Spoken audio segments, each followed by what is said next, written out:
4, 3, 2, 1. And it's live.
This is Leicester Till I Die TV.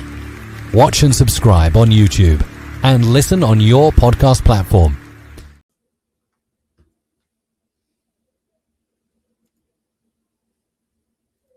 Do that every time. Good evening, everybody. How the devil are we? Saying good evening to Clibbo, to Armchair, to Reese. Obviously, Reese decided not to go to the match today. I've got your text, by the way, Reese. I'll probably reply tomorrow when this load of shit tonight's out the way. Highfields is in. Who knows where from, though? We should start that, make that part of the show, shouldn't we? Where is Highfield today? Wayne is in, and we've also, I think I've missed somebody there. We've also got Armchair. I did say him. Tom, why do we do this? Not better to do on a Monday night, eh? Well, yeah, exactly it, isn't it? I think it was Nate you missed, actually. I think Nate was in. I'm not sure. Nate was it? Hi, Nate. Hi, Nate. Yeah. No, well, Chris, we might as well be in it together, eh? If the Titanic is going down, I might as well try and get in a lifeboat with someone I can have a chat with, right? Well, I'm Jack. I don't know who you are. Oh, mate, between me and you, I'm not being funny. Christmas has been quite heavy on my stomach. I'm not sure we could fit on that bit of board together, could we? No.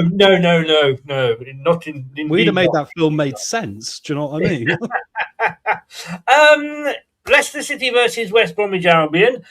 Some of the games that went ahead were in our favour. We're already getting a discussion in the chat about A, Daka being back, and B, where is Ricardo playing, left or right? Excuse me. I've already started on the old falling down water. I thought, not a good night to give up drinking. No. And I'm serious because I'm on the Thatchers, not the Strongbow tonight.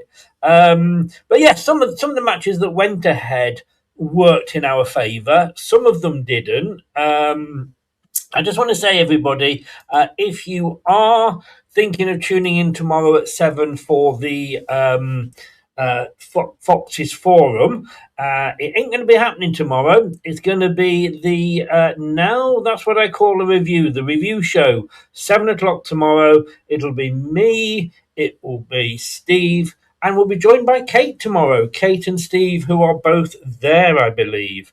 To be honest with you, I've got to say, I am with Reese on this one. I mean, obviously, I don't go anyway, but I wouldn't go, Tom, because, why? Well, yes, I suppose if I'd got a season ticket, so it's paid for, I kind of would go.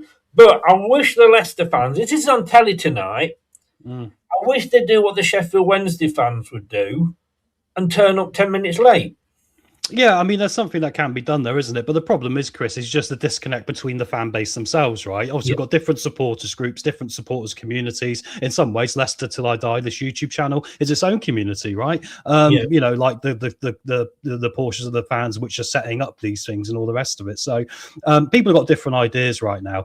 And I take it back to the club, right? I think if you've got a good club that's running things in a way which is a bit more transparent, then I don't think these things ultimately happen sometimes. I think then you avoid these situations. decisions. But I don't think it's helped the interview in hindsight because we haven't seen enough proactivity from the interview yet, right? It's kind of like you've done the interview either too early or you weren't really prepared to make the changes, right? So I think that hasn't helped either. So I would say to people, you do whatever suits you. I think that's the way it goes, right? Oh, you've got to, yes. And look, we're not all united like we were with Sheffield Wednesday were, if you like, but still to show big gaps in the stadium for the first 10 minutes. And of course, if you do that, you're not going to see Leicester concede 2 goals, are you? Because by the time you come in after 10 minutes, we'll already be 2-0 down. Yeah. Oh, I'm such a pessimist, aren't I?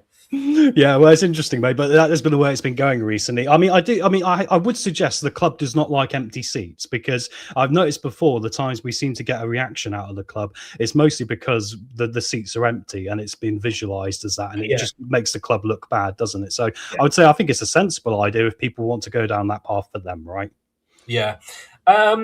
Wilfred Nancy at Celtic has been sacked after just 8 games in charge. So if we want to get rid of Marty, let's not consider him. And Amarin, as we know, has earlier on today was sacked by Manchester United. Manchester United, the club that is so stupid and it just keeps on giving and giving and giving. It really, really does. Yeah.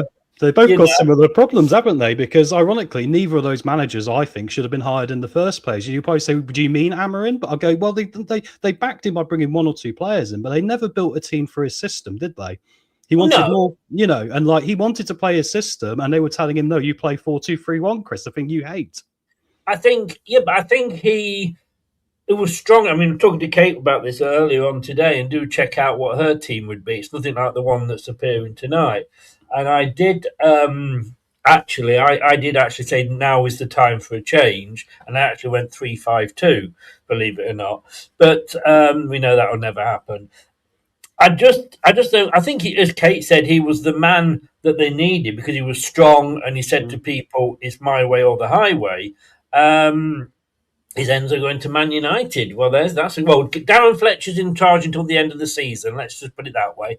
But yeah, I think, look, people laugh at us. People laugh at Watford. We all laugh at Man United because they get rid of so many managers, but none of those managers are given time to to actually do anything, But look, let's not worry about Man United because we're not Man United. This was some of the results from last night. Talk us through them, Tom. Yeah, well, the first one was another shock, wasn't it, of Coventry's potential wheels falling off the wagon, perhaps, as they lost 3-2 at home away at Birmingham, which was a bit of a surprise because Birmingham don't free score a lot, do they, Chris? So that is sticking out as a big one. And all of a sudden, it opens up all of us that predicted Ipswich to win the league to think, oh, maybe Ipswich might turn this around yet.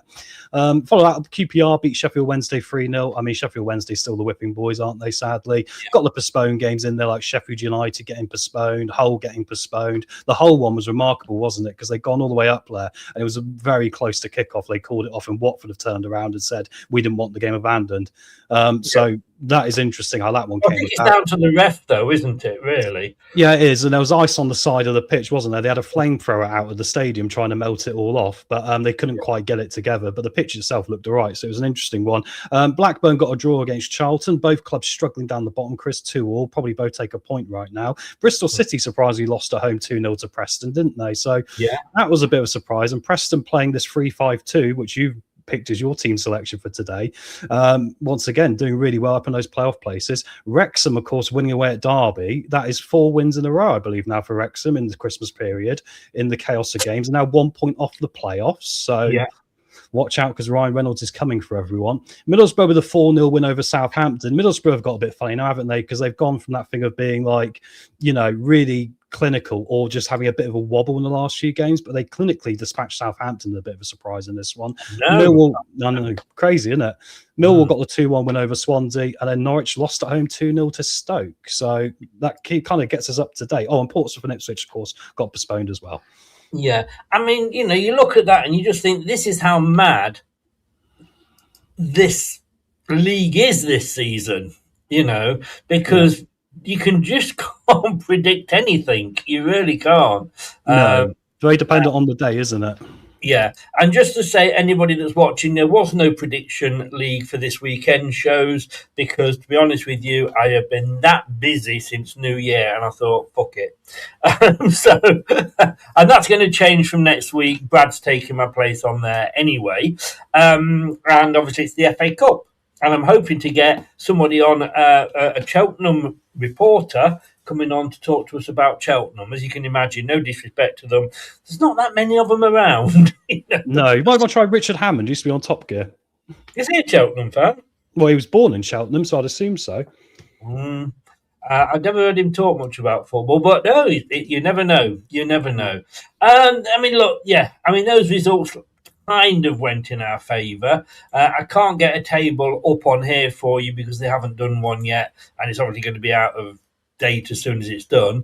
But Coventry, like you say, are being caught. There is now only 6 points between them, having a bit of a Leicester, if I'm honest with you. Middlesbrough back to winning ways, as you say. Ipswich up to third. Fair play to them. Yeah, they're still not the full article, are they?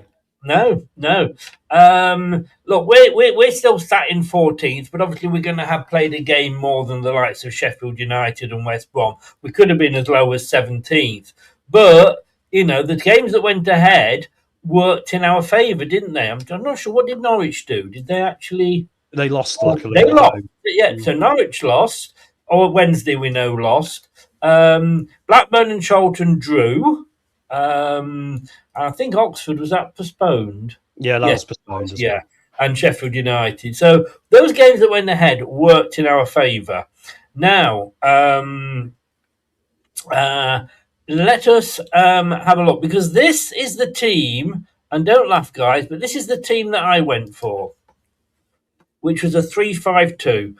Bekovic in goal, Coley, Vestergaard and Nelson as the back three, Silko Thomas in the team but on the wing where he should be, Jordan James, Louis Page in the sort of attacking midfielder role, Oliver Skip, Jeremy Monga, with the idea being that if the ball goes past Skip or Monga, if the ball goes past Thomas or Monga, that you've got Jordan James and Oliver Skip who can drop back as the defensive midfielders, with Louis Page in that kind of attacking role, and then give Jake Evans a chance up front and give Bobby Reid that sort of number two striker role just behind Jake Evans, because at the end of the day, he's our best striker at the moment.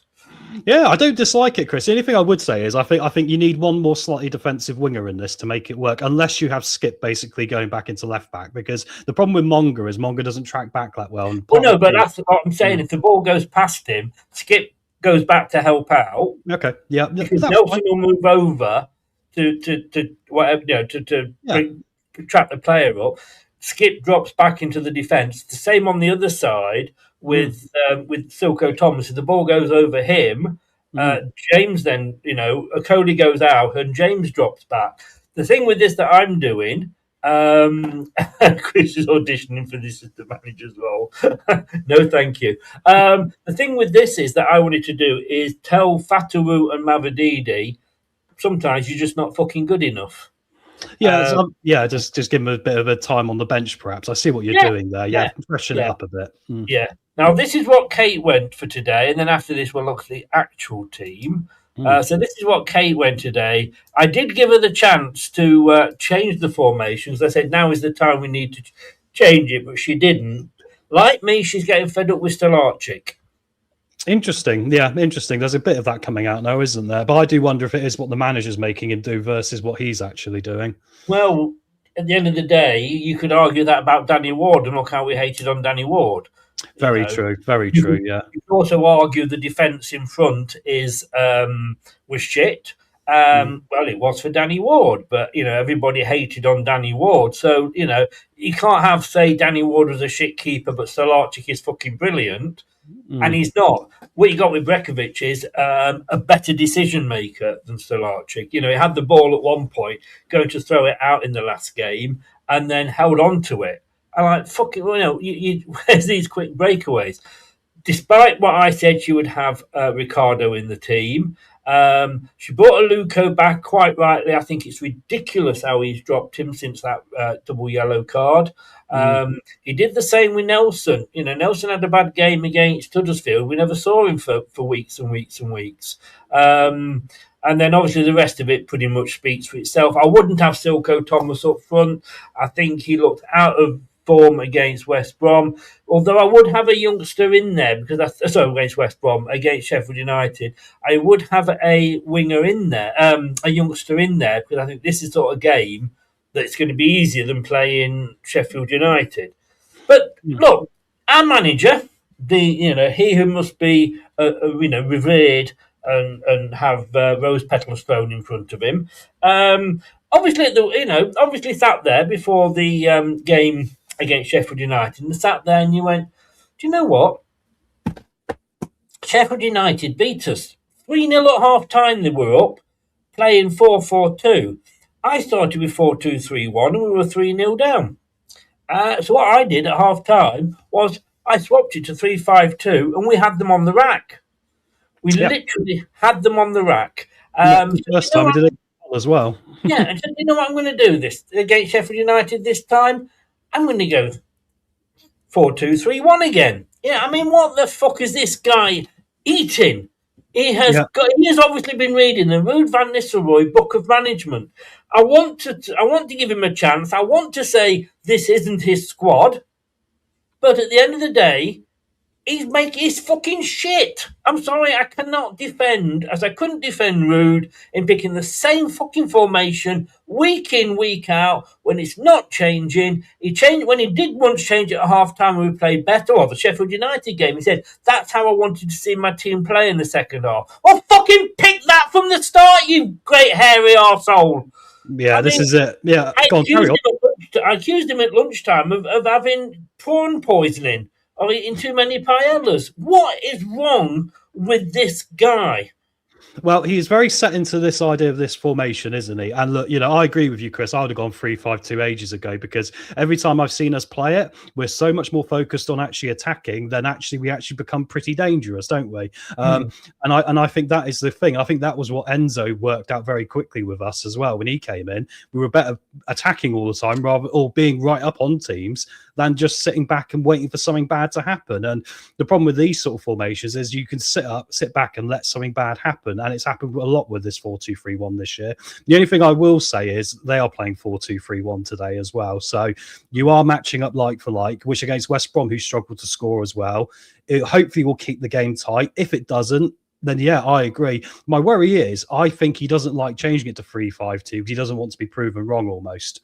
Because you notice he's been doing it less and less recently, only when we're 3-0 down, for example. Yeah. It's only been where we've been 3-0 down, like against Hull or Sheffield United, that he seems to make that change. And I think there's other games we've been 1 or 2 down where I think we can do it now, and we could completely swing this seesaw back in the other direction. If the little kid was on the other end, the opposition, they get flung into the sky and end up in the blooming, the chains of, the swings. We'd throw them off, but he doesn't seem to do it enough for me. So it's going to be interesting to see tonight how this pans out. But they do match up like for like against West Brom's 4-2-3-1, I guess. Yeah. I mean, Scott says that Clibbo says stubborn modern manager plays on paper. Look, we know all about stubborn managers. Nigel Pearson was one of the biggest stubborn managers going. But even he realised at some point, hang on, this hasn't been working. And he chucked out Albrighton on the tip because of something his wife said. But he was big enough to eat humble pie and come back and well, look what happened. Obviously, the Great Escape. Martin O'Neill. Let's be honest with you. Whatever we think, he was a stubborn bugger as well. But he fell out with Gary Parker. He turned round and went, "I need you, mate." They talked and they got him back in the team. There is stubborn managers, but the stubborn managers that prove themselves to be shit, like Ruud van Nistelrooy, like at the moment Marty, is he licking players' bottoms because he wants them in the starting 11? Do you know what I think he needs to be done? I think you need to get Top to come down, have a staff meeting, and say to the players, this is the guy that's in charge. If he says jump, you've got to ask how high. And if you come to me with another one of your fucking, no, we don't like the manager, then you are out, and we will play the youth. Do you know what the problem is, Chris? And I think you're right. There's nothing you've said there which I disagree with. Do you know what the problem is? Is that we have a track record at Leicester City Football Club of players going to top and top backing the players. This has happened many, many times, and top is actually, I think, look, it's very nice to be nicey and all huggy and pally behind the scenes, right? That works when things are going well. When you're top of the Premier League, when you're in the Great Escape, when things are positive, you can be that. But you can't be it all the time. You can't have players like Sumari, for example, mugging you off for £80,000 a week for years without doing anything, and then you're putting an arm around him going, it will be all right, mate. No, you can't. You can't do that. So I feel for Marty in that regard, because I bet there's times Marty has told some of these players this year, Chris, and I bet you there's other times the players have gone to Top or John Rudkin or whoever and have probably, put the manager in trouble. That's the problem. Who's the boss? You can only work for one leader. Yeah. At the end of the day, I'm sorry if I am. You're speaking to somebody here that's actually walked out on 2 jobs because of different reasons, or reasons. But I walked out on the job, and this manager walked. We're in the shit basically. As Clibo says, the manager is a coward. I think. Yeah, I think he does need to get a backbone. I really do. But I think that he does need a owner that's not a coward as well. I think, you need to be discernible, don't you? You need to give out the positives to the squad when it's rightly earned, but you can't be like mollycoddling players who aren't performing, and that's part of the problem. And some great questions there about, is Marty being instructed to start a particular starting formation?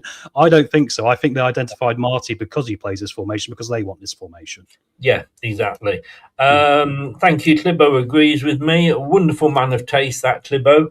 I'm guessing Reese hasn't gone, but he may have been messaged. Dawn was saying she was at the ground earlier and it's bloody freezing, which is the other reason I wouldn't be going as well. We should keep an eye on if it gets called off at the last minute. It won't, but you never know. It's typical Leicester, isn't it? Oh, God, you know what? I'd be happy. I'd go and have a nice fry-up. Do you think the stubborn manager is a result of them asserting their position?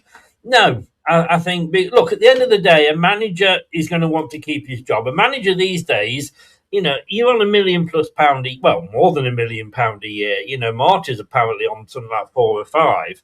So it's not bad. Cheers, Clibo. It's not bad to money. And let's be honest with you. Do you know how much Jose Mourinho was made just from sackings?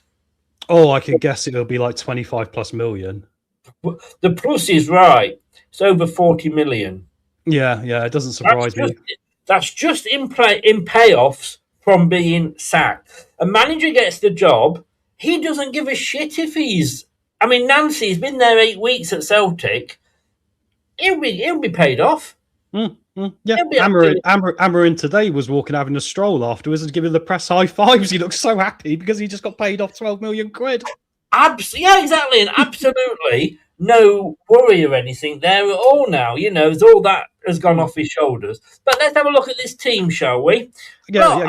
Just quickly, Chris. Can we just quickly say the politics of football is a lot of this problem, because people are rightly saying, and like you've rightly said, Marty is a big part of this problem as well, right? But it also, this is the problem. It's not all Marty. It is the club as well, as we all know. And then we're in this position where Marty might not be able to do what he wants to do fully because he'll upset someone like this Amarin situation, right? Well, look what happened there. It's very difficult for modern football managers who are managers. If you're a head coach, it's different. That's the way the game's going. Anyway, back to you, mate. Sorry, I get what you're saying. And it's interesting with Martin O'Neill named Celtic manager until the end of the season. Oh, no shit, Sherlock. I think he's trying to show his teeth by, look, where's Winkson at the moment? Where's Wout Faes as well? He was on the bench last week and now he's disappeared again.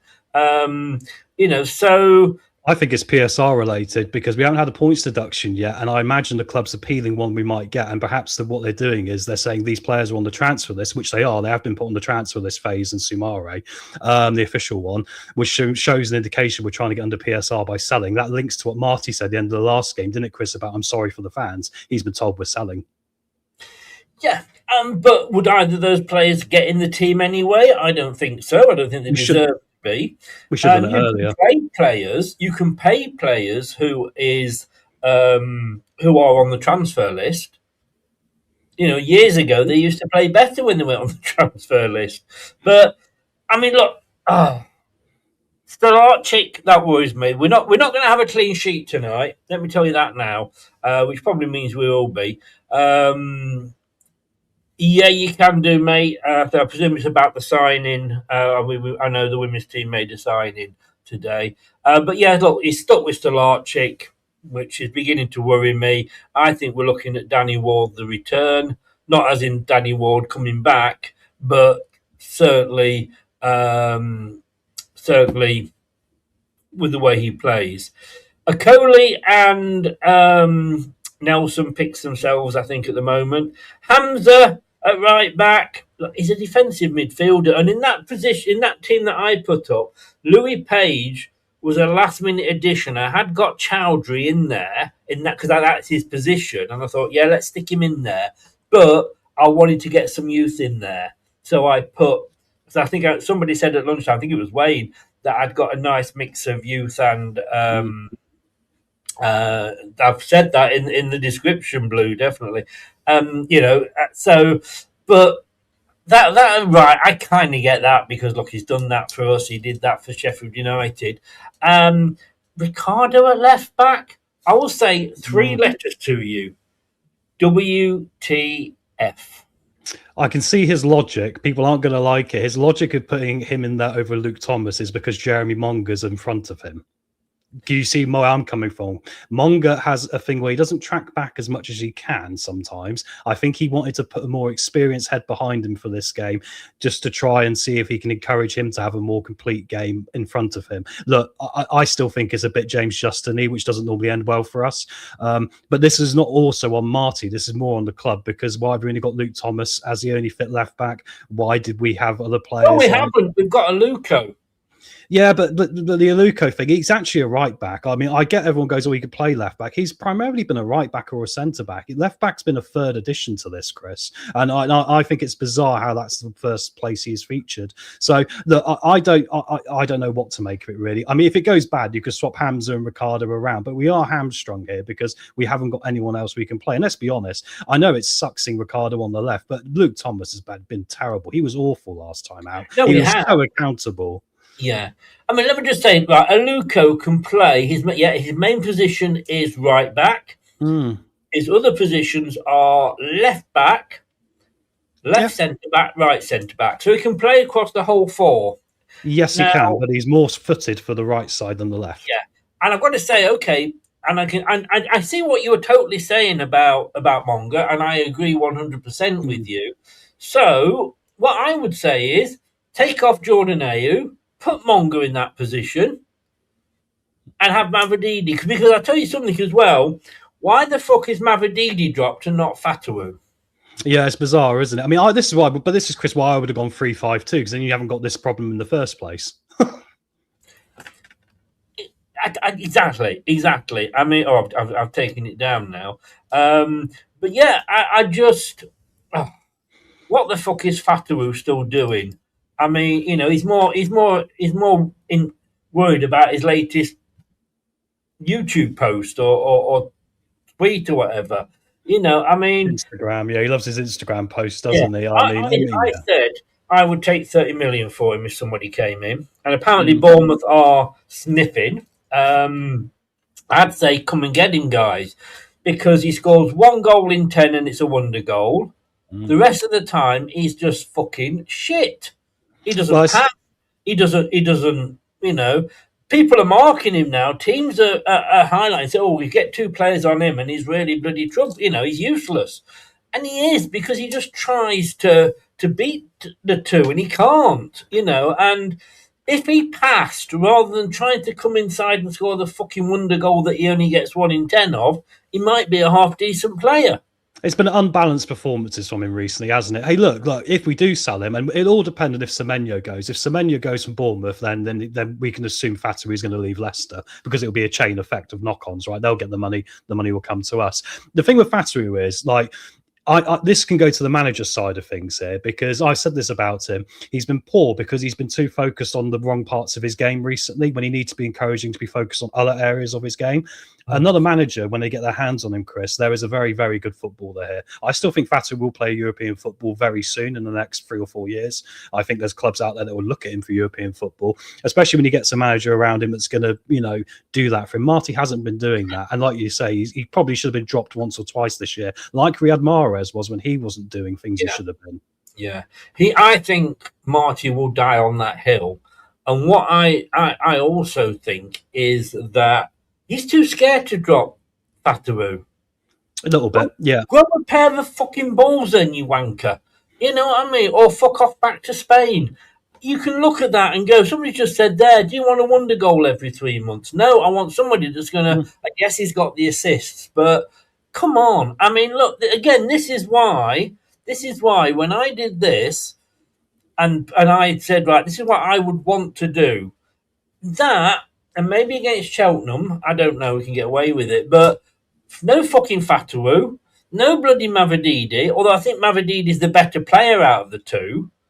Today I would have dropped Fatawu, and I noticed that Cifuentes has been doing that in the last 2 games. He's been taking Fatawu off and leaving, Mavididi on. Now, whether that's just... I think that's Marty's way of saying, watch yourself. Mavididi improved because he thought he'd got Monga after him. Maybe, yeah, it's a good way of looking at it. I mean, I'd look at this with Fatawu. I think Fatawu has always been slightly under the radar of the worst problem of the last game, right? I think last time out, the worst problem was Luke Thomas, probably, or Ricardo. I think Ricardo stays in there because he is the captain and because he's the experience and because of the Monga thing. He's a shit captain. He's a shit captain, though. Well, I don't think it's his natural thing. I mean, you've got to have the natural characteristics to be a good captain. We've got the same problem in my hockey team right now, Chris. I don't think the captain we've got in our hockey team is actually a captain at all. I think. Can I just say to anybody watching that this is ice hockey, by the way? Yeah, sorry, it's my Canadians call it hockey. Sorry, yeah. No, I'm just thinking of your image.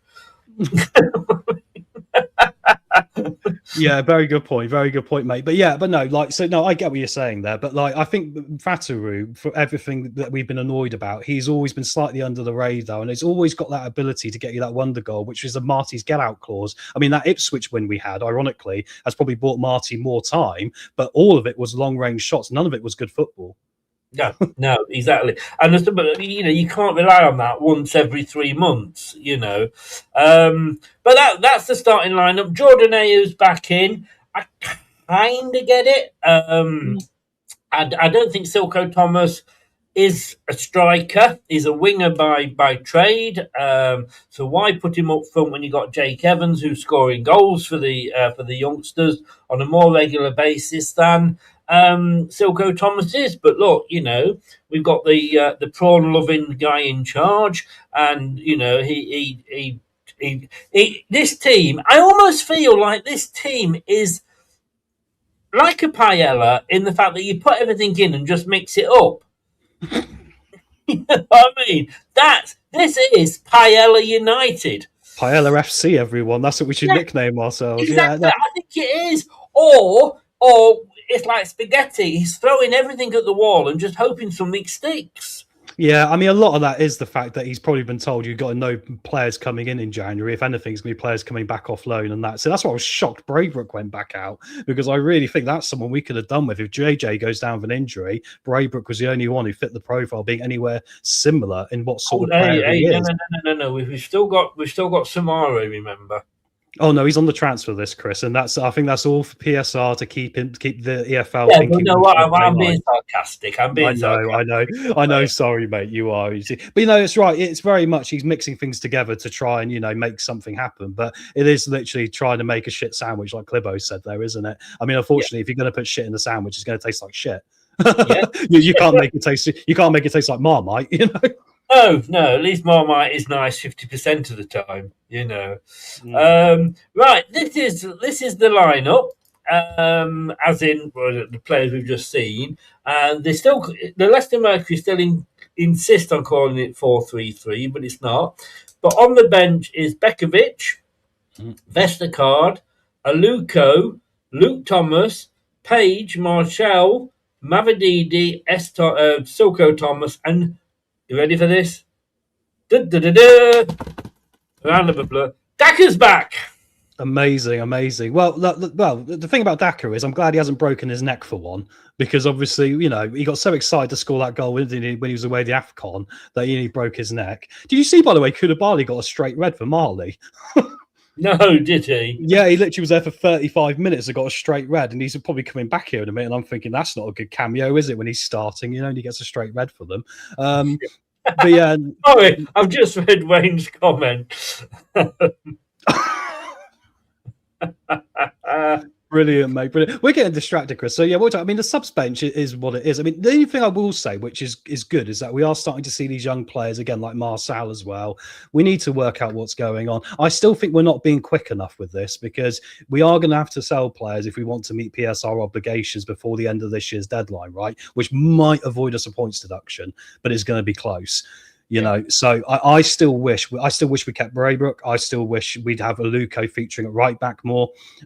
You know, because I think we're going to be heading this way anyway. So why get caught short like we were against Southampton earlier in the season? It's time to be proactive. But the Braybrook, I'm sorry, I'm going on about this for a minute. The Braybrook one baffles me completely, because that is some position in this team we need a backup for that position just in case. And he has proven when he was out at Newport that he was above that level. He was the League One level. Top of League One level can be Championship level. Kieran Dewsbury Hall went off and did a lot of these loans, and he was ready probably a year before, because he was smashing it for Luton, wasn't he? So I just think he should really be getting involved off the bench now, especially if we can't buy JJ. If we can't afford him, we need someone else. Yeah, no, you're right. I thought Braybrook would be coming back because he wasn't re-signed by Newport. That said, I can see what Leicester have done. They've sent him to a team that is fighting for promotion rather than a team that is not bottom by 2 goal difference. And I think he would be ready. He's got to be in there next season, definitely. You know, for me. But okay, let's compare the tail of the tape, as they say. 14th plays 18th. Apparently, we've got a home advantage of plus 11%. Fuck knows how we manage that. On that. That's always long shots, everyone. That's the reason. Yes, yeah. Win probability, AI. You like love? AI has got us 33% for us, 38% for the Baggies. Look though, the last 5 games. Well, anything you can do, I can do better. Lost one, lost one. It's like a dance, isn't it? Lost one, lost one. Let's hope it sticks like that. Because if it's heading the way it's heading, it could be lost in a minute, Chris, like West Brom. Because West Brom, of course, have lost 9 away games in a row. So that's interesting. So who better to play when you've lost 9 away games in a row, everybody? Who do you want to go and travel and play? Leicester City. We are a gift. Our last 5 home games, we've had 1 loss, 1, which kind of sums the season up, really, doesn't it? Because, you know, it's consistently inconsistent. You know, look, goals, we've scored more, but we've conceded more than they have on both occasions. It's almost 12 shots for every goal we score. Now, that's an interesting stat, isn't it? And I just discovered that one today. But yeah, 11 shots, well, 11.7, nearly 12 shots per goal. But then West Brom they take 14 shots. Yeah, I was going to say to you, the irony is today, if there's any team that's close to what we've been this season, it is West Brom, because West Brom turn up some days and they can't seem to break down teams either or get near their goals. Then they have weird games like where they'll go and score 3, like we have, and it's mostly long-range efforts from players like Price or, it's from Johnston. So it's a remarkable one tonight. And my concern is that West Brom will be annoyed that we nicked that point off them last time out when they probably should have won. So, so it's going to be an interesting one with the stats and everything. But yeah, I mean, we just don't know, do we, Chris? What Leicester is going to turn up, Martin O'Neill's return to Celtic again. Oh, what a mess they are. I did say that about half an hour ago. Did you? I didn't. I thought you were joking. Sorry. No. Oh, thank you. Thank you. No, you've done this to me before. Guys, he's once told me Steve Cooper was sacked live on there and got me talking about it, and it was a load of BS. So you've got to be careful to trust. Yeah, you did that. Remember doing that? It was early into my tenure on the channel. That's amazing. I'm sorry. I love Martin O'Neill, but that's like going back to your ex-girlfriend for the 3rd time after she cheated on you twice. Hashtag Chris Wilder. Look, I don't think we're going to get many clean sheet tonight. I think it'll be at least a goal for both teams. Failed to score. We've only failed to score in 2 home games. They failed to score in 5 away. And then look at the points per game. For us, 1.58 at home, 0.69 for West Brom. So all points to a West Brom win. But before we come on to the West Brom team, and I'm going to let you talk through that while I go and get I've nearly gone through this. It's going down too quickly, easily. Bring 2 back next time, mate. Yeah, I tell you what we're going to do, guys. Here we go. Rather than predict the score, predict what time Leicester will concede the first goal. Great shout. Get your comments and thoughts in, guys. The time that Leicester will concede the first. I can't afford to give you a prize. I'm sorry. I'm retired. So the more you subscribe, and if you want to donate a super chat or anything like that, it really does help. 600 quid for this, 100 quid a year to do all the graphics. So I can't afford to actually give a prize away. But Dino, thank you very much, sir. You're a gentleman. Thank you, mate, because I can't see those. It doesn't because I've got it full screen. It doesn't show that. Yeah, I didn't mean to do it over you, Chris. But I suddenly thought you were talking about it. And Dino, thank you very much. Like you said, Chris, this is another way you can support the channel. Yeah, $1.99 a month. But God, you can't even get half a pint for that. So yeah, get your first minute. We'll give you some recognition. I'll do a slide for you or something. When will Leicester concede the first goal?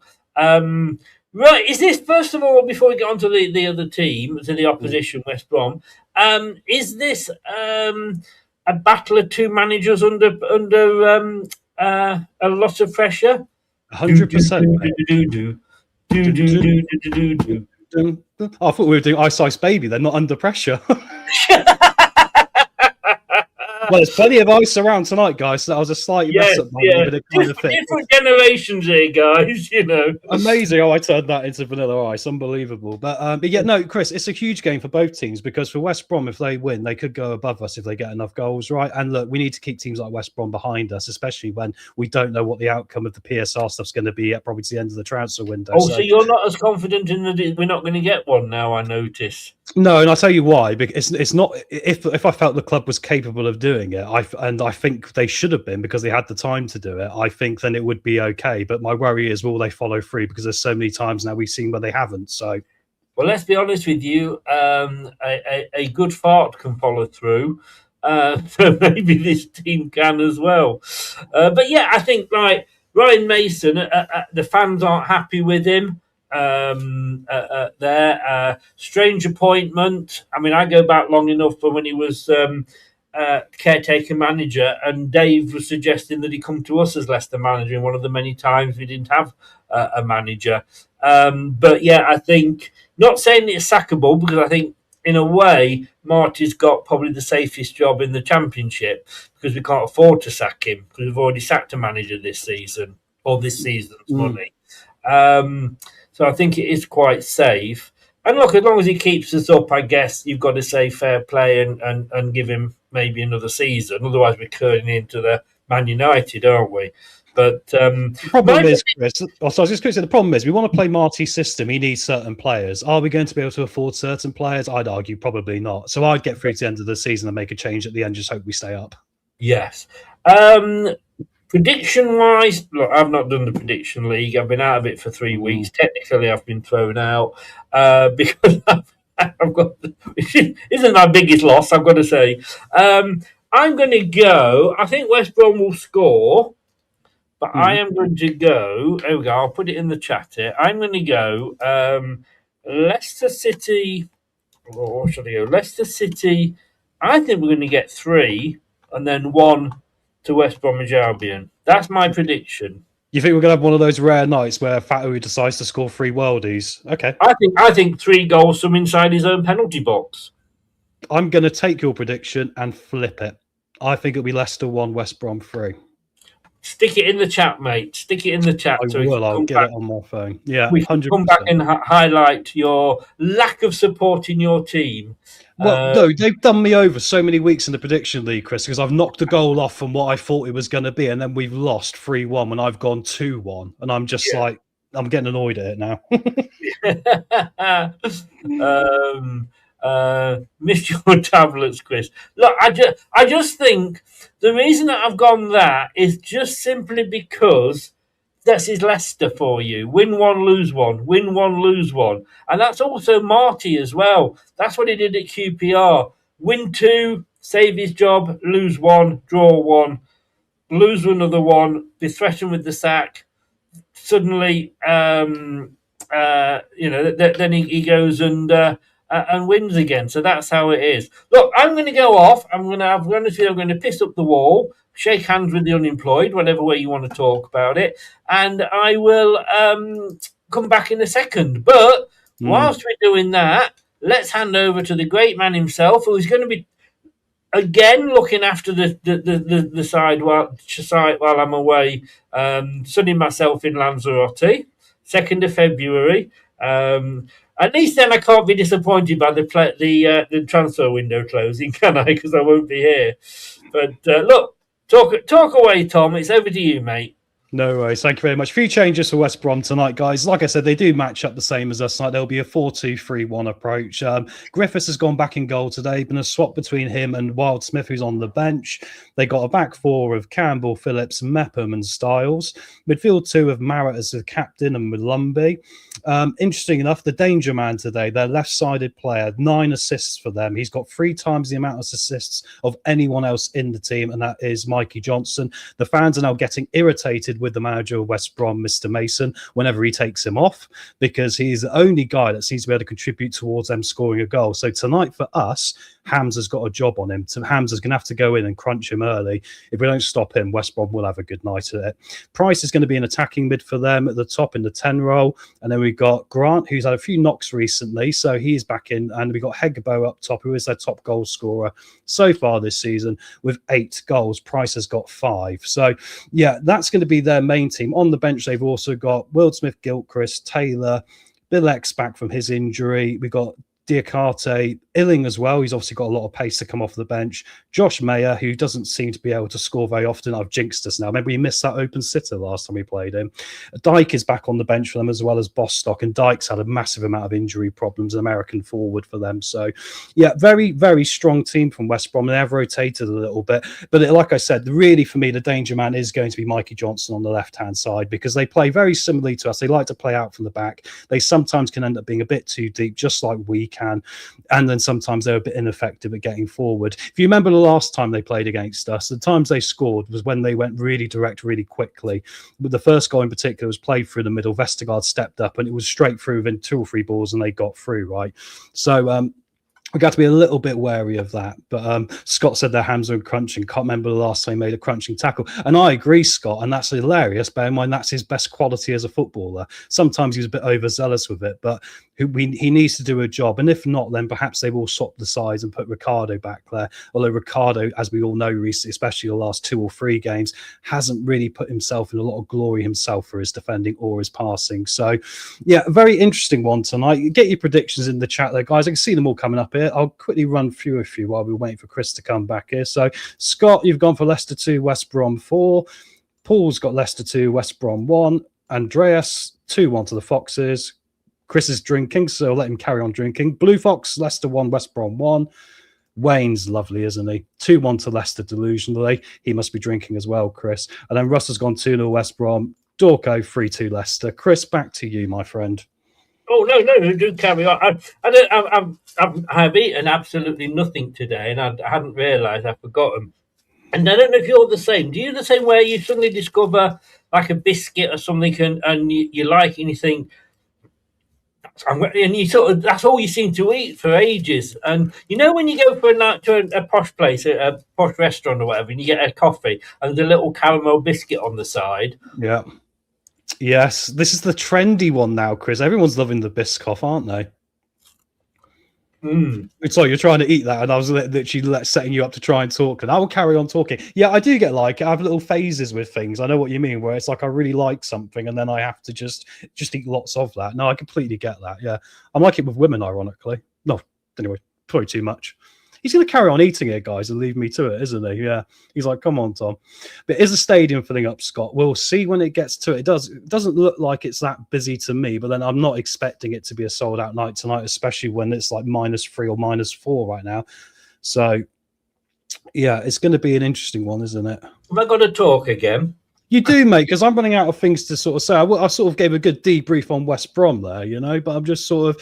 It's that thing of what else do we say? I thought about this before I came into the show tonight. I was writing some notes, and I was just like, I don't want to be saying the same thing every week, but we're kind of in that position now, aren't we, as a football club? I do wonder if tonight is a big night, because we say they can't really afford to sack him.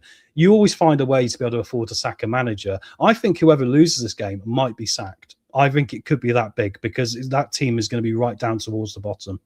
I would have said that had we been in the position where we weren't able to sack Ruud van Nistelrooy until this season. True. Very good point. I mean, the way I look at it is that they're not going to like the fact there's going to be less fans there tonight. If we get a 3-1 hammering again, which is like, the third or fourth time this season we conceded 3 at home, that's just a really bad look, isn't it? Yeah. I think as well, in fairness, you have to consider that we've just had Christmas and New Year. And, look at Wayne. Excellent assessment of West Brom players. I mean, Wayne, couldn't you get any further up Tom's bottom? Careful, mate. You might need a searchlight and maybe a face mask.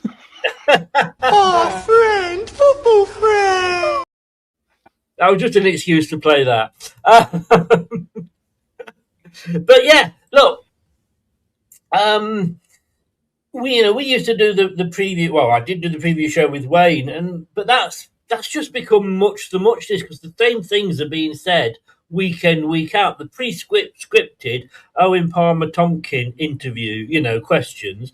I am hoping to get Rob Tanner on, who's going to actually talk us through how's your curry going, mate? How it works with the press officers and all that. So that's going to be really, really interesting. I hope to do that before I go away. But you've also got to think we've just had, say, Christmas and New Year, and we're in how much can people afford? Yeah, that's a very good point. How much can they afford? Exactly. Yeah. I mean, if you've got season tickets, I don't forget how many season ticket holders we got. 22,000.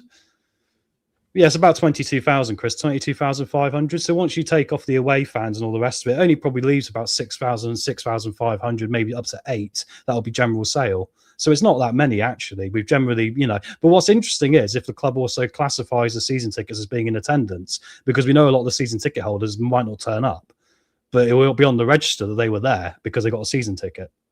That's why our average attendance is actually false this year, because we're still apparently the most highly attended club in the Championship, but we're not.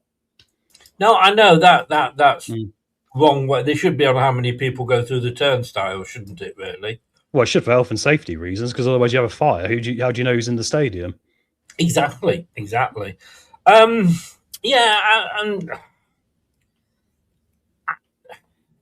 do you think we would sack him if he goes?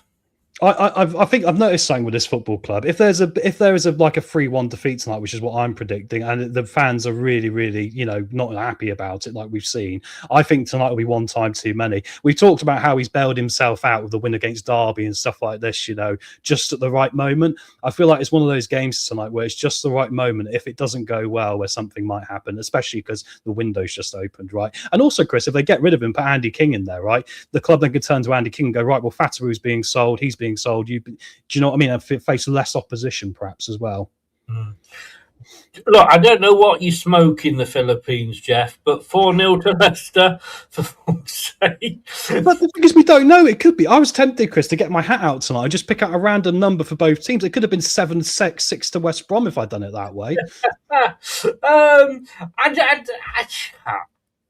I just think I need to come and visit you, Jeff. That's all I'm saying. I need to come and visit you. 7:00 tomorrow, we're going to be doing the review show. Myself, Elm or Steve, whatever you want to call him, and of course Kate as well. And then at 9:00 tomorrow, it's not a new show as such. It's just one we're tinkering with. I've been doing a show, the Late Breakfast Show, or the Late Football Show with Dan the Man, a Burnley fan. We're actually going to be changing that into a Premier League show. So we're going to be talking all things Premier League, because a lot of people, although we're not in it, a lot of people still do watch it. But no, fair enough. Sounds interesting. We're also still trying to get Top on the channel, aren't we, Chris? You might as well promote that. Anyone knows Top? We put a press thing out. We want to try and get Top to come and do an interview on Leicester Till I Die. I think I've got more chance of shagging Jennifer Aniston than or Cameron Diaz. I'll take Cameron Diaz. I'm not fussy. Do you know what I mean? But still, I mean, we're in a public forum. Sometimes I think I'd take Brad Pitt. You know what I mean? You have to go with it. Tom, that's a joke, by the way. That is a joke. Tom, thank you very much, young man. As always, the players are in the tunnel, which I think is really, really bad to be showing that on TV. It's disgusting. But it depends whose tunnel you're in. And we will see you in about 45 minutes. God knows where we'll be at that point. But good luck, thank you very much, Ray. All the best. Worries. And I'll see you at half time.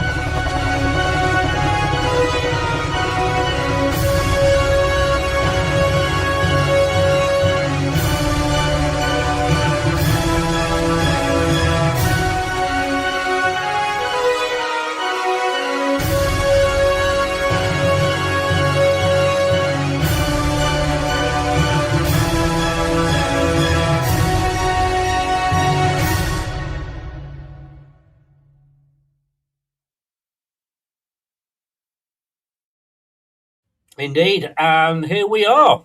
That is not the right. That's the right one. I think I need to delete that other one. It's not Watchalong at all.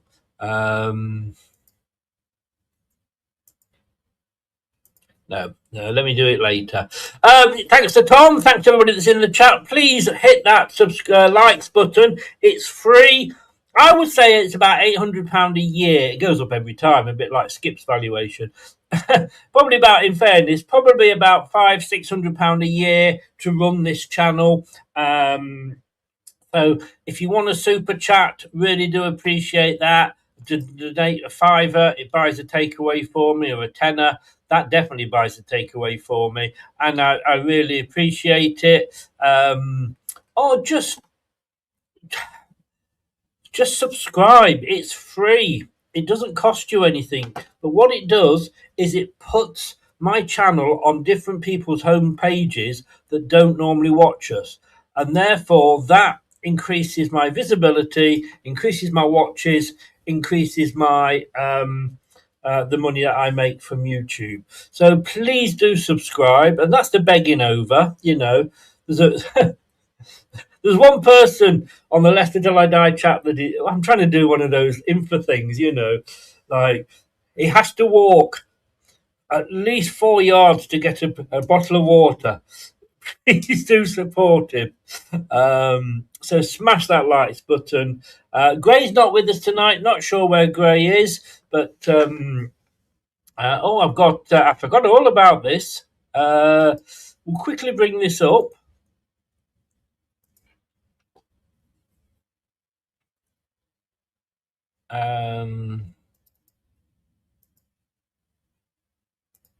Let's do this now.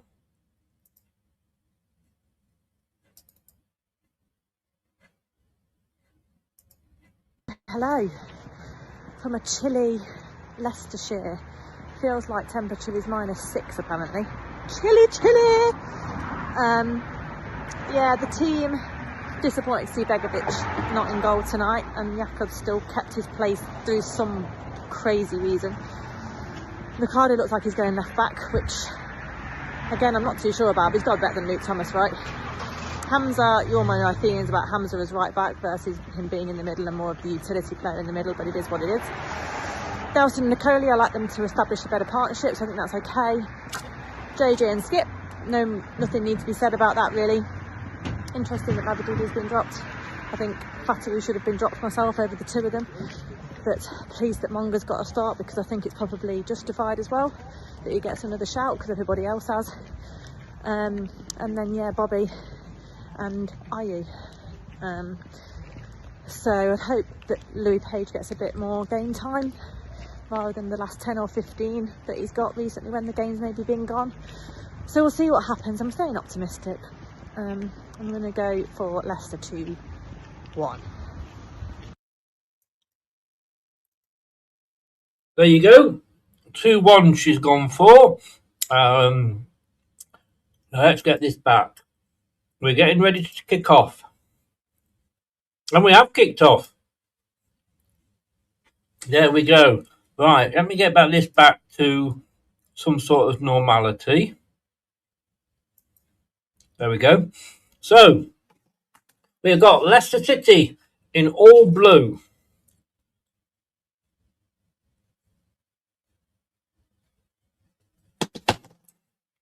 For some reason, I've lost sound.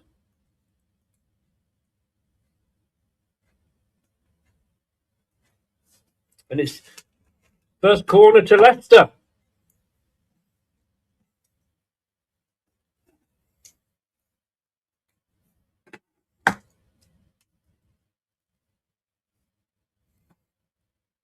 James is doing his magic. So we'll just see this goes, and I'll tell you a bit about the... lovely pass through there, but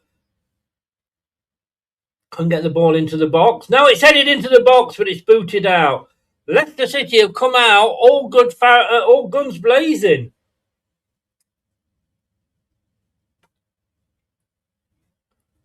Leicester, like I say, in all blue, kicking from left to right as they like to do.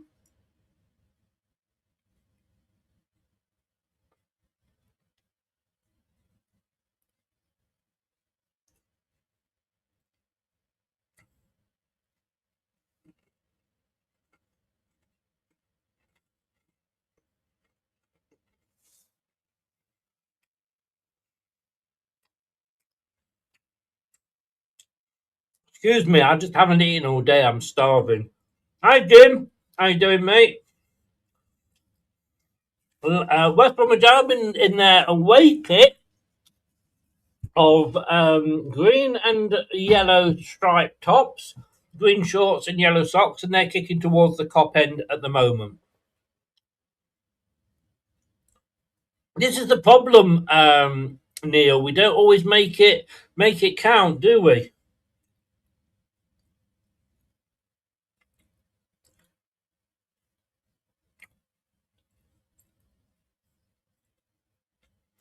At the moment, we are playing just inside the Leicester City half on the far side, but it goes going to go all the way back, I think, to the... Oh, no. Defender, it didn't go all the way back to the goalkeeper.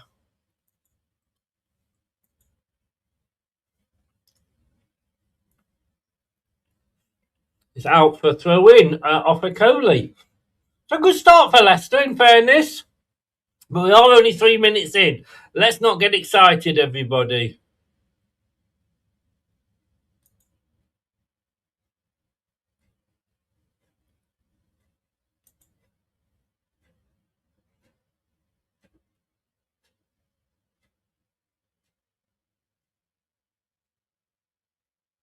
Yeah. So Piera is at right back.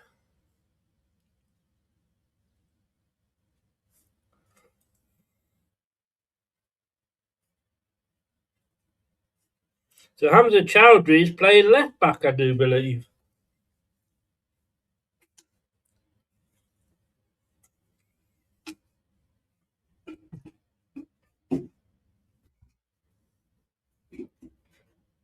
That pass outside the door. Monga now.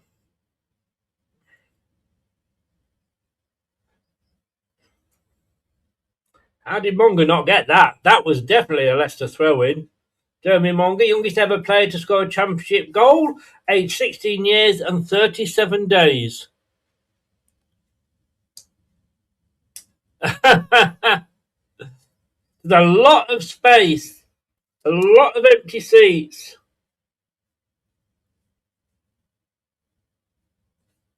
I do wonder how much that is to do with how many games we've got over the Christmas period.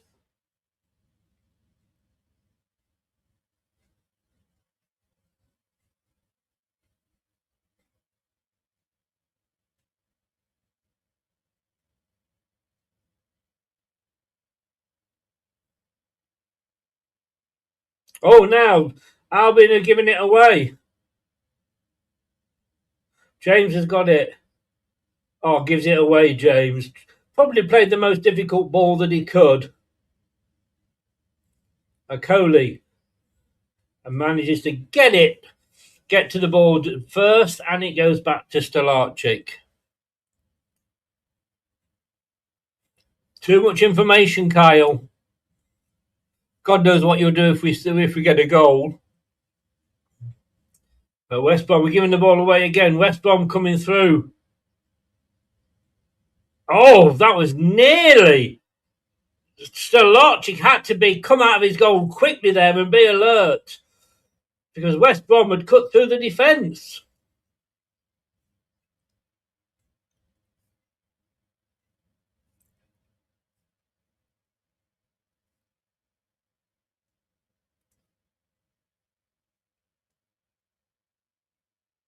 You have to watch this. But West Brom are holding the ball. It's in their own half, playing it between the defenders.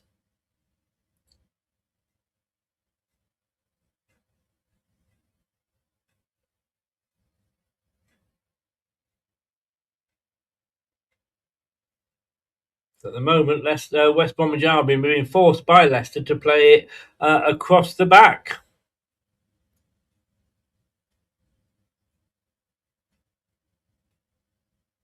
Oh.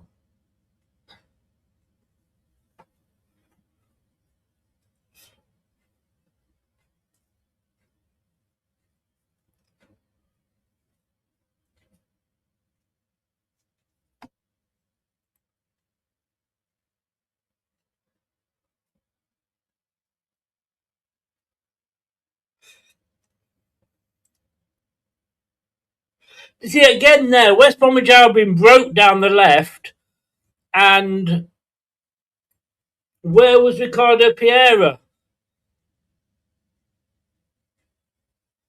He could overread, get fouled, and a very quick taken here. It's with Fatawu. He crosses the ball in, but it's headed clear by West Brom. But James wins it back. Oh, sorry, Skip wins it back. Sorry. Jeremy Monga doing well here. Oh.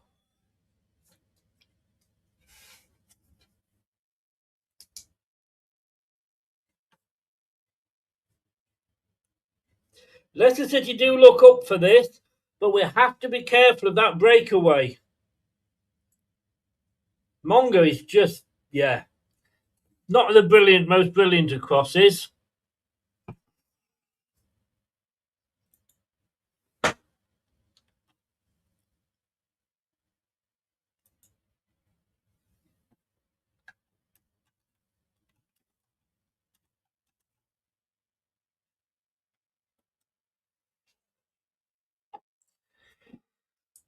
Not picked a good year to give up drinking.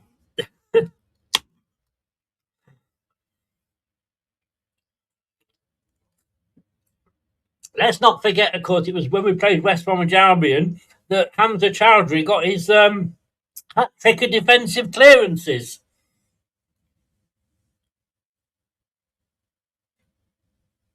I think I can hear the West Brom fans more.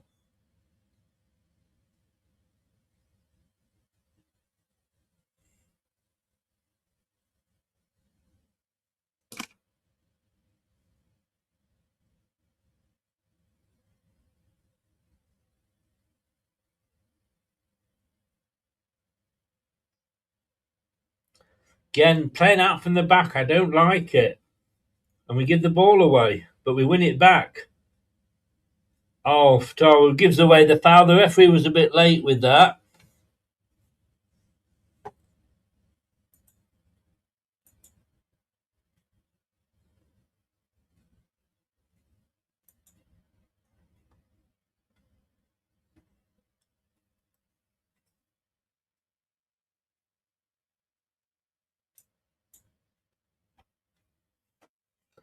Oh, Ricardo Pereira's 200th game for Leicester. Free kick for Albion here.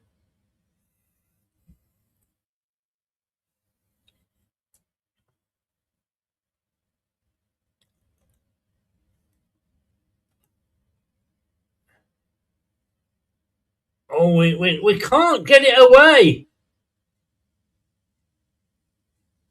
Oh, my goodness.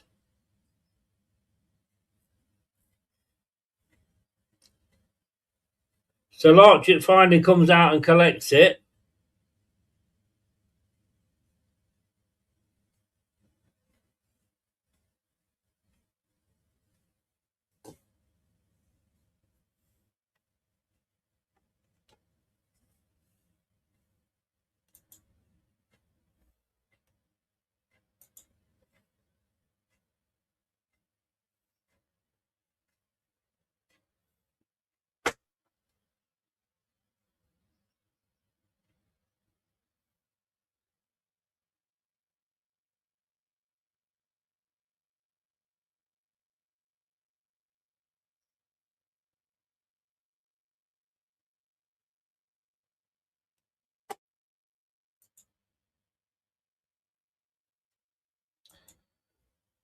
So it's with the Albion goalkeeper.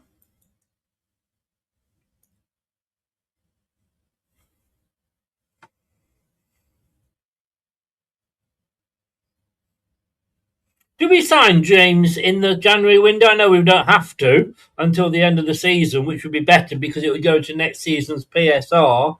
But do we tie him down in January?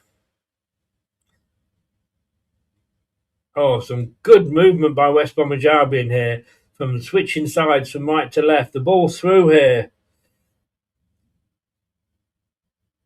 Ricardo does get a foot in fairness to him. Oh, Fatawa tries to get the ball away, and he couldn't control it. It goes out for a throw-in. Remember, guys, no spoilers.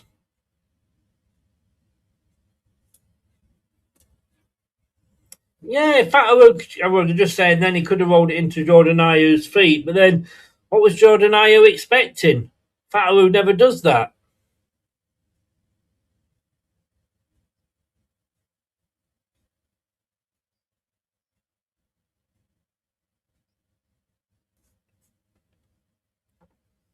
So West Brom playing it around the back at the moment. It's on the far side. A long ball up and over.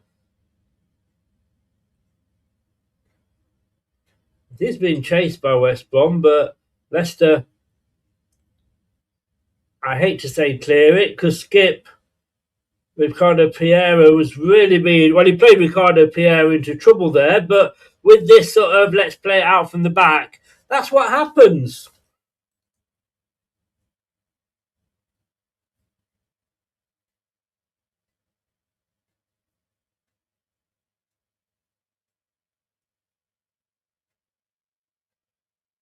Yeah, Monga has a few players around him, but that playing out from the back, it's just looking dangerous. Cheers, Prashant.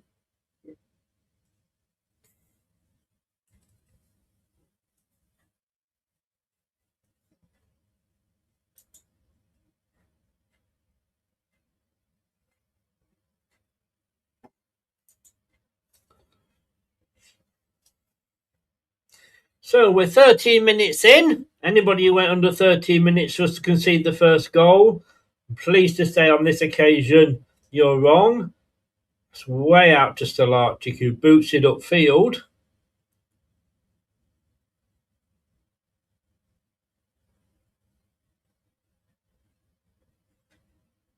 Why are Sky apologising for bad language?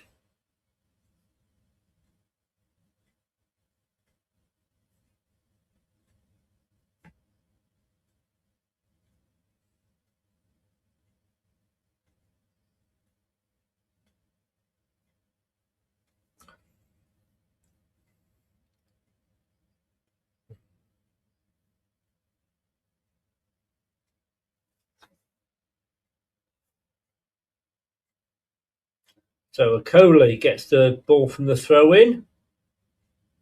Nelson goes back to Stolarczyk.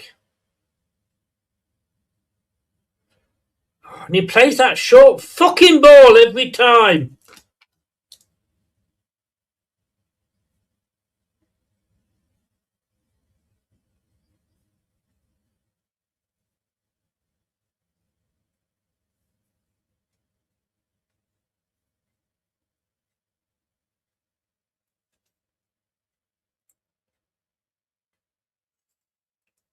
Nelson, I think you'd call that a good old-fashioned up and under.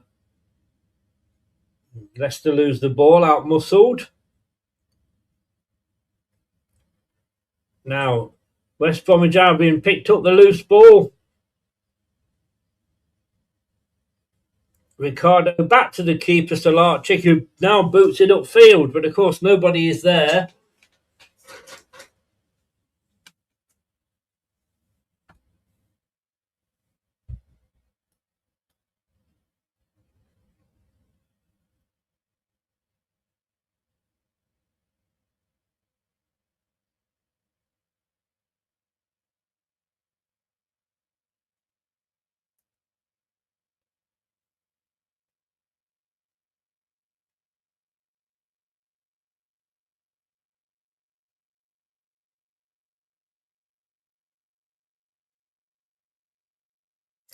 Nil-nil, 16 minutes gone. First quarter of an hour passed us by.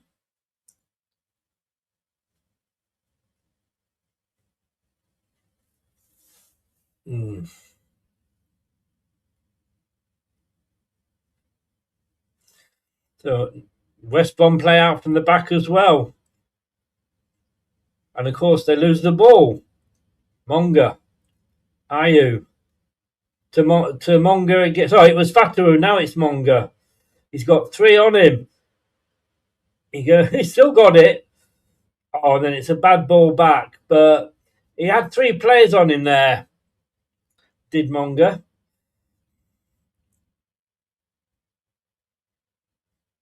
So Fatawu has it. Plays it back to Nelson, who comes forward into the half of West Bromwich Albion. Chowdhury gets it, plays it back to Skip. Skip plays it to Okoli on the halfway line. Plays it up to Jordan James on this right-hand side. Looks to play it in and cross it, but he changes his mind. Now, if we go through it! Yes! Jordan Ayew! What a goal! What a goal there! 17 minutes, Jordan Ayew! 1-0.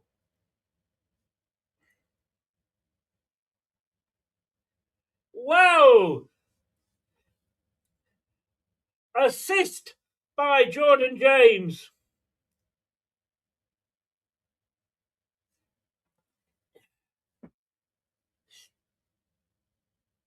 He was onside. Brilliant run.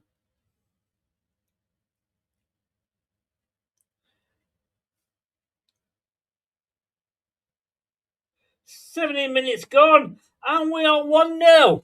We are 1-0. That's the sort of goal we want to see. Oh my goodness gracious me. I'm actually getting excited by Leicester scoring a goal again. Who knew? Goal! Back of the net.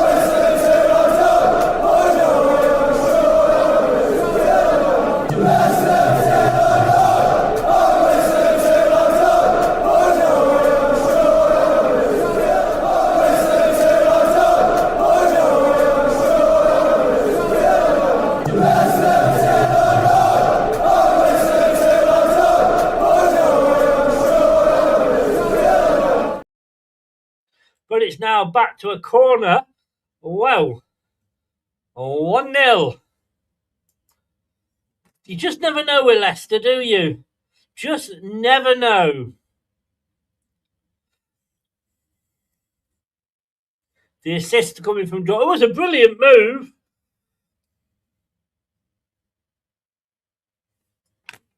But it's a corner now for... Can Albion hit straight back? You know what Leicester are like? Oh, good header out by Ricardo.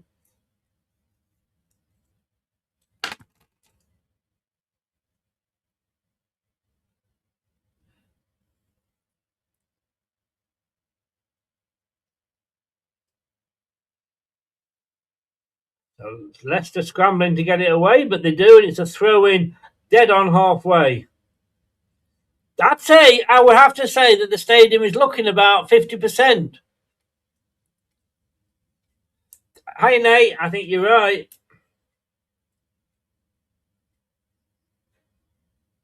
Jordan James now back doing his defensive duties.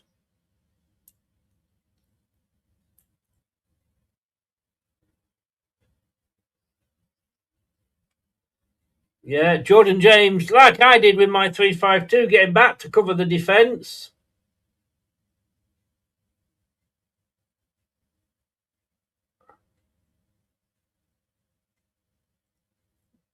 Honestly, they're just showing the goal again, and it is absolutely, as the Crankies would say, fan-dabby-dozy.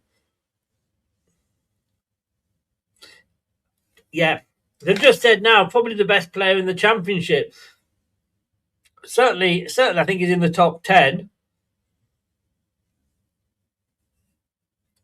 I think we should celebrate. I keep trying this. 2 years now I've been drinking Thatcher's. I'm looking for some sort of sponsorship, Thatcher's, if you want to.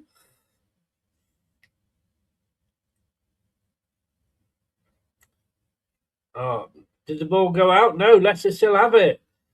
Oh! Passed it into... I thought he'd have gone out. Passed it into James. It was just over the top. Yeah, as they say, Jordan James is everywhere.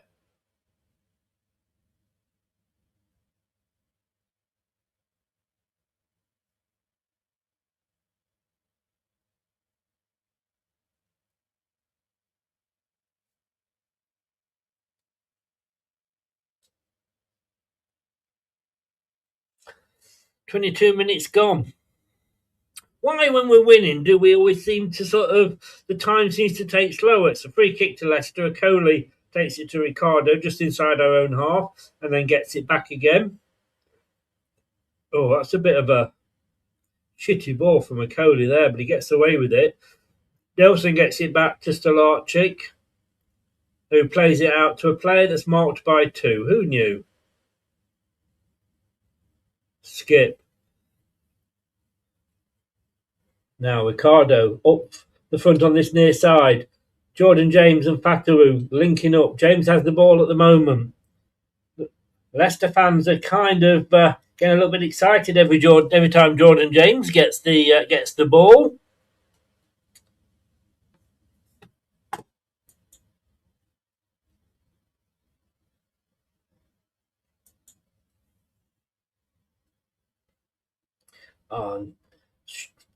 Very short pass for Monga then, and it ends up giving it away.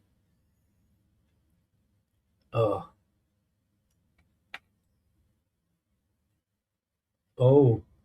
is James down? Oh, I think he's getting up now. He stretched for a ball that he didn't really have to there. I thought he might have pulled a hamstring or something, which would have been very worrying. Very worrying.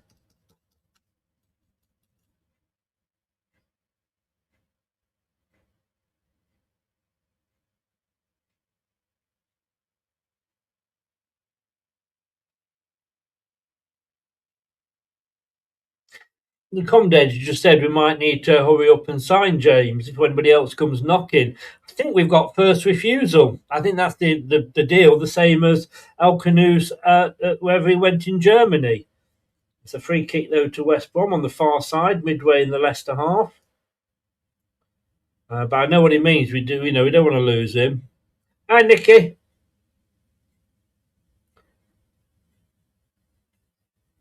Oh, wasn't a good free kick by Leicester. Hi, Nick. How you doing, mate?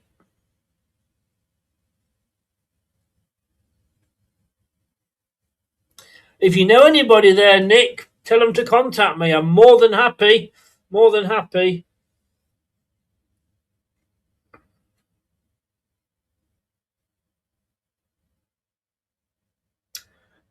Don't know what happened there. We absolutely just lost the ball whilst running with it. Now, West Brom are reacting well. Oh, that header was needed.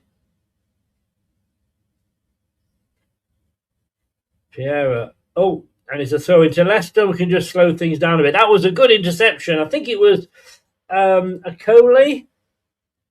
It needed that because there was a player behind him. Yeah, if anyone knows then anybody at Grain Store, I'm more than happy. I'm more than happy to do a nice deal for them.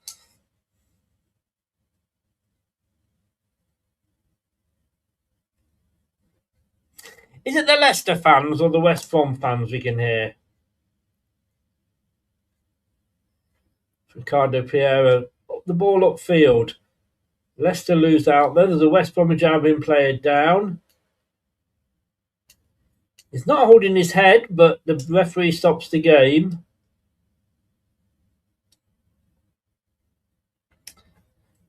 So as things stand at the moment, Leicester up to 12th.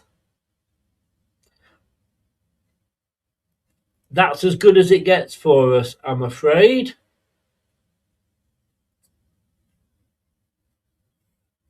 We can't do any better because we're behind QPR, who've got 38.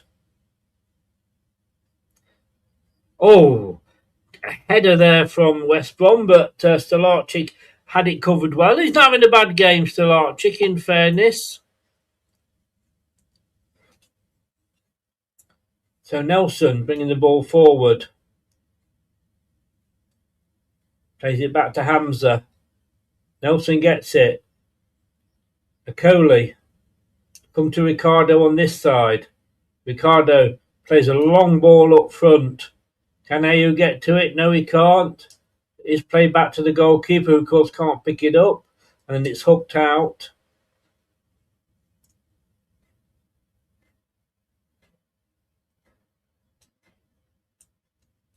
Left the throw in.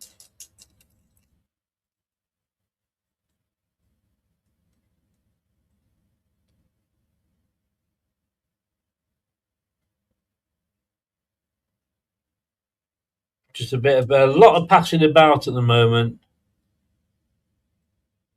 That was just a temporary thing, Prashant, just a temporary thing. That's more for the podcast than the actual. Oh, ball easily given away there. Oh, James rectified his mistake. Yes, what you can do is you can actually sponsor the channel, but because they sponsor the podcast, or they don't sponsor it, they just get a mention. You could run both side by side.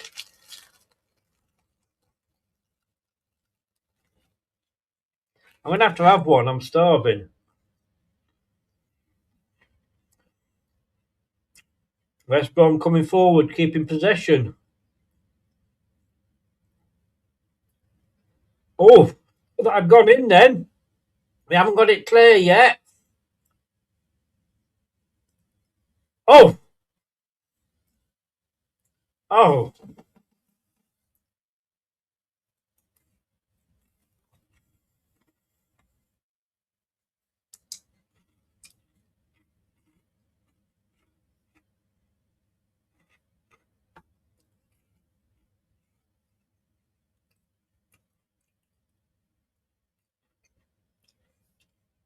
Ricardo was off the line there.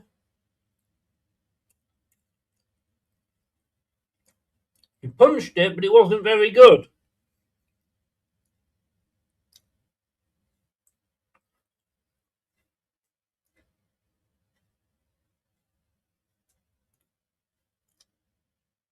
Thank God Vieira was on the line there.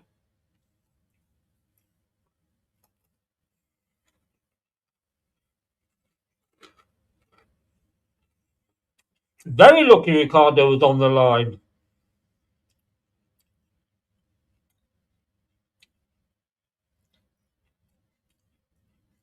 It was a poor punch from from Salarchik. Nelson went down. He's back on the pitch though.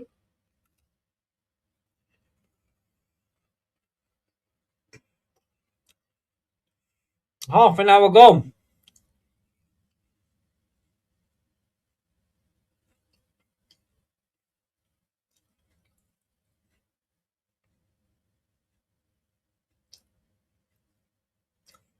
I think the commentary isn't matching the pictures at the moment.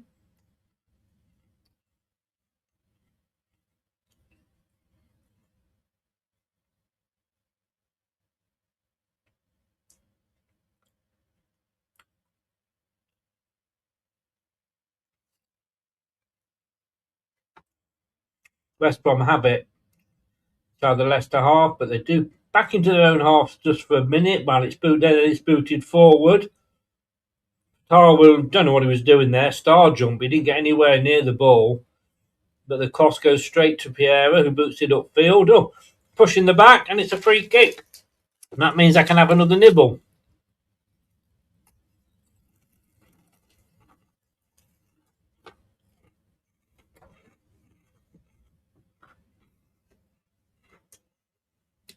I don't want to go up, Jeff. If we go up, it'll be worse than last season.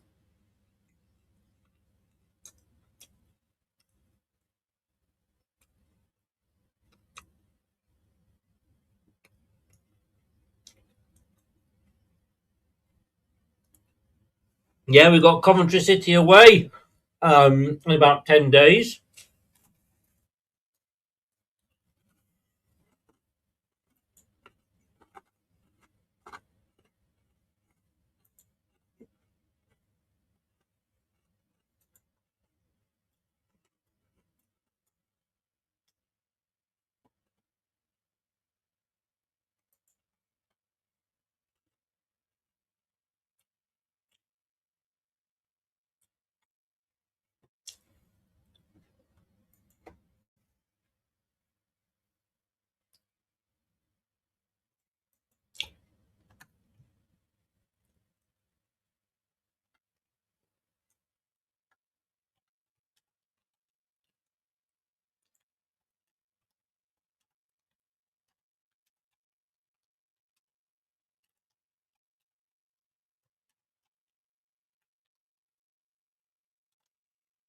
Oh my God, he's got the freedom of the park here.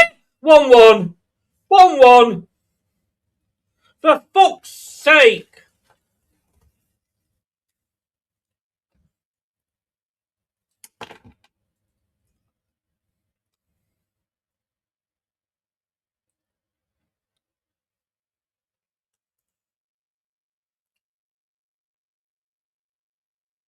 I mean, what was this?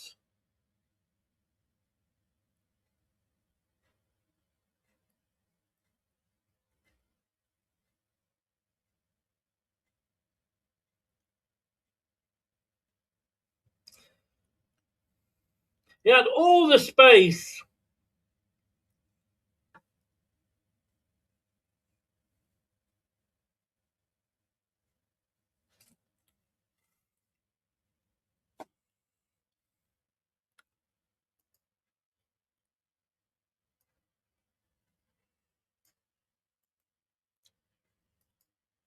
Just nobody in that fucking right back position.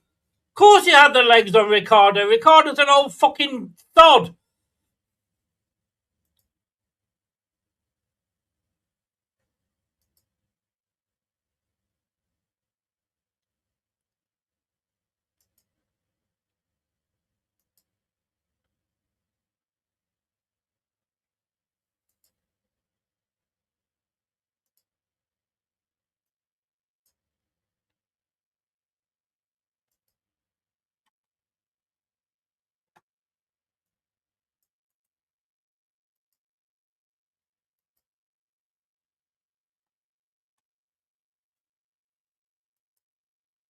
course, we're never going to keep a clean sheet.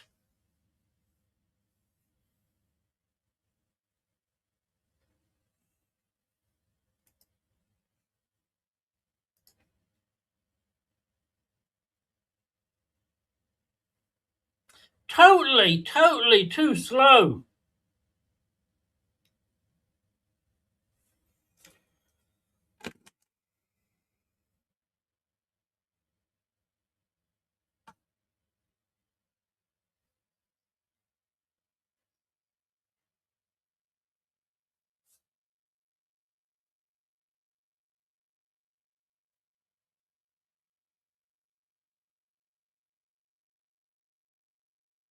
West Bromwich Albion fans are definitely out singing the Foxes.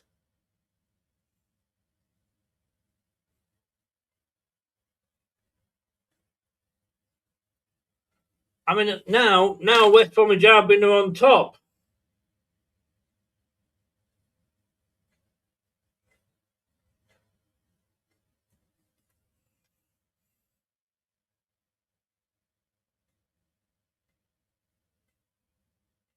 The last 10 minutes, 3 shots, 2 on targets, 3 from inside the box, 7 from outside the box, and that is just West Bromwich Albion. We've got 0-0-0-0. Again, it's head tennis again in that defence.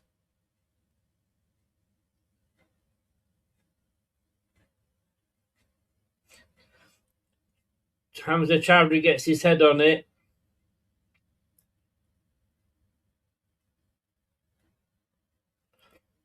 West Bromwich Albion fans, how shit must you be? We're drawing away.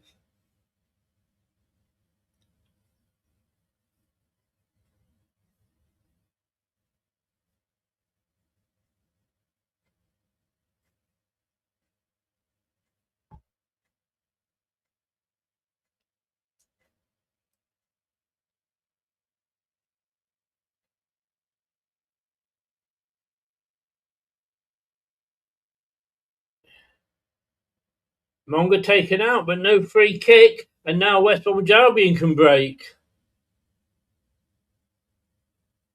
Stolarczyk had to come way out of his box and kick that then. Suddenly, West Bromwich Albion are first to every ball.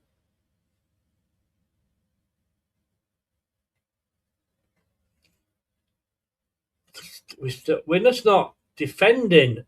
How often have we said that?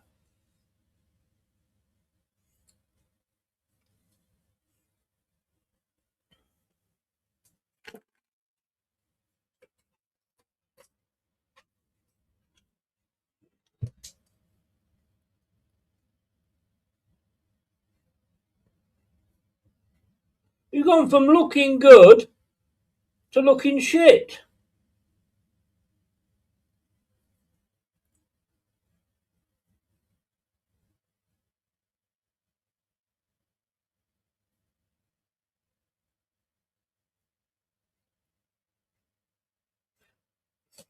West Brom going to get the second.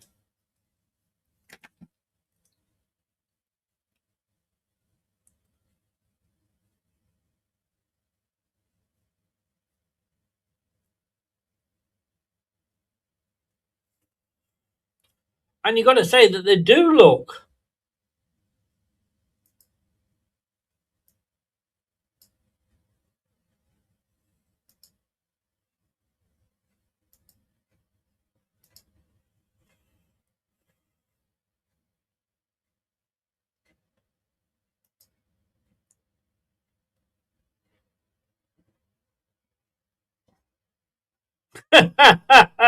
Thanks, Nick.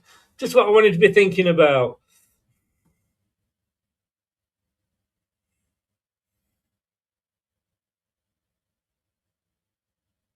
Lovely ball from West Brom into the box.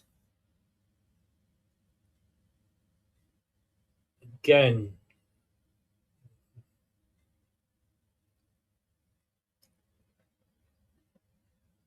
Oof.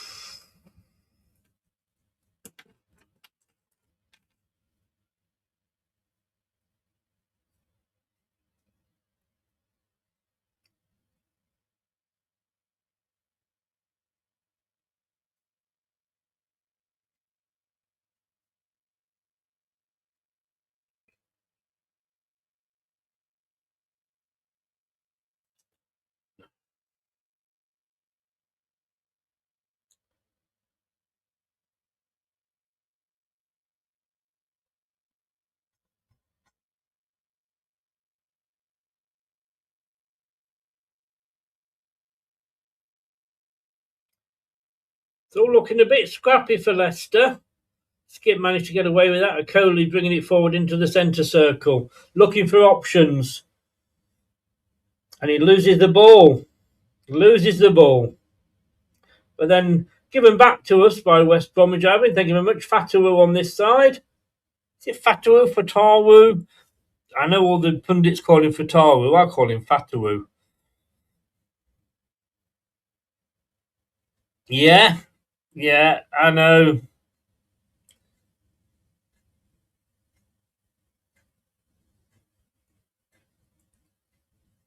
Oh, he tried to play the ball forward, Pierre, when it was obviously not on for Monga. Skip ends up back now with a Coley. Out to Jordan James on this side.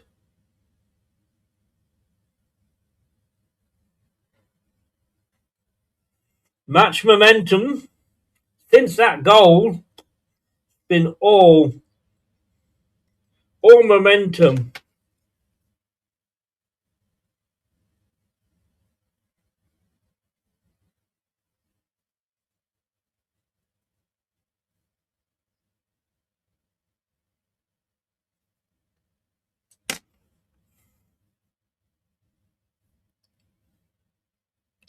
Tell you what, no, I'm really surprised. I am really surprised that Vestergaard wanted to bring his dog into work, because Leicester can't keep hold of Leeds.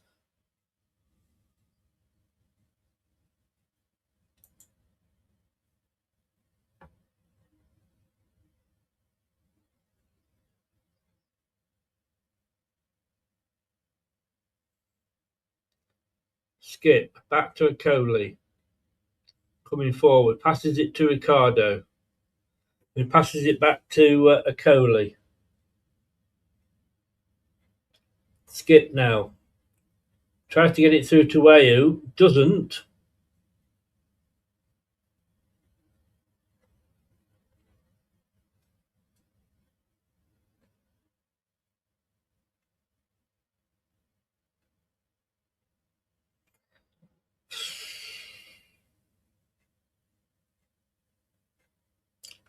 Such a turnaround since that goal.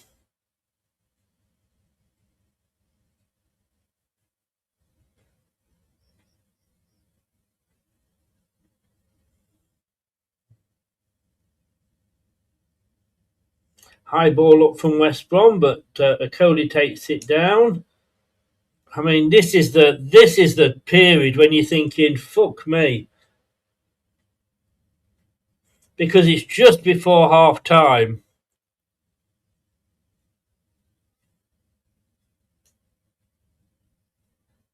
Tara into the box, but Ricardo not there, but he does get it from a poor header out.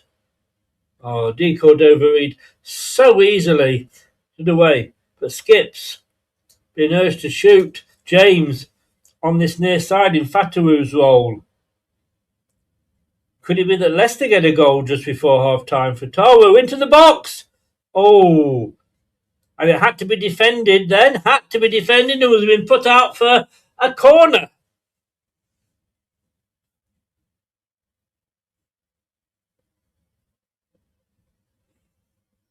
We're still 1-1 though, Nick.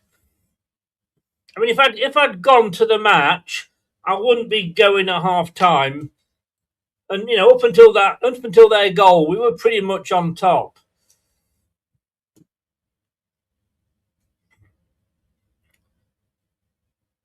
Oh, I think that was at Fatawu with an absolutely awful corner. Who put him on corners?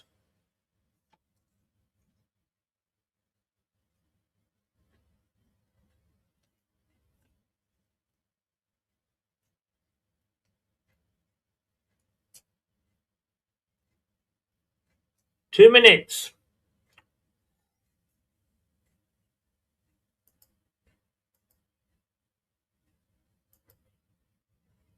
Ricardo.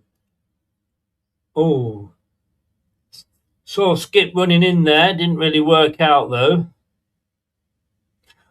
Jeff, we don't. We don't at all, mate.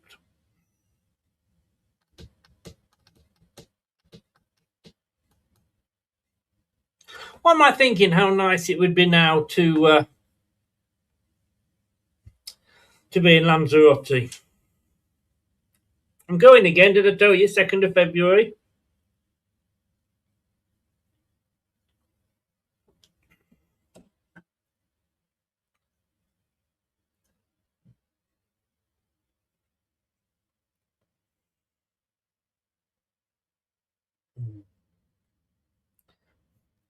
At 46 minutes, AU closing ball down well.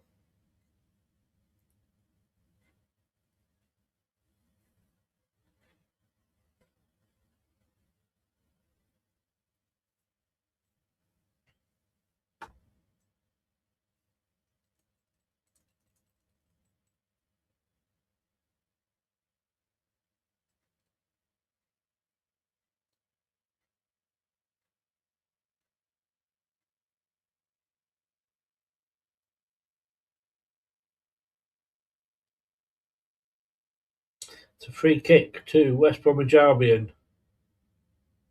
Out for throw in to them.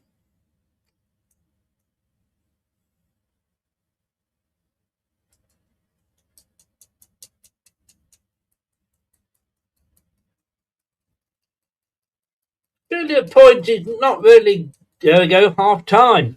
A point is not really good enough for either team, I don't think.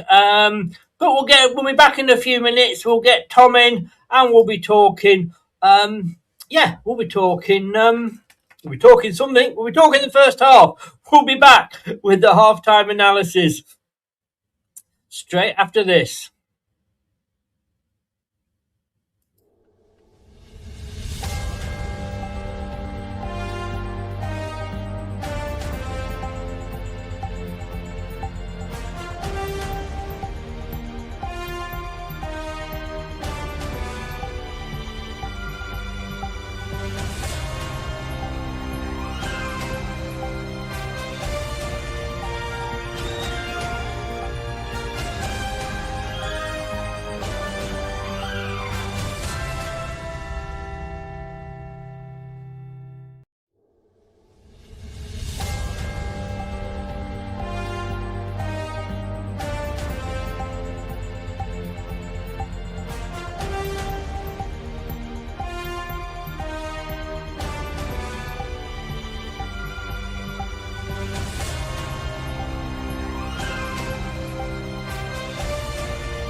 Well, I got excited for a moment there.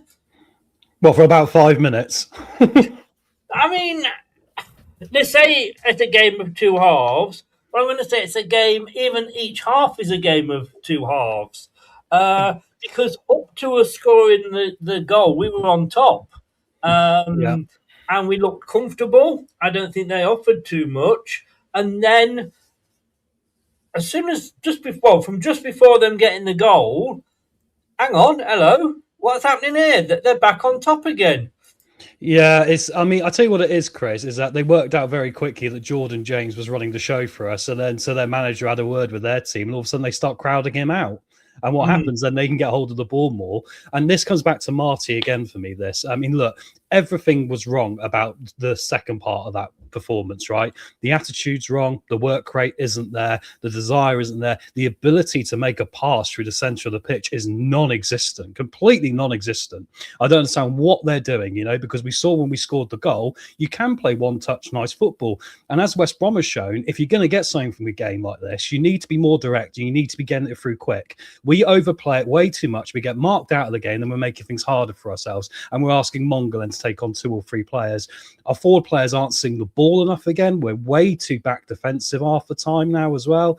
It is really, mate, it is just so diabolical. And I'm just sat here thinking, the fans that didn't go tonight that are going to catch up with this, and you've seen how many empty seats there are in this stadium tonight. I would say 50% empty, that stadium. Yeah, 50-60% empty tonight. It's the lowest I've seen it since, goodness me, probably, League One, maybe a long time ago. But that could be where we're heading with these levels of performances. I mean, the stats were coming up in the game. We're 24th in the league for how much we run. For how much we move on the pitch. I mean, we are putting all these facts up. We're now 7 goals away from conceding the total we did last time we got relegated to League One. Only 7 off that. Remember the last time we got relegated to League One, we went down with 45 goals, which wasn't a lot, actually, because we were just crap at scoring that year. Yeah. But we've already conceded now 38. And it's January. So we're going to be conceding, maybe 70 goals this season. It is all trending in the wrong direction. And the thing that gets me is that there is no progression. There is no progression. I'm at the point, look, I don't like sacking managers. And I've said, look, the club will probably replace him with someone like Carrick, which would be another 4-2-3-1 style manager, right? But I'm at the point now where I think there's, he's had all this time since July, August. And we don't see any difference, do we? And as soon as they get lent on, Chris, they fold because they've got no guts. And it annoys me. Why don't you say what you really think? Well, mate, I've been a manager, as you know, and I tell you what, I have a lot of love for people as well. I'm a very people-y sort of person, but when people let themselves down, that's when I get angry. I'm because you can see something in them, and you can see what they can do. And West Brom, all they've done is gone, we're not happy with what we're doing, and their manager's made a slight tweak. We've got a manager, if he makes a change for the second half, Chris, as we've seen weeks on weeks now, we're not sure if it's going to be a good change or will make it twice as bad. This game is so on the knife edge now, but I think it's definitely heading towards West Brom maybe getting that 3-1 win I predicted. Yes. Although my 3-1 is still on. I've got to say, where have I written it? I've written down here more. West Bromwich Albion are more likely to get the second than we are. Yep. Well, mate, that's it, isn't it? I mean, because the thing is, look at it this way, right? If we go 2-1 up in this, it will probably be by some sort of lucky wonder goal, maybe from Fatawu, or maybe we might put together one good little move in this second half. Because if we're lucky, we get 2 good moves a game, and we have to score from both of them to get a couple of goals, or we have to score from long range. That is the entire Leicester City this season, Chris. Every other team has got other options. Prashant mentioned it, and he's right. We do not utilise corners that well anymore. The first game of the season against Sheffield Wednesday, we needed corners to beat Sheffield Wednesday, Chris. Everyone else puts 2 or 3 or 4 past them. We can't do anything from open play. It is utterly baffling to me what is going on the training pitch. I feel like the players must be playing like Barcelona on the training pitch, probably because they're playing against each other and they're actually not that bloody good. And then we come out and play a team that actually has got some guts and some balls and is going through a bad run, but by all accounts hasn't been playing as badly as we have. And look what happens. You get caught out and found out. Marty Cifuentes has played 4 times as a manager against West Bromwich Albion, and he's not beaten them yet. Drew 2, and lost 2. 48.6% possession to Leicester, 51.4 to West Brom. RXP 0.26, there's 0.4. 4 shots to us, 6 to them, 1 on target for us, 2 for them. Number of touches in the opposition box: Leicester 9, West Bromwich Albion 20. That's amazing. Ball in the box, unless Fatawu is in the mood, you ain't going to score a fucking goal. You can pre-record that, Chris, and play out every half-time, because every game the stats are the same. If we have more than 8 touches in the opposition box before half-time, we must have had a hemorrhage in our head or something, because that just doesn't happen, does it? You know, it's just, and I just don't see what we're doing, because it's trending worse and worse and worse now. And he's not willing to change the formation, because he's going to have to do something. If we keep lining up on this, they are just going to now take the game, aren't they? We might as well gamble now and go for it, really, because we need to find a way to bring Monga into this game. His close control with the ball at his feet is going to be a problem for them. It has been a problem for them. They had 2 or 3 players on him. We're not bringing him into the game enough. We're not able to bring these forward players into the games. We're so busy getting overrun in the midfield by West Brom, and then they're on us, and then we're making bad decisions at the back. Like, we're trying to retain the ball when they're back on us and pushed us right back towards our goal. We're trying to pass it to one another, and then what happens is we end up getting caught out up our end of the pitch and give them opportunities as well. So it's a double-edged sword. Why aren't we just booting it out? Got to say, Scott, always the glass half full. Let's look at the positives. We're normally 3-0 down at this point. Love it, Scott. Look, when they went, I mean, it was a great goal that we got. Lovely movement. It was probably one of the best passages of play I've seen from Leicester this season. Ayew, look, he's in the box. He's in the right place. Gets his foot to it first. Absolutely brilliant. But shows they can do it. Shows they can do it. That's what annoys me. It shows they can do it, Chris. And to make matters worse, towards the end of that first half, right, we were in fear. We were in this anxiety of, we don't want to give the ball up, so we're not going to try and play quickly through their lines, but we're going to literally just hold the ball too much and just keep them hemmed back in and just stop them having the ball for a minute. We're past that point. It's 1-1, and as soon as they get the ball, they've got the momentum in their favour. You need to fight back. You need to punch them back. If you're in a boxing match, Chris, and you were getting jabbed by someone, yes, you've got to put your guard up, but you've got to get some punches back, or you're going to lose. Can't argue. I did say to you, I'm going to tell you why I've got this old training kit on today. It's because this sums Leicester up. Win 1, lose 1. Win 1, lose. I'm trying to go backwards here. Lose 1, win 1. I mean, it's pathetic. I'm going to say, again, I'm sorry, Ricardo's having a shit game. Couple of good, and he did clear it off the line, I grant you. Where the fuck was he for their goal? Well, the thing is, with these tactics and formations, you do narrow up. But the thing is, the way around it is do what West Brom did. You've got to then quickly spread the ball and play someone in. If West Brom want to win this game, that's all they got to do now, because they know we're so susceptible at this. And it's partly 2 reasons, Chris. Number 1, he was a bit too slow, yes. Number 2, he was trying to play an offside when the rest of them weren't. So this is the problem with the back line. Obviously, we've had to mess it around tonight as well and put them across and swap them sides. And actually, Hamza's gone across onto the left back position, and Ricardo's gone back to right back. So it's interesting how that's been moved around. But like they're not on the same page, mate, are they? This is why we're conceding so much. We're defensively so frail because we don't seem to have a set plan of what we're doing. I'd have all those defenders out there going, this is what we do all the time, no matter who's in the team. Are they doing this? I can't see they can be because of how bad it is. I just eat, sleep, repeat. That's all we're on, on this channel. I've got that shirt over there. I'll put it on at the end of the game. You got what shirt, sorry? I've got that shirt, eat, sleep, repeat, and I'll put it on. Oh, right, yeah. I mean,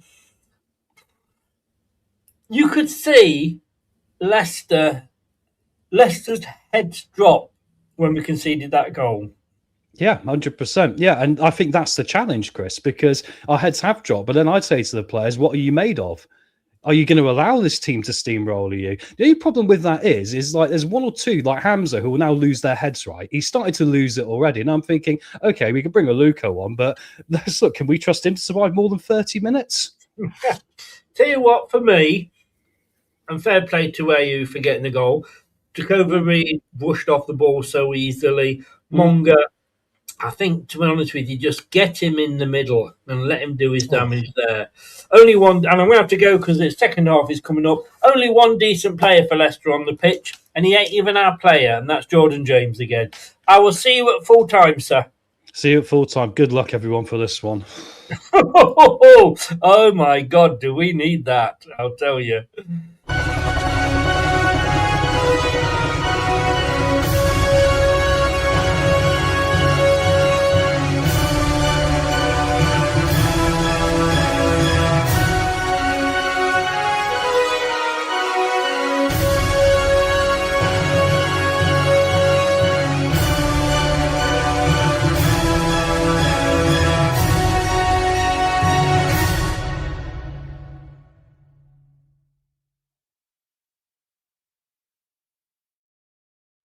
Yeah, and I know before anybody says anything, Ricardo Pereira did get it off the line.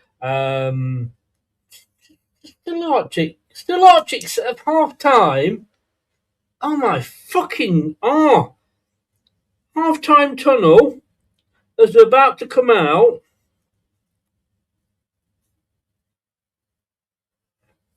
Stolarczyk is signing the ball. What is all that about? And it wasn't, for a Leicester City official. What is all that about? Right, everybody, we're about to kick off for the second half. Can we actually get something from this game? I have to say, can we actually hang on to a draw?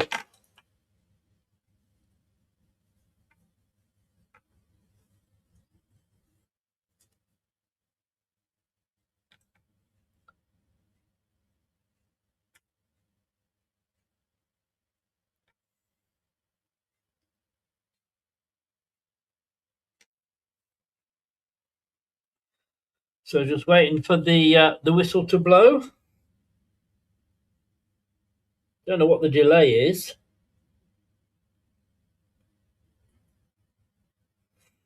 Communications, I think it is. They've just said.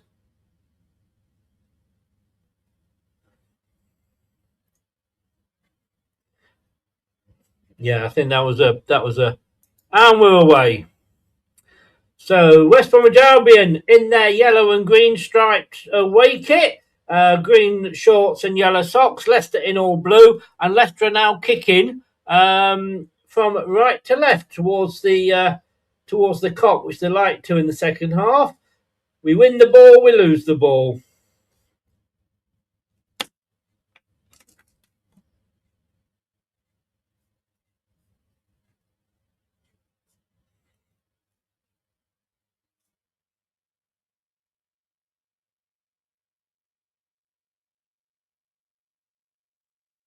So Monga now. You say he got 3 players on him. Guess what? No changes.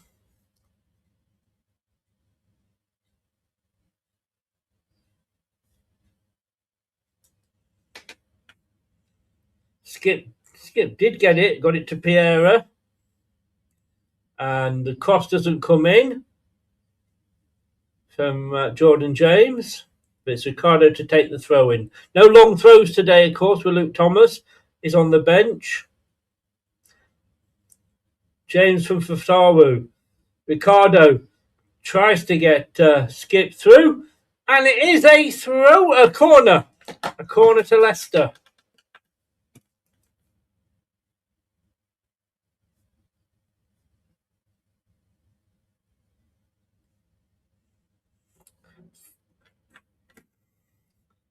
First time I can probably really hear the crowd.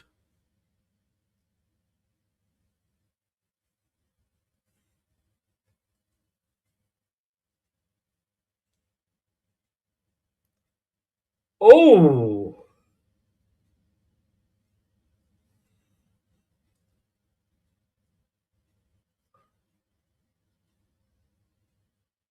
wow.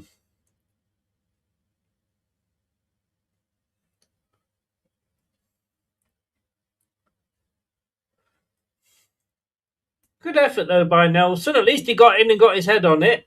Goal kick taken, and it's a long goal kick up. And Coley straight back at them with the header.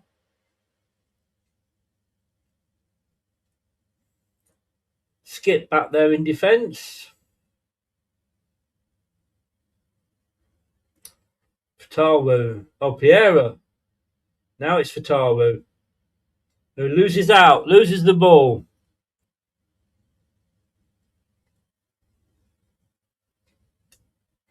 Jeremy Monga gives the foul away now.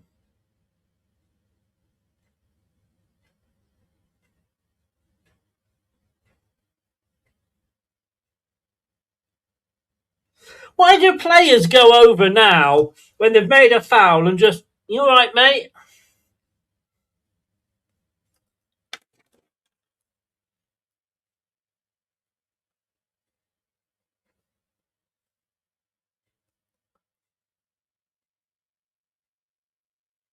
I mean, just say, go on, fuck off, we've hurt you.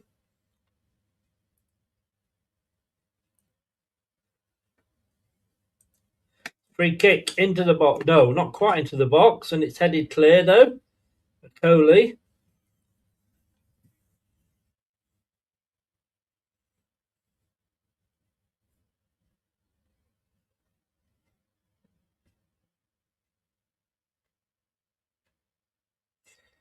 Coley heads it, but no, well cut out there by Piera. For a lot of the time, he is having a better game tonight, Ricardo, but he's still was missing for the goal.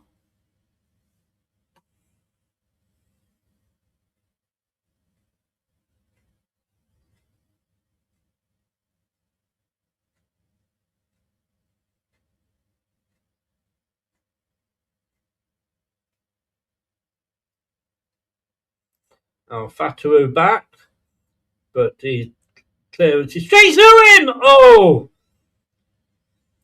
Monga left for dead. Fatawu left for dead on that right hand side. A ball comes across, but thankfully it was passing to his mate in the space station, the West Bromwich Albion striker.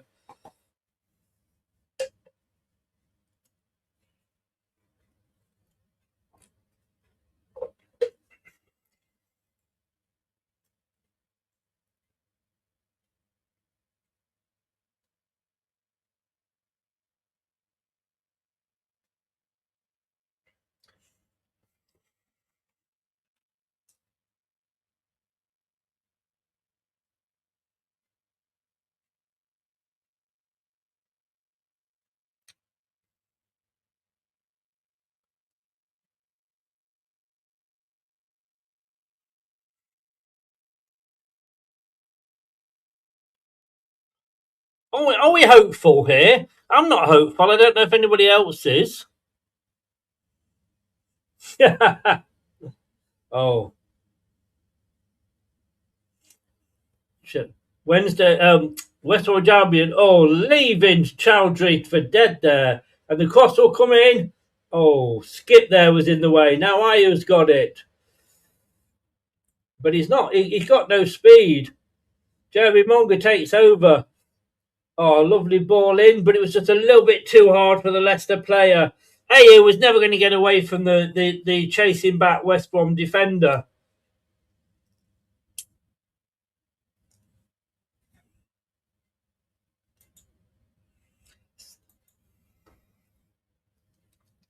It is like a West Bromwich Albion home game.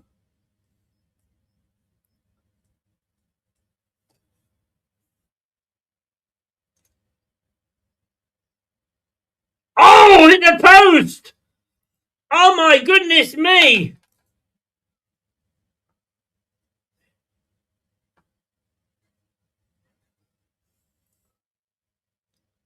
Defence were nowhere.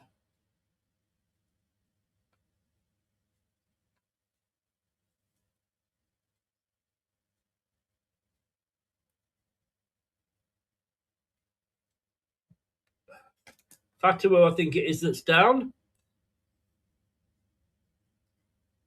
It was a good move from West Bromwich Albion.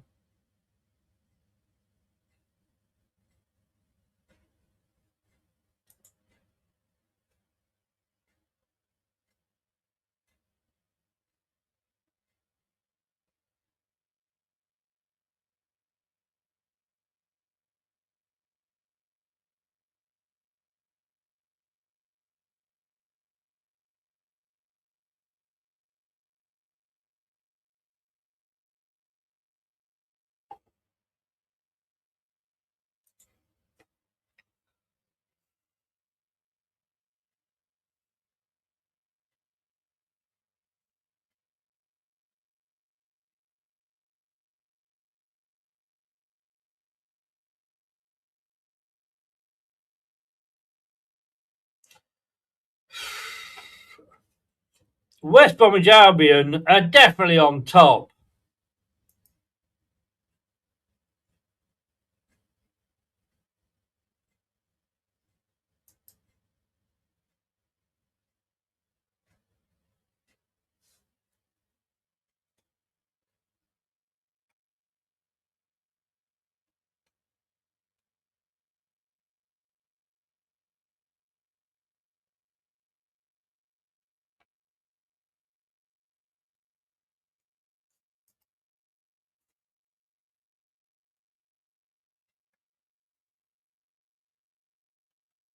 Chowdhury looks to chip it in, but he doesn't. Nelson. Over to Ricardo.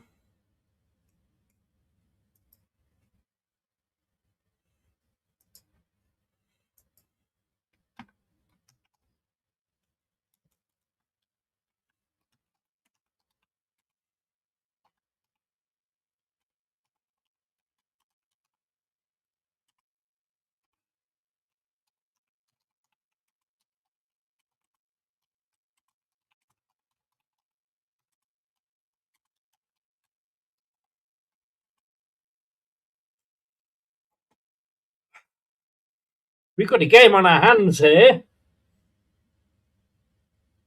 I don't know if it did it touch a Coley, not sure there, but just as it hit the post, they're just repeating that. But again, Leicester lose the ball. How often have we said that? Now, West Bromwich Albion coming clear.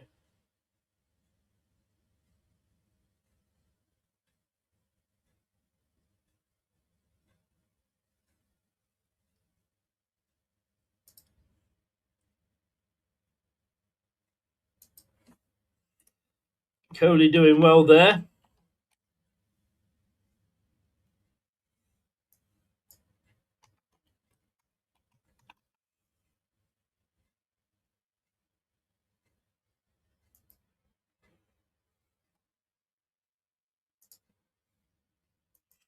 Now, Leicester can break with Jordan James. Got Ricardo. Taru, sorry. James can bring it back. Taru, oh, wasted. Wasted.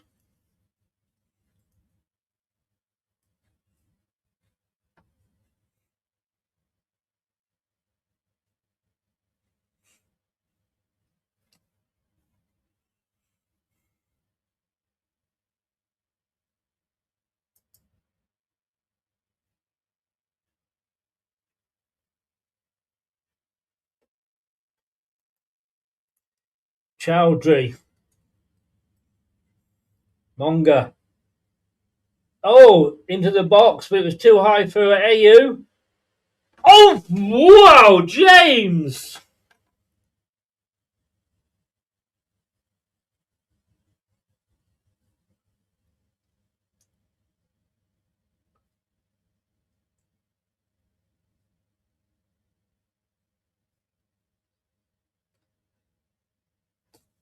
It was an effort.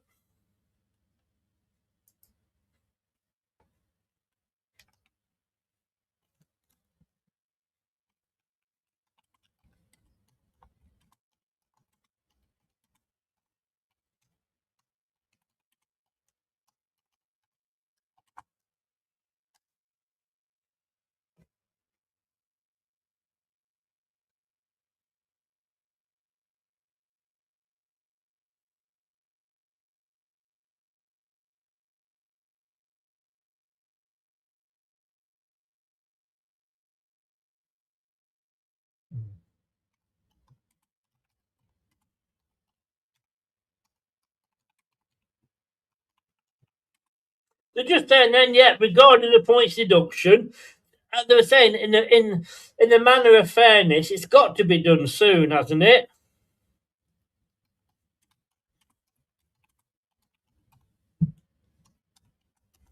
Surely got to be done. But West Brom come away. Down there left. There, yeah, our right. Cross comes in. But it's a corner to West Brom. Vieira gets in the way.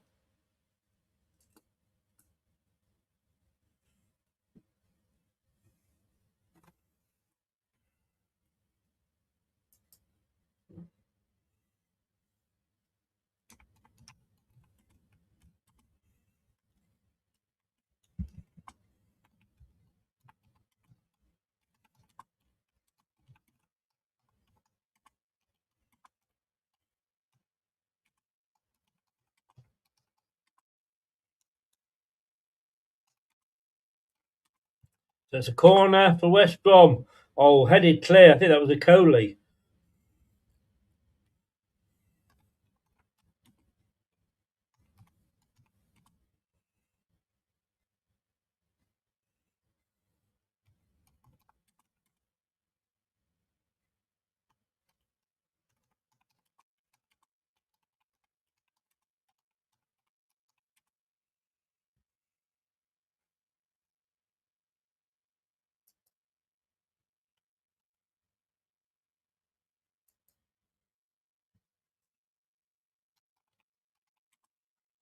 Oh, West Brom are just closing us down all the time.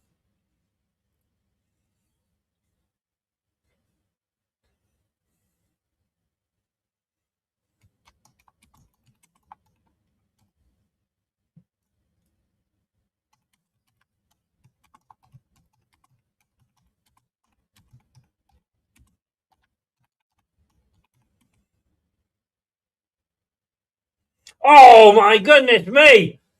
Oh.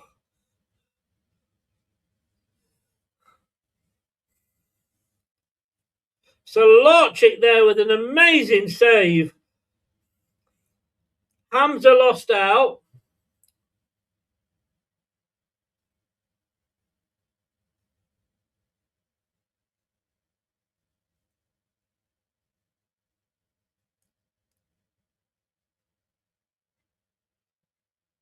In fairness, as much as we've criticised Larchik, that was a good save.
Honestly, being a Leicester fan, it's just not good for your heart, is it?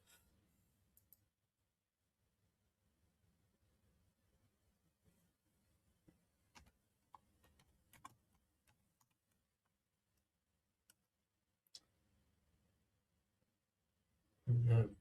Ah, James again won the ball when he shouldn't done, really. Oh, did it go out? Come on, referee.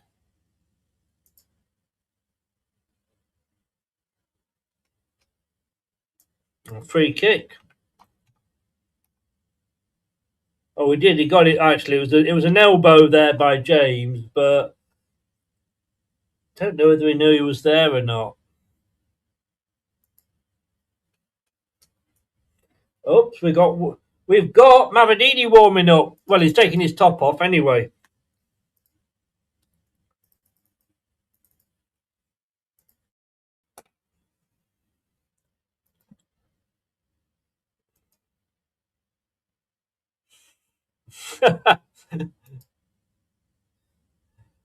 It's very true. Probably wrapped up. Well, those seats are heated, so they've got no excuse.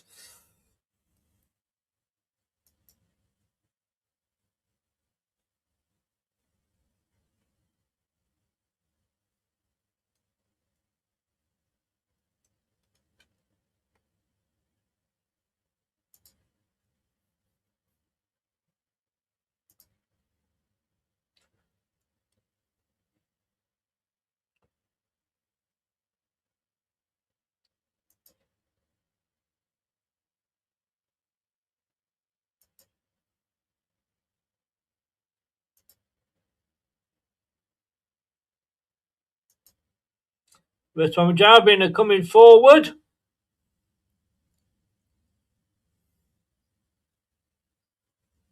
Oh, good defending by Leicester. We can now break, but nobody's forward.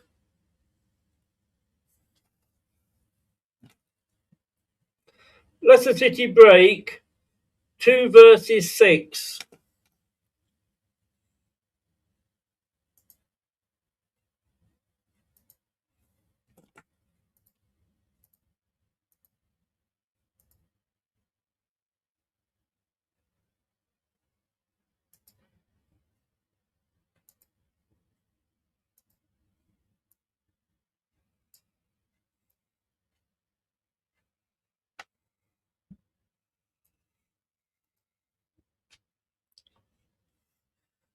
Oh wow! Stolarczyk came out well there.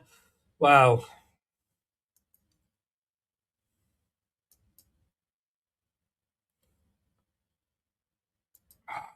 Is anybody else pooing their pants at the moment? Oh, and that's a free kick and a yellow card. Skip.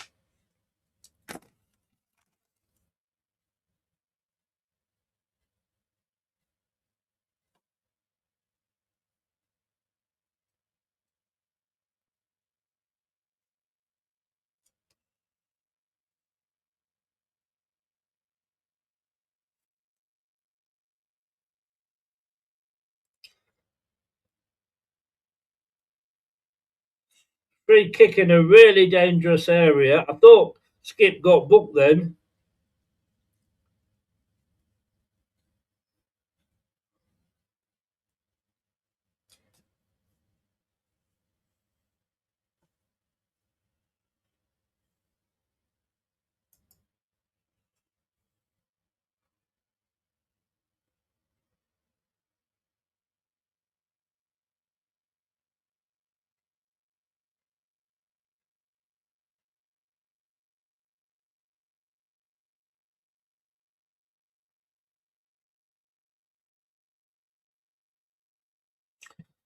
They're not particularly happy with this wall. Oh,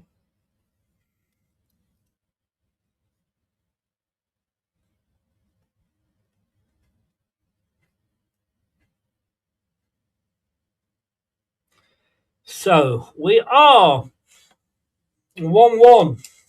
66 minutes gone. The referee, they said earlier, in fairness, the referee he set the bar quite high when it comes to, he's let a lot go.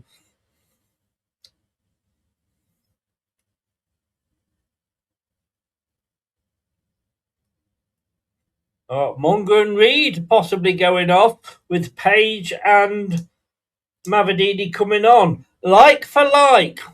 Why?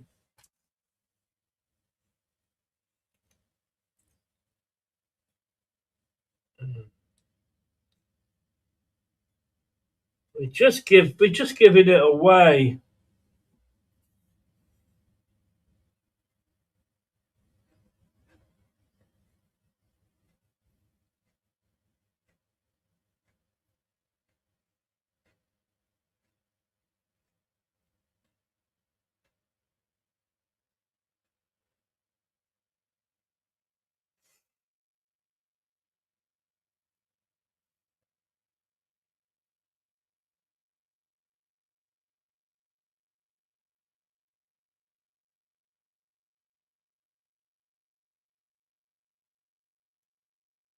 Oh, not sure that was a good. Well, it was a defensive header. Oh, a defensive header from Nelson, but it went across the goal rather than out.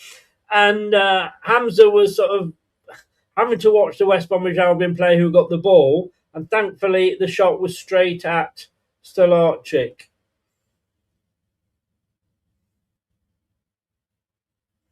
This time Hamza gets his body in front of a long shot.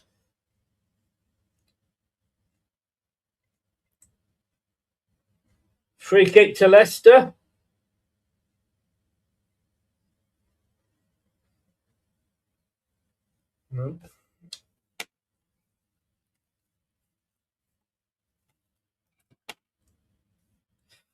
Has Monga bought the free kick?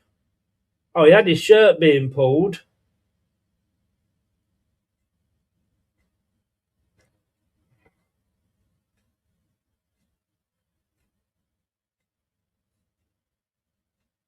So, substitutions.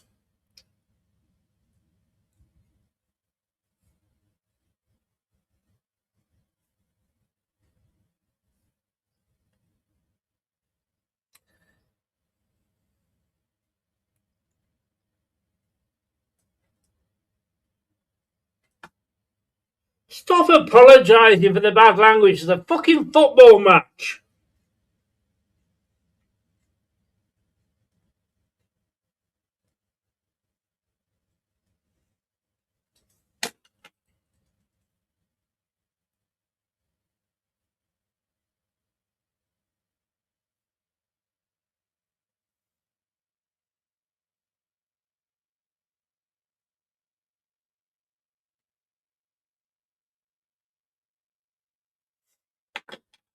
I mean, how woke are Sky Sports? Really?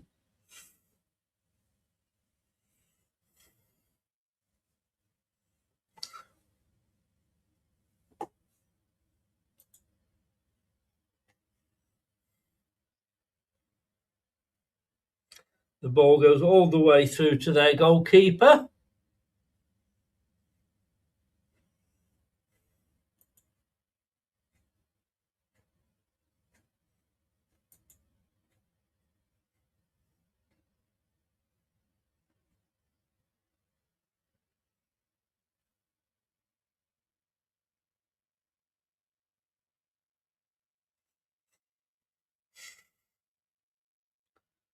Throw into West Bromwich Albion on the near side. 20 minutes left. You do feel this game could go either way, but I have to say, West Bromwich Albion looking like they will get the next goal.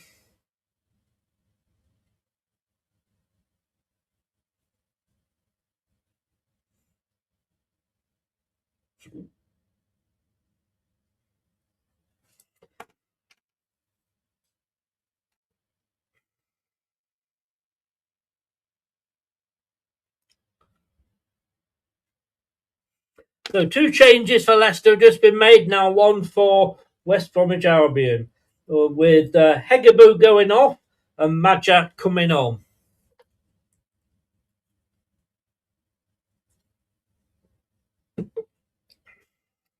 So, throw in. Almost level with the penalty line. Cross comes in. Oh, it's a headed Nelson getting his head on it there.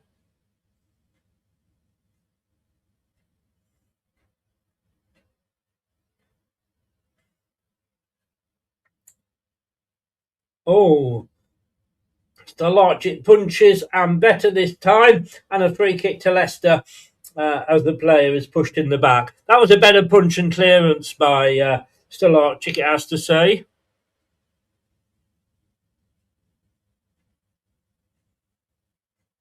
Hi Dan, how you doing, mate? Join Dan and me tomorrow at 9 o'clock for the new Premier League show. Well, for the rest of the season while Dan's in the Premier League, of course.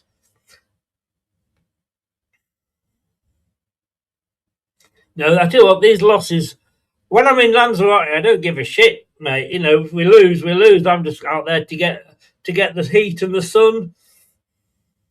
which I don't think you'll be getting over here on the 2nd of February.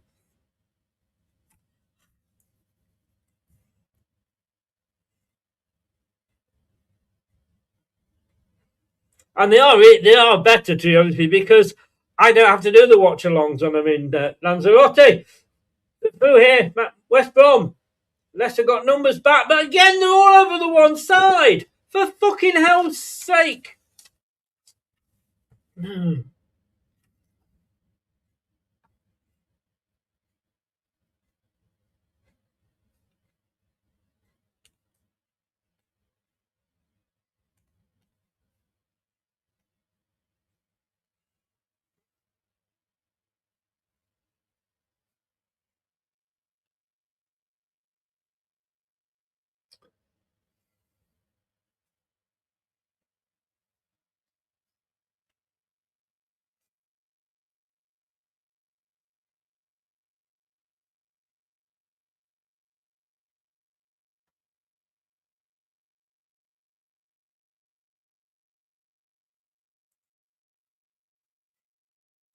Let's have a look at this. They was claiming a penalty here. The referee did well.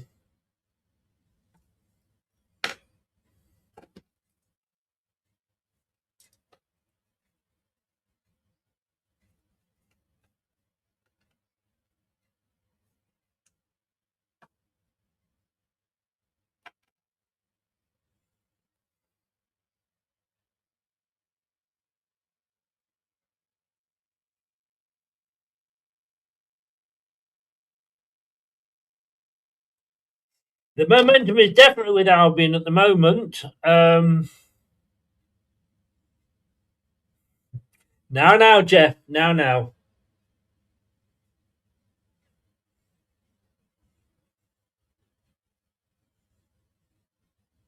So this is only the 5th time in 12 months I've gone there. What's up with you? Yeah, well done. And that was Skip just letting the ball run out for a goal kick.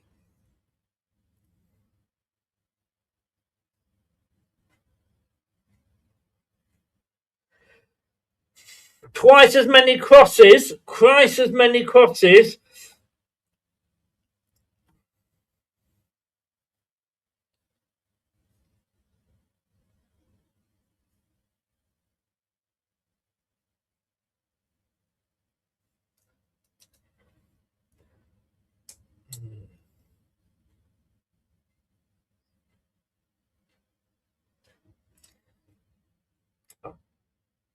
Navadidi getting his foot in the way. Now it's West Brom. Oh, that'll be a free kick. Yeah. Oh. First yellow card. 76 minutes for Hamza Chowdhury.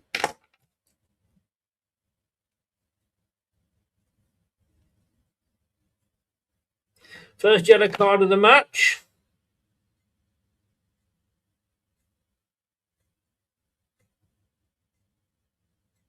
Fourth of the season.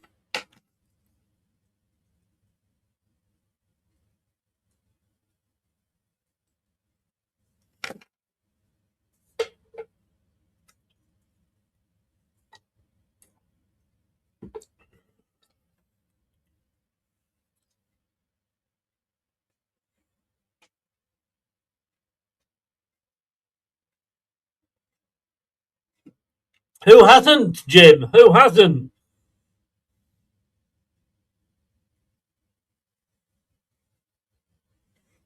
Apart from JJ.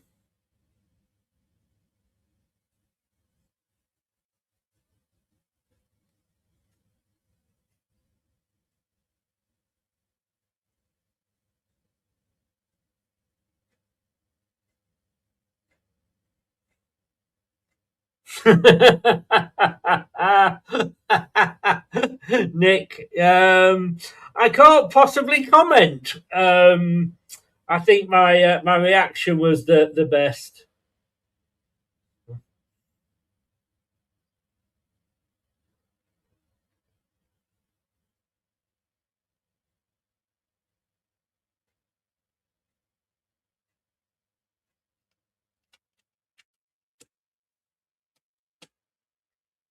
Has no, they're quite. I'm just saying, since they equalised, it's really been West Bromwich Albion in the ascendancy.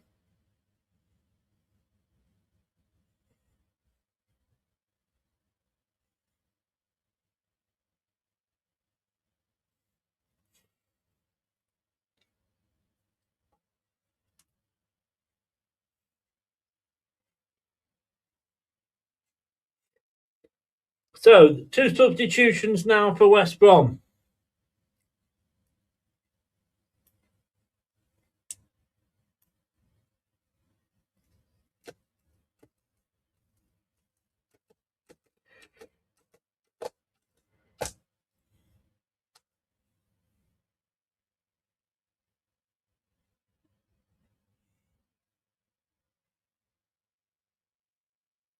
Well, and now Daka's coming on.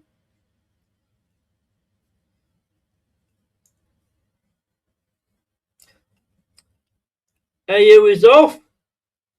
Daka is on. If we need a bit of redemption here,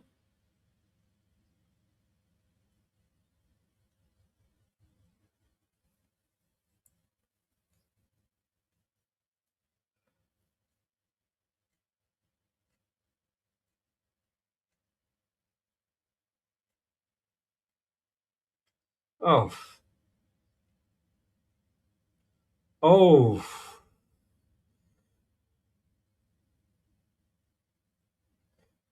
oh, oh my goodness gracious me!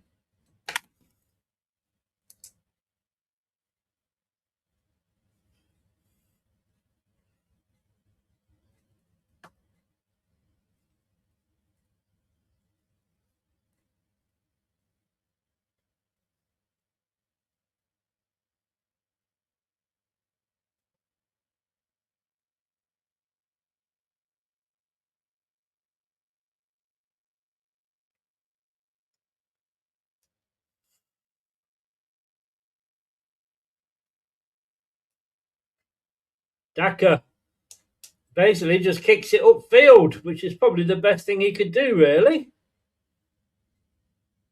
And it's going out, and it'll be a Leicester City throw-in. All right, let me ask you this then, guys. At this point, with the way this game is going, would you take a point?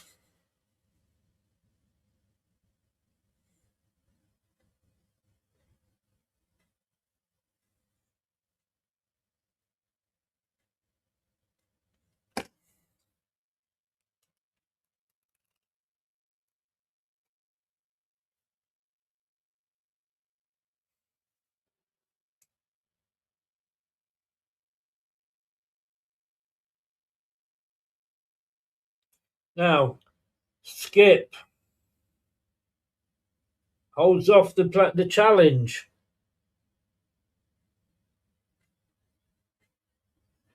Page to Hamza Chantry. To Mavadidi now. Can he provide any magic? No, he can't, because he tries to dribble past.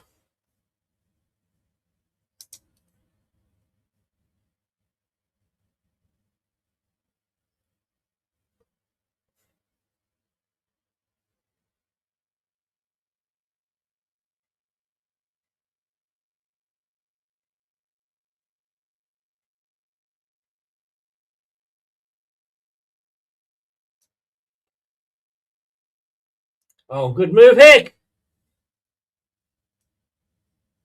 It's a corner. Leicester City corner. 82 minutes. Yeah, Andreas, I know. Yes. We want all 3, Jeff, but can you see us getting all 3? At the moment, we're on top.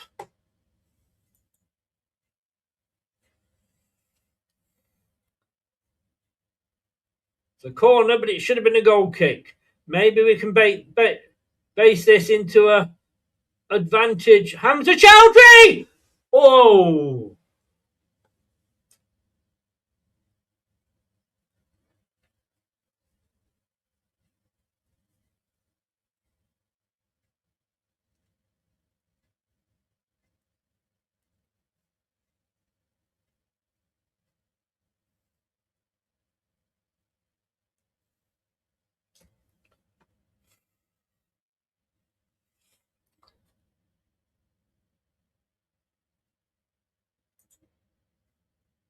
So as it stands, we're moving up one place above Birmingham City at the moment.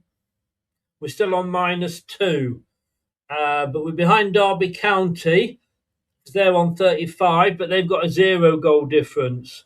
Now, can Leicester get away here? Louis Page is getting involved since he came on. It's into the box, but it's cleared away by the West Bromwich defence. Good header clear, to be fair. Okoli to Nelson. Nelson to Chowdhury on this near side. Finds Mavididi. Oh, bit too hard, is it? Yes. It's a shame. That was a good effort, but Page just it was a bit too hard for him. Bit too hard for him.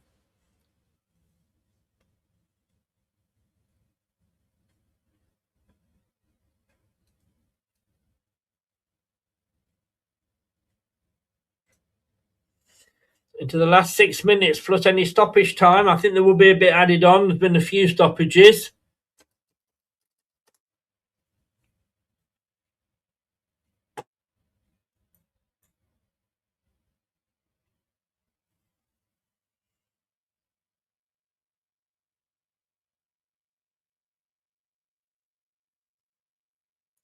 Leicester got a better space now on the far side.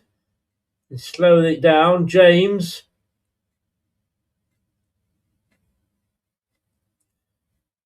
Back with the defence for Leicester. Out to Nelson, who's on this left side at the moment. To Chowdhury. Crosses into the box. Oh. Daka with a header back into the box there.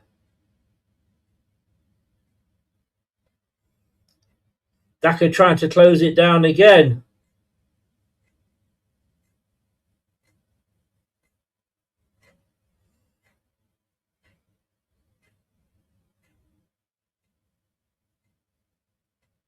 No, they're just saying the point doesn't really do either team a lot of good, but it's better to have one than none, which is what we've been used to getting.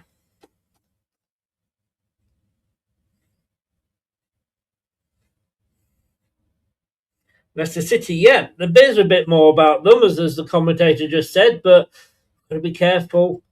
Hit on the break. How many times has that happened to us?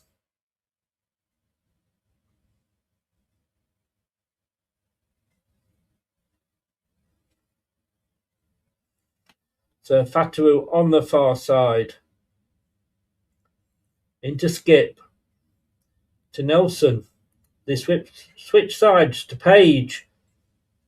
This is Page to Hamza. Page to Skip.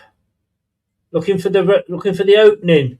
Ricardo Pereira up to James, who heads it wide to Fatawu, who falls over. But he does get back on his feet. He's looking for that shot again. Oh, good interception by Nelson. Why is Hamza? He's always looking to do it. Leicester fans are suddenly getting a little bit excited. Into the last 4 minutes. And now Skip nearly slips. Oh. And then James gives the ball away. This is what I'm scared of.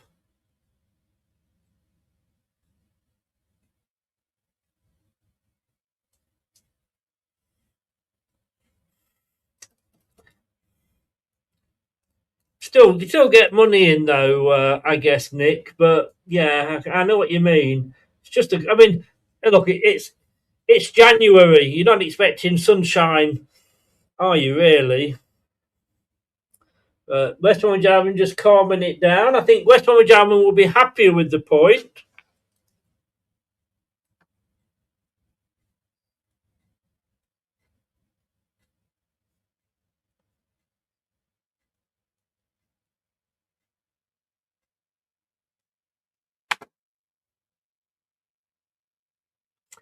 Please, guys, if you are in and watching, please can you click the subscribe button. It is totally free. Doesn't cost you anything at all.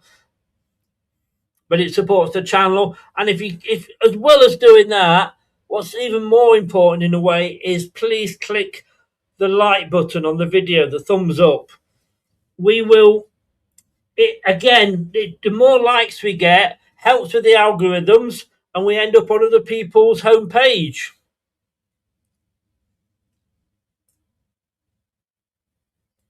Corner to West Bromwich Albion. 88 minutes.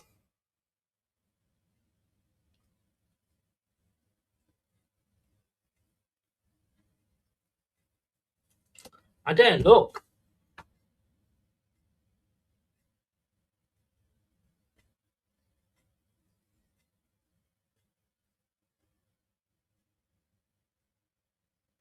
Not got it clear yet.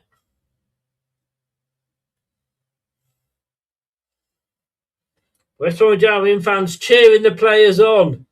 Headed clear, but we've still not got it away properly.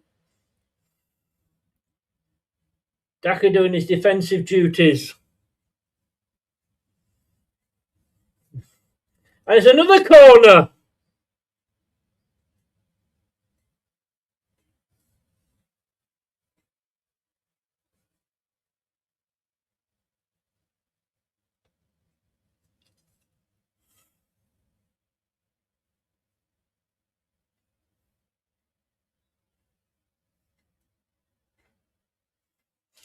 So a corner comes in. Headed clear, doesn't get past the first man.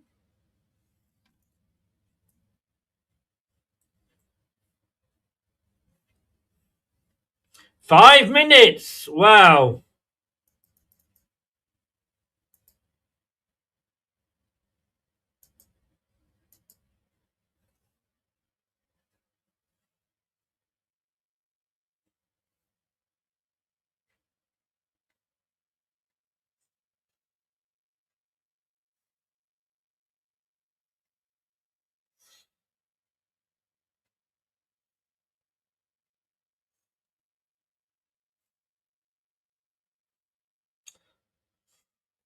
So as Leicester were on top for a bit, it's now come out, it's now playing out that West Bromwich Albion are enjoying a bit of pressure at the moment.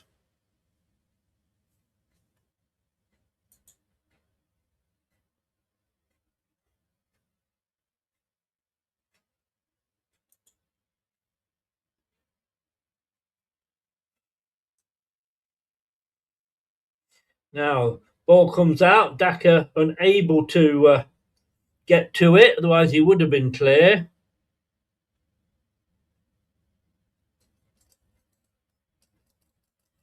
Eight shots on target for West Brom to our one. They are. Albion are finishing the stronger. Mate, you're a star. Thank you very much. I didn't know you actually knew him, Nick. Really appreciate that. Really do appreciate that.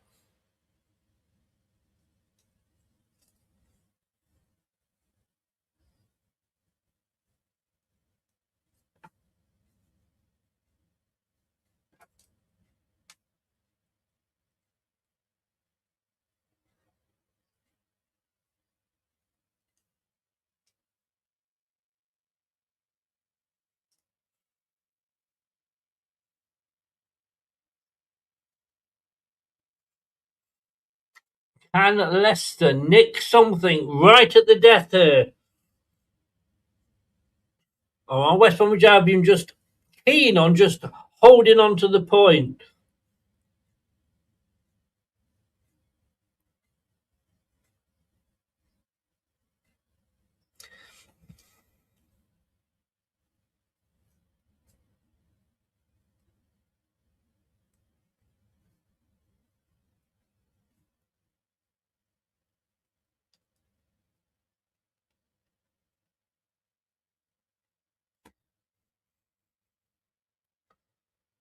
So we're on 93 minutes here. Delarchik comes out and claims the ball. Sometimes it's not about all about winning, it's about just defending well.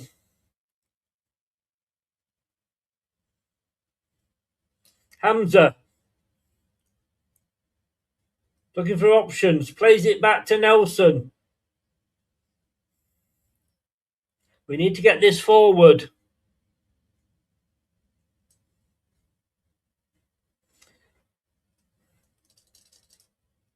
Leicester. Plays it out to Mavididi on this near side. He's got some space. Plays it back to Chowdhury. Chowdhury into James. Page. Mavididi. Takes it nearly to the line. Chips it into the box. Fatawu! Fatawu! Leicester City on the 95th minute, 94th minute. What a goal! What a fucking goal! West Bromwich Albion, he was saying they have seen it. What a goal! What a player! Did I say it all the time? What a great player he is.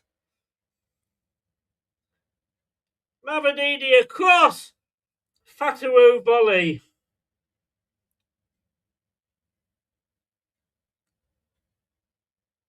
Mavididi, the ball didn't even touch the ground.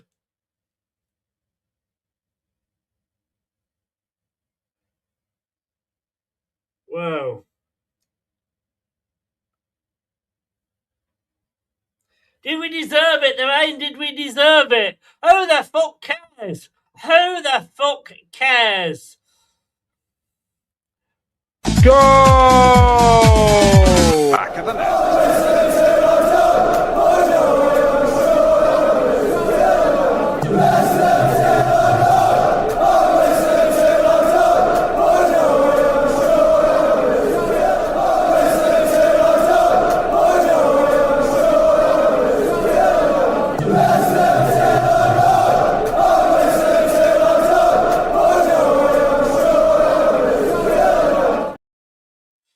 10 away defeats in a row at this point. Have they got time to get anything back, I ask? It can be a cruel game. We know that ourselves, don't we? It is a cruel game.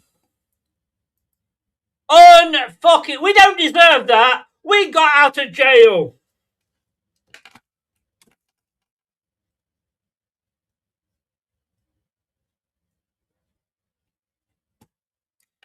Mavididi, can he make it 3? Oh, Page with an effort right towards the end.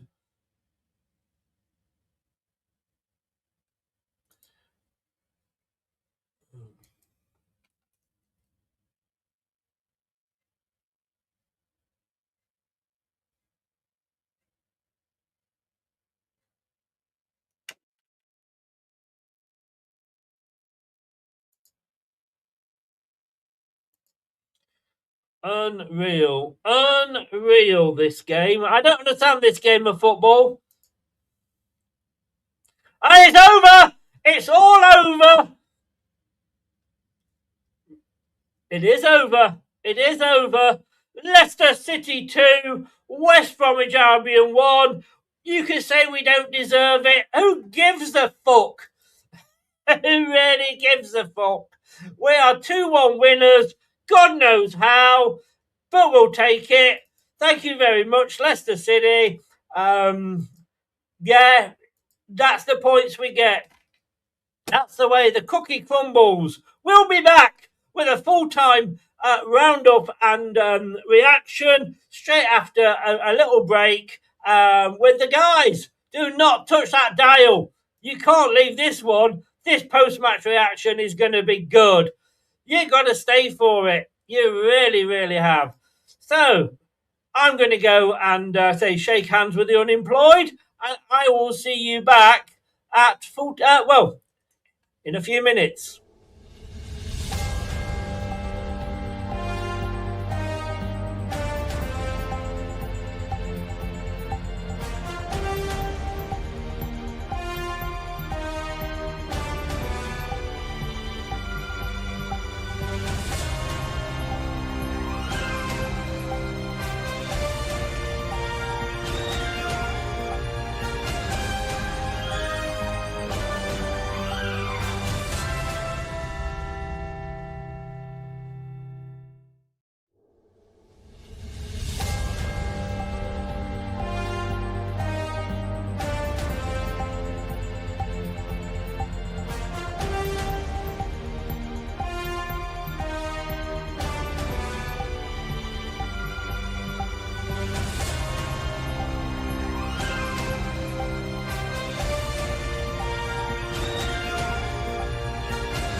have what she's having. I think we could all do with what she is having. I don't understand this game of football. I really don't. Well, I don't believe it. Wow. Never a doubt. Wow. Talk about. I've got the police outside. I have got the police outside saying that we got out of jail. How do we do that, gentlemen? Good evening, Happy New Year. If this is the first time we've seen you this side of the New Year, on the day that I booked Lanzarote again, it's the day that we actually win. Maybe that's a lucky omen. A lucky omen. Well, look, let's just start with the obvious, Tom. We didn't deserve that, did we? No, not in the slightest. I'm like, the thing Marty should be rather than the football manager is a bit of a magician, because as soon as he's in trouble, he seems to miracle a result out of somewhere, which we a lot of times don't deserve. And we didn't deserve it today at all. West Brom will rightly feel hard done by, as a lot of teams this season. We've beaten them, probably have. So yeah, once again, it was awful. We got 3 points, I guess, and that's all we can really take from the positives today. Yeah, I'm sorry, guys. Just moving you around, trying to find somebody that isn't going to get overdone by the writing. It might actually. That's a point. It might. I look better that way, to be honest. I didn't like to say anything, but yeah, mate. Look, again, same question for you, Jim. I don't care that we didn't deserve it, but we didn't, did we? Never a doubt, Chris. I never had a doubt throughout the whole match. Have you got any tissues left? I was just thinking because AU scored.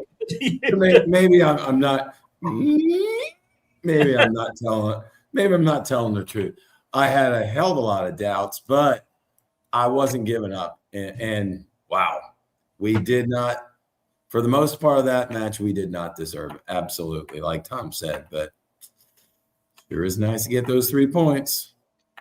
Doesn't matter, Wayne, does it? However you get them, it just does not matter. And all I could hear throughout on the commentary was, we've seen this show before. We've watched this film before.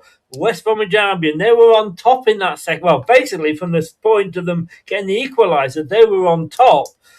Who gives a shit? They just did not do. 8 shots on target to our 1. I mean... They should have had us dead and buried. Yeah, they should. They said it in commentary. It sort of says that, like, the peppering Leicester, completely dominating, but they have got that record that is an horrendous record, and it just came to pass. And we were lucky, like the lad said. I mean, that is a smash and grab. If you're a West Brom fan, you'd be driving home supremely pissed off, thinking, how did we lose that? But there you go. I mean, we needed a victory. It is a lucky victory, really. I know it was a brilliant goal, but we did everything possible in our powers to lose that game, really. Yes, we did, didn't we? And that was the lesser-known Chris Rea B-side, driving home for no points. He should have released. Oh, God, why am I so clever? I mean, look, I've got to say, up until them equalising, we looked half decent, Tom, but we just go to pieces when we concede a goal. We just let them in, and if that had been any other team, I think we would have been looking at, a 3-1. Yeah, exactly. Yeah, that's it, isn't it? It's the thing that I find remarkable is that we only seem to increase our tempo and our, when a team starts coming at us, we don't do it on our own accord, Chris. I've not seen a performance this year where I've gone, Leicester grabbed this by the balls and they've been squeezing and really putting the pain on, right? I've not seen like a game we've done that all season. And it's something we need to blooming do, because otherwise, like, we can't keep lucking our way to maybe surviving, especially with these points deductions, all the rest hanging over us. You can't do it. It's not a thing that is going to get you long-term success. But ultimately, I'll try not to be too negative because we did get the 3 points, but I'm still sat here today, honestly, sadly going, I still think we need to make a managerial change because I just don't think now, for all the time we've had, we've got a window open now as well. If there's going to be any loans come in or maybe a free transfer or two, there won't be any spending, obviously. I'm not sure I can trust in the manager still if this is the best we're going to get because we've now seen 20 plus games of it. Well, let's not be too negative. Let us celebrate the fact that we got 3 points. I'm sure there will be a lot of talk, quite rightly, about Cifuentes. Jim, were your balls squeezed during that game? Did you ask me if my balls were squeaking during the game? Tom was saying that we're not very good at squeezing balls when we're in these positions. No. I just wondered if you felt that your balls were squeezed. No, I never felt the ball squeezing, but I will tell you, Tom's exactly right. We've never exerted anything on our opponent to just put him away and just make him feel. Never. And it sure would be nice. It would, but Wayne, we just haven't got a squad that's good enough to do that. And, we've got to accept that this is probably as good as it gets for us at the moment. We haven't got it, we are, I think, 12th in the table now, are we? Let me just check the table. We are 12th, yeah. So we're, mid-table exactly. Dave. What's he doing, Tom? I was faking having a nosebleed because we're getting a bit high up in the table for the level of performance. Sorry. I'm slow. I'm sorry. I'm slow. But yeah, we've got to accept this is as good as we get. These players, no matter what we say, and yeah, they're ex-Premier League players, some of these, and aren't the youth wonderful? At the end of this, they're not that good, plain and simple. No, they're not. I mean, there was a graphic on the TV. Jules won first half tonight. Leicester 24%, West Brom 76% aerial duels, ground duels 33%. We won. They won 67%. What's incredible is when we got on the break, how athletic and determined were West Brom to get back into position, and that's the same all the way through the season. We are very slow. We've got the advantage going forward, and we just let teams get back into position. And also, teams outfight us regularly, gets the ball, first ball, second ball. And that's what concerns me about Leicester, really. And we have relied on worldy goals from Ramsey, JJ, and Abdul. If you tally our amount of goals that have been worldies out of a game that we've really struggled in, that really sums up our season. Yeah, no, it does. But as I say, I just think we have to accept that. Look, I know what you said, Tom, and this will be discussed on a different show. We can't just keep sacking managers, can we? I mean, look, we laugh at Man United because they do it. I mean, no. Yeah, I know what you're saying, but it's not as if he's had like a Wilfred Nancy spell of 6, 7, 8 games, is it? He's been here now since blooming July, Chris. And the thing is, it's the same pattern week on week. And I think we said this, right? Ultimately, your level of performance sets what your end result is going to be. It's simple logic of football, isn't it? And, we're lucked our way so far to 12th place. That's why I was joking about having a nosebleed, because there is no way that we have been the 12th best team in the Championship this year. Wayne rightly pointed out there's a lot of Championship teams which have a perceived less quality than us so far this season, but I can name Blackburn for one, who came to the King Power and just worked that bit hard, had a little bit better fitness about them, weren't as slow as us, were much more switched on. And then I look at the first goal tonight and I go, that was some quick intercepting, passing play, getting through the lines quicker. That is what this team is capable of. Ipswich Town are capable of a similar thing, and they're currently heading towards the top of the league, right? And the reason why is because they are now generating those chances again. Ipswich Town 2 years ago were a very good team at throwing shit at the wall until something sticked. They normally have 40 goal chances in the game. They understand that's what you've got to do. You've got to be on teams. We have shown we can do it, but every game under Marty Cifuentes, Chris, going back 20 plus games now, we have 2 or 3 of these little spells through a game at most. And if we don't score in them, we lose that game of football. That is what gets me. And we're not seeing that transition from we've started by creating 2 or 3 of these quick pressing, winning the ball opportunities, playing through lines quicker. We haven't seen that convert into 12 opportunities a game, have we? You said we've had one shot on target today and we scored 2 goals. No, we got three shots on target. Three shots on target, I'm sorry. Yeah, but we scored 2 of those goals, right? I mean, so this is the thing. It's just not coercive for me what's going to be a successful thing. And we've seen it for 20 plus games now. But with 3 shots on target and 2 goals, let me just get the stats up here. 8 shots on target and 1 goal, Jim, for West Bromwich Albion. Who's got the better return? True. Yeah, but just to follow up on Tom, and I've been thinking more and more during this match, kind of about what you said and what Tom just said. First of all, look at what we're dealing with. This squad has got young players who don't give a damn, players who aren't putting forth the effort. Right now, we can't tell whether it's Marty not energizing them or if it's just that they're just dead wood. But Tom, when you compared it to Ipswich Town, they've got a settled manager. They've got a settled team. We're just like Chris said, we take it what we got. I mean, I don't want to go down. I don't think we are going to go down. It's frustrating to watch.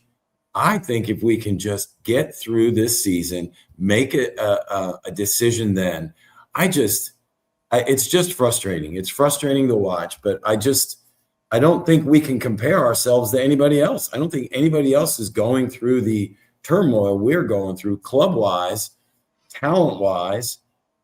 We still have not bought in, or we've given up, I guess, on Marty. We don't know where he's coming from. Is he misdirecting the team? Is his team that shit? I don't know. And it makes us difficult. In response to your second point there, yes, I think we are that shit. And I think this is the problem. Would any other manager come in and be able to do any better? You know, I mean, I've jokingly been saying about Chris Wilder and here's what you could have had. I don't know whether he would have been able to do this. I mean, when you look at that move that led to the first goal, and we'll go through the 2 halves in a second, but when you look at that, yes, it is possible that they could do that, but that is surely down to the players on the pitch, that if they can do that once, why can't they do it 2 or 3 times? And when I looked at this game, again, the number of times that we gave the ball away, we've won the ball. No, we've not. We're giving it away again. But then West Brom were doing it the same. Yeah, I think initially this sort of says the lack of quality from both sides, really.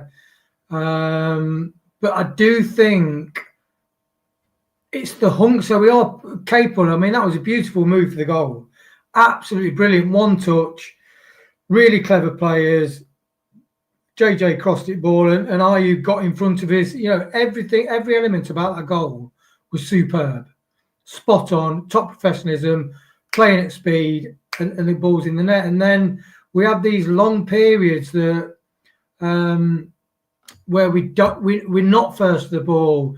We go back into a shell. Something goes wrong and we start thinking, oh, shit, rather than thinking, well, let's get back hold of the ball and play football, because we start giving the ball away so cheaply, booting it upfield, passes go off astray.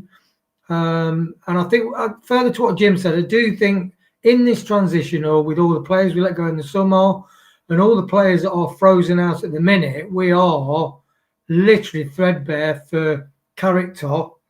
But if we are mid-table, before the season started, I thought, I honestly said to myself, if we finish mid-table, finally get rid of the PSR thing, get rid of all the overpaid, overaged, or just poor attitude players, and able to build for this next season, I would be happy with that. Do I think the football's great? No. But that still is a good place considering how dysfunctional as a club we were and the players' contracts. I'm going to answer this to Ben, in my opinion. It's your opinion, Ben, and you're entitled to your opinion. I mean, where the fuck do you get that Neil Lennon's going to be any good?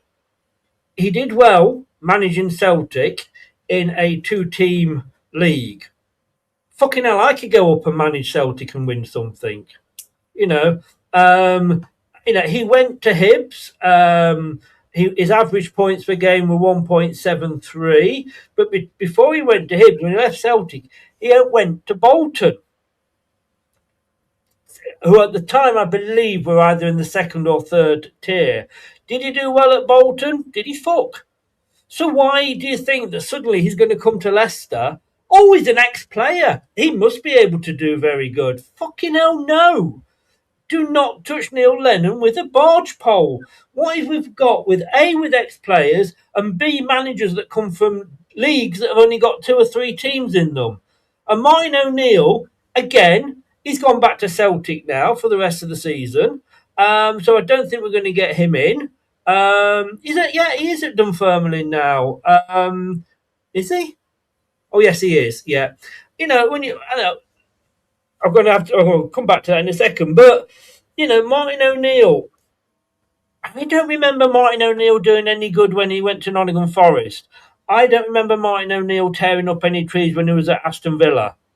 When John Robertson, rest in peace, left and retired, Martin O'Neill was shit on his own. A bit like Nigel Pearson without John Robertson. There is you need... when players have... how good was Nigel Clough without Peter Taylor? It was fucking awful at Leeds. So let's be sensible, Ben. Let's really, really, really sensible. But I liked him with Celtic. Yeah, but again, that's a 2-division team. Look at him. He's gone to... and I'm not... I think, Ben, you're entitled to your opinion. I'm just coming back to you. So he went from Celtic, he went to Bolton. Now at Celtic, his points per game were 2.23. He went to Bolton, and he was at Bolton for a season, 79 games, 1 point per game was his record. Hibs, 1.73. He was there quite 122 games. Then came back to Celtic, and in fairness, look at Celtic, 2.29 points a game again. Anybody think that was an easy league for 2 teams, wouldn't they? He then went to Omonia Nicosia, that top Cypriot football club that is top of the European football tables. He was there 29 games. And then after that, he went to FC Rapid, 1923.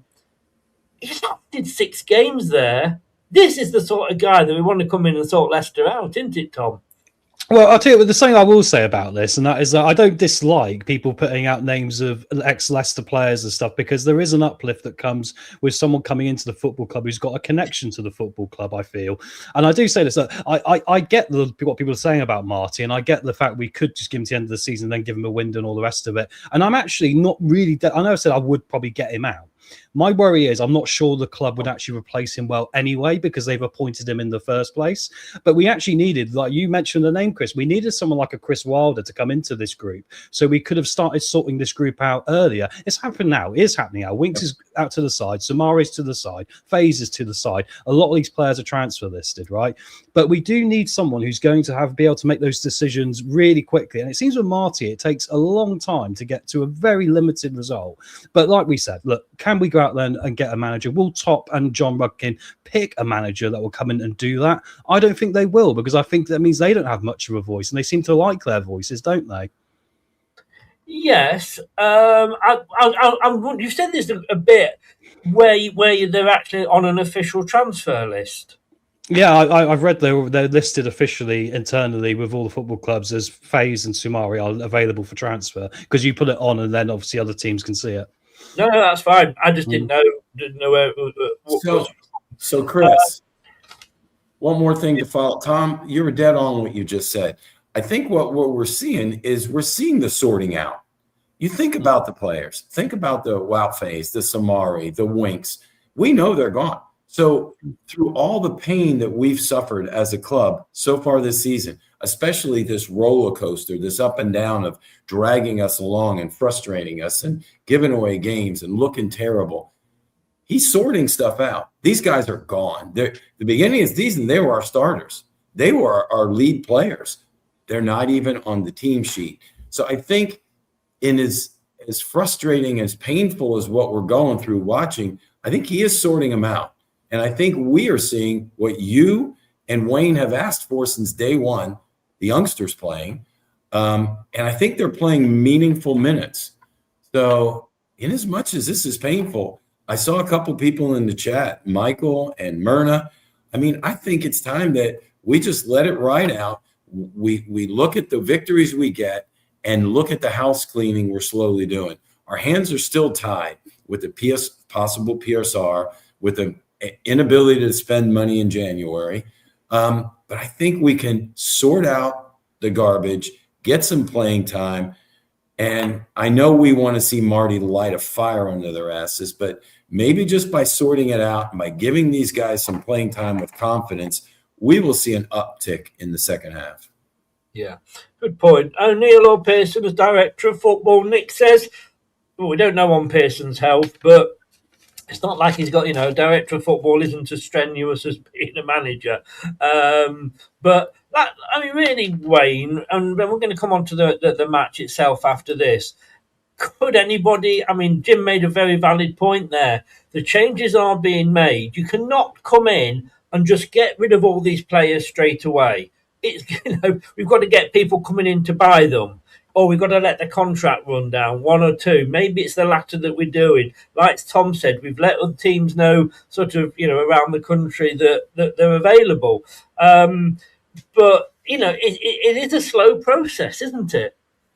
It is, and these are quite seismic changes. We're changing the absolute heart and soul of the players, of the squad, really.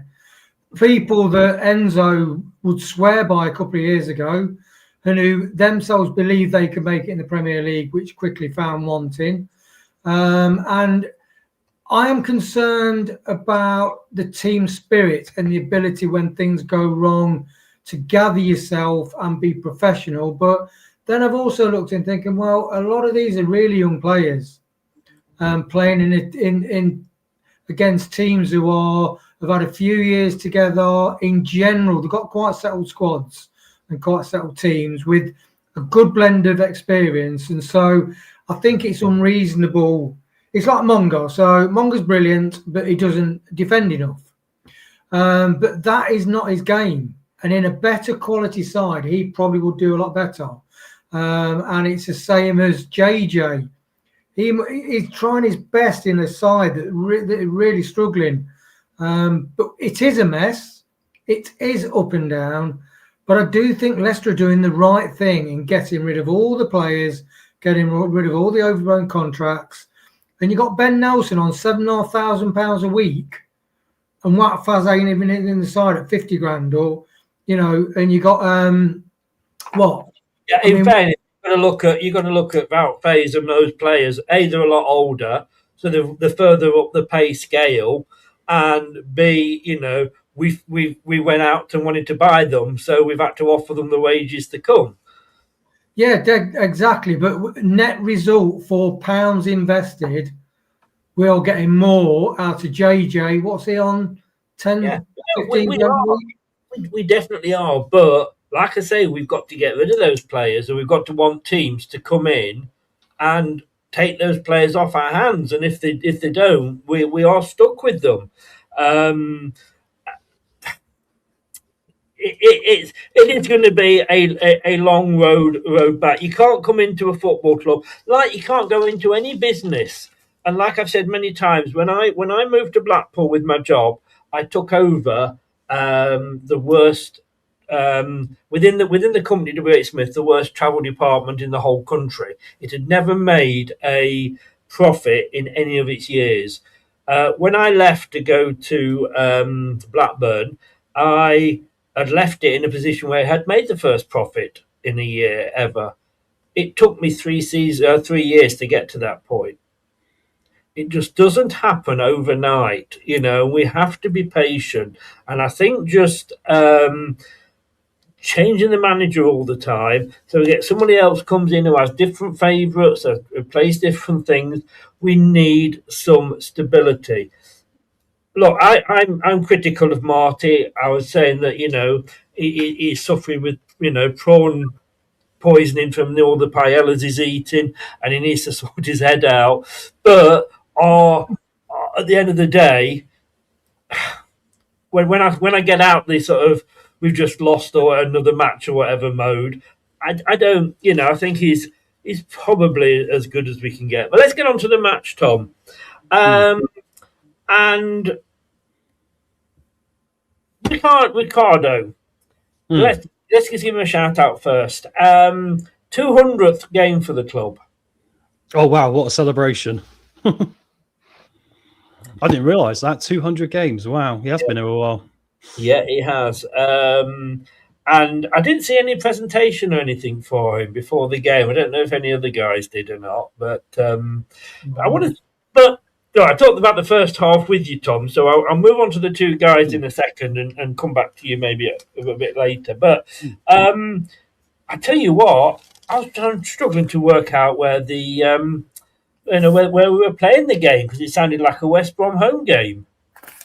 With the away fans, yeah. The away fans are going to be loud, aren't they? Yeah. And of course, when the home attendance is massively down as well, I just hope there's no drama outside the pitch to get the game afterwards because we completely mugged them, didn't we, in that one? So, yeah, they'll feel really hard done by today, won't they? Look, I'm not going to go on this too much, but let me just say one more thing, right? And look, I think for Marty, he's a nice guy. I don't like sacking managers. The only reason I'm saying it is because I just don't have the faith that he is the sort of manager we need to be able to build a new team around. We need someone who's a bit stronger. But that's all I'm going to say. Pipe back to you. Fair point. Right, Jim and Wayne, that first half, we came out the blocks, didn't we, Jim? We did. And I wrote down something. I was shocked. We actually won a corner kick in the first 30 seconds of the game. Yep. I sat there and said, we just won a corner in 35 seconds in. So we did. We started off. And I thought it was, for the first 9 or 10 minutes, it was all Leicester. Yeah. I'd say, and they did bring up a momentum chart, Jim, on the telly. And up until them scoring the goal, it was all us. And then before, then it got to them. But yeah, but then after that, Wayne, we just literally, what's the word I'm looking for? Not collapsed, but we just almost gave up. Yeah, we did. I think the wingers have been weak all season, and leave the the midfield lads, they get overrun in the centre areas because the wingers are not really tracking back that much. And I do think, after that, the stats in that first group of stats was brilliant. Thinking, hey, we scored a goal, the stats are looking good, and then they score a goal, and that's it. All hell breaks loose. Yeah, capitulated. Thank you there, Paul. The one thing I will say, Chris, I did make a note in the first half that I thought the defence looked solid, and Akoli and Nelson, I'm really impressed with Akoli. And I think sometimes they look a bit worse than they are because they don't get help from the wingers and we get overrun. And that's part of what we talked about. We talked the last couple of weeks about giving them time to play together, especially in the center like that. They've got to be able to be comfortable playing together. And you're exactly right. They've got to have help back there. But I thought they looked good together as well. You also, though, Jim, need help from your left back and right back.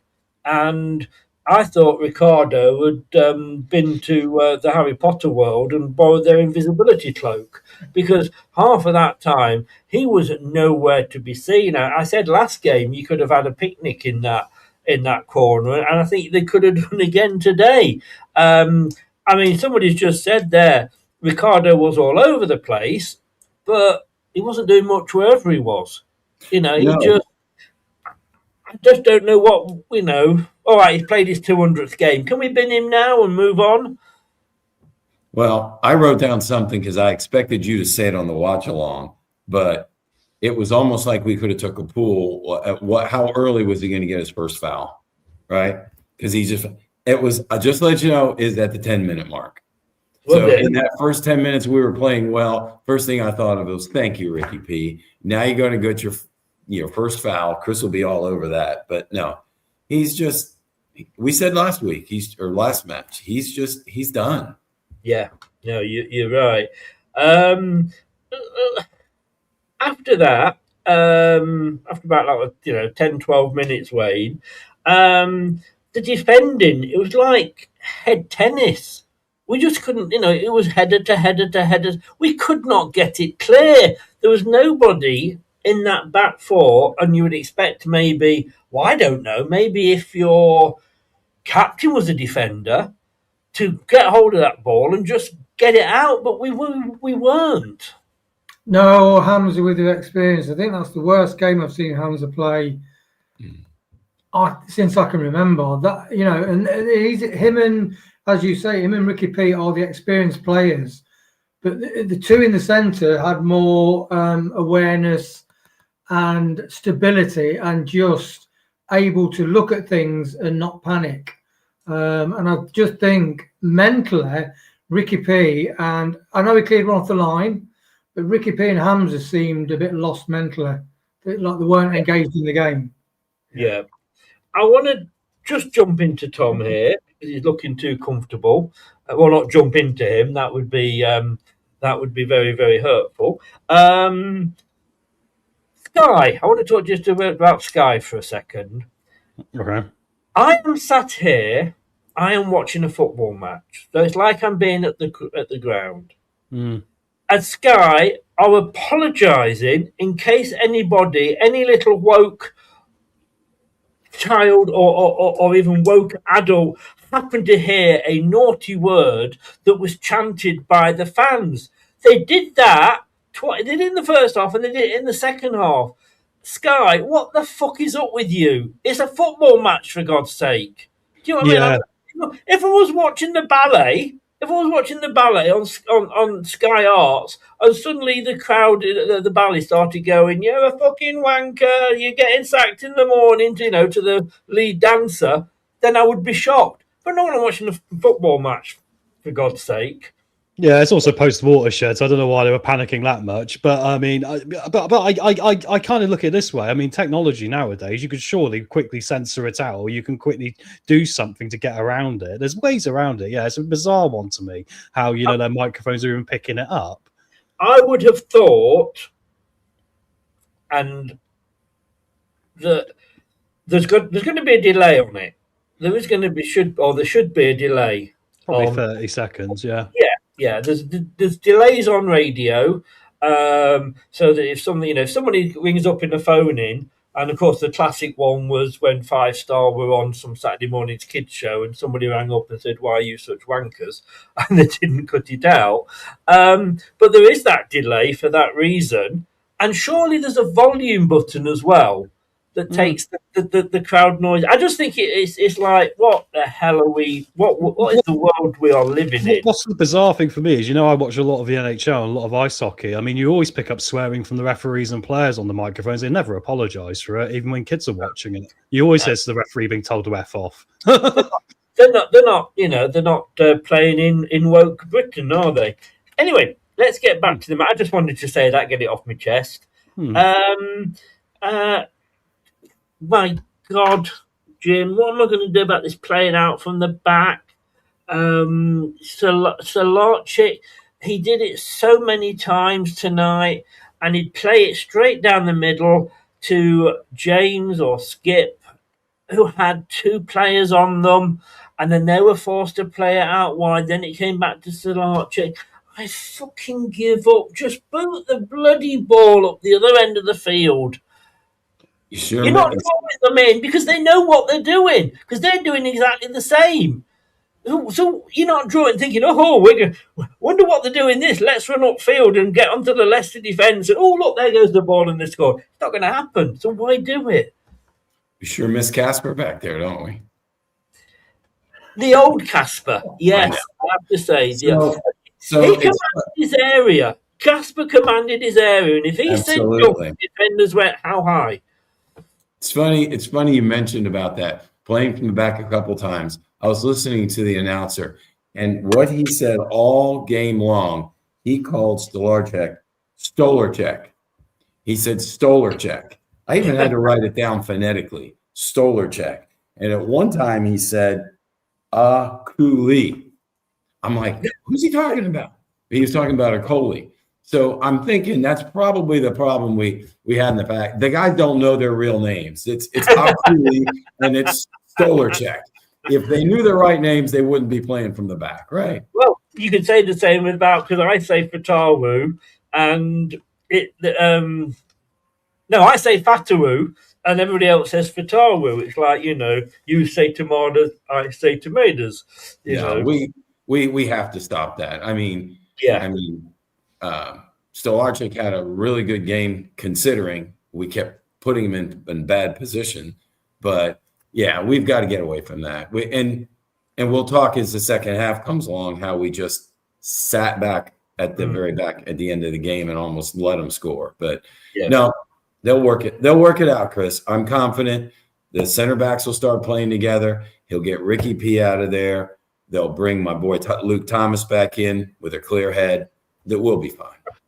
No, you were doing so well then until you said Luke Thomas back in. Mark my words.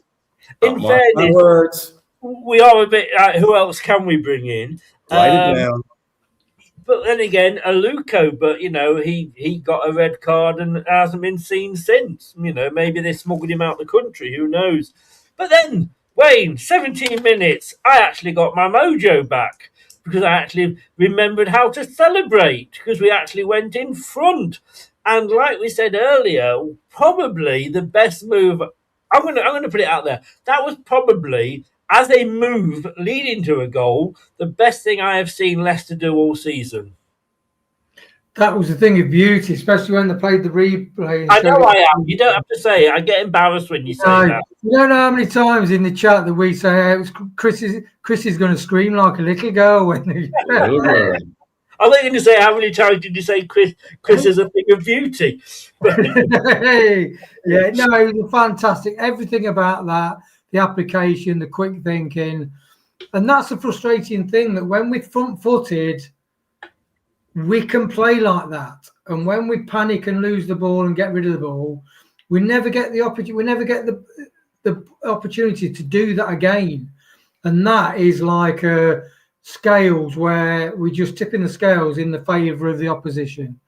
And it's a shame because we've got the ability, we've got the execution, but we just don't do it enough. And by not doing it and giving away the ball cheaply, we don't kill. We could have been 2 goals up or something if we'd have carried on, but we just folded and let them have the ball all the time.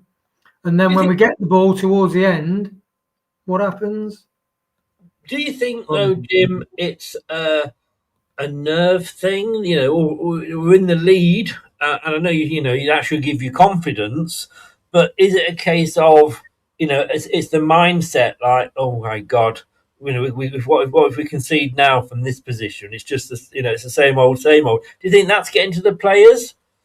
Well, I do think it's a mindset. I think experienced teams, teams that play, that are tight together, they play together as a unit and experience together, they don't get down. Remember, I hate to go back, but remember the championship teams. I don't mean the championship, the Premier League winning teams. We got down so many times and they didn't even sweat it. They came back and took the lead and won it.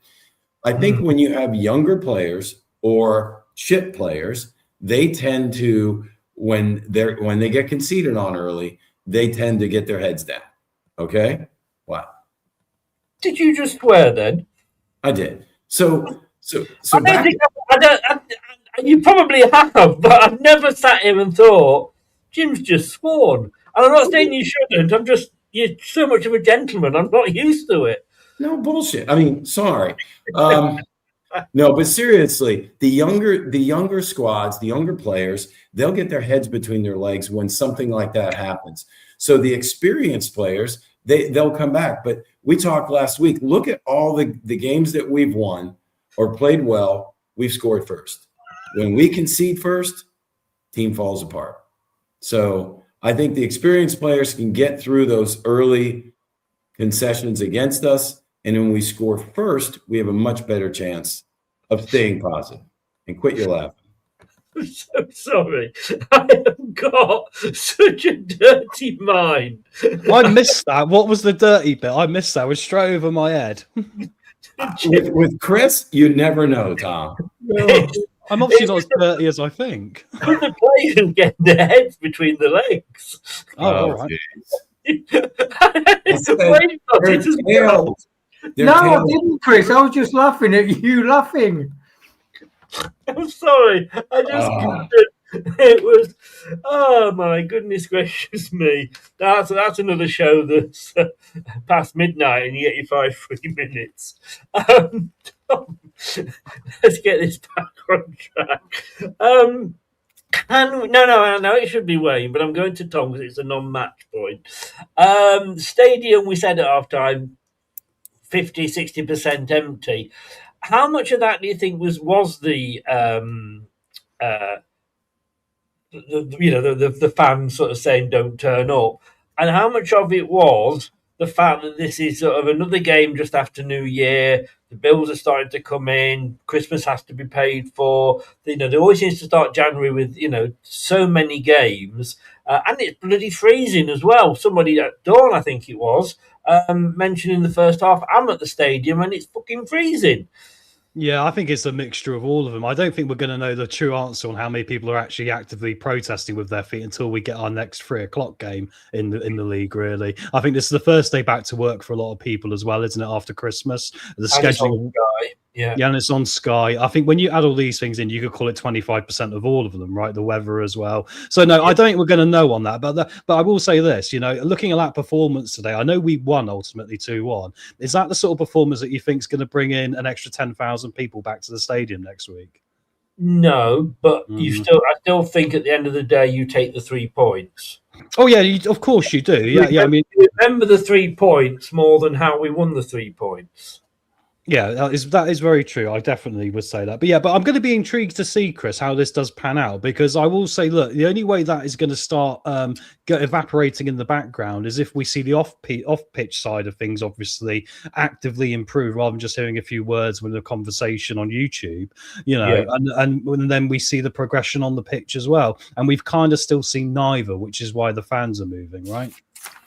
Wayne, I've written down here 27 minutes. JJ is everywhere, and I did get a bit confused between him and Skip sometimes. But JJ, look, for me, he should be captain. For me, if he financially can, don't leave it till the end of the bloody season. Sign him up now in the January transfer window, make it permanent. But he was all over the place, wasn't he? As well as setting up the goal, of course. Yeah, I mean, the way the intelligence to take the ball as far as he needed to then suck the defenders in and have time to look up and deliver the ball right in the perfect place for Ayew. So he looked at the Ayew in running and beating the player. He looked at what Ayew was doing, where the defender was, and he put it exactly where Ayew needed it to be. He's intelligent. He works very hard. He's got goals, assists in him, and he's the complete player. I mean, we were gutted for KDH to go, but I'd say, look, KDH is playing as a 10 more for Everton these days. He started to score a few goals for them, but I didn't think we'd ever replace KDH, but he's as good, if not better, because he's got goal and assist as outputs. He's just a brilliant player, and you just hope we get some more players in around, because he's a brilliant footballer, and when you're a brilliant footballer, not that I know, but you want to play football with other people in the team who can.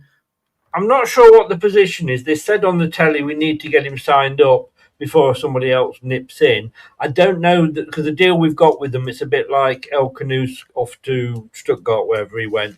We have got first option to buy him, but whether that means if somebody else comes in with a bigger offer, we lose them. I don't know.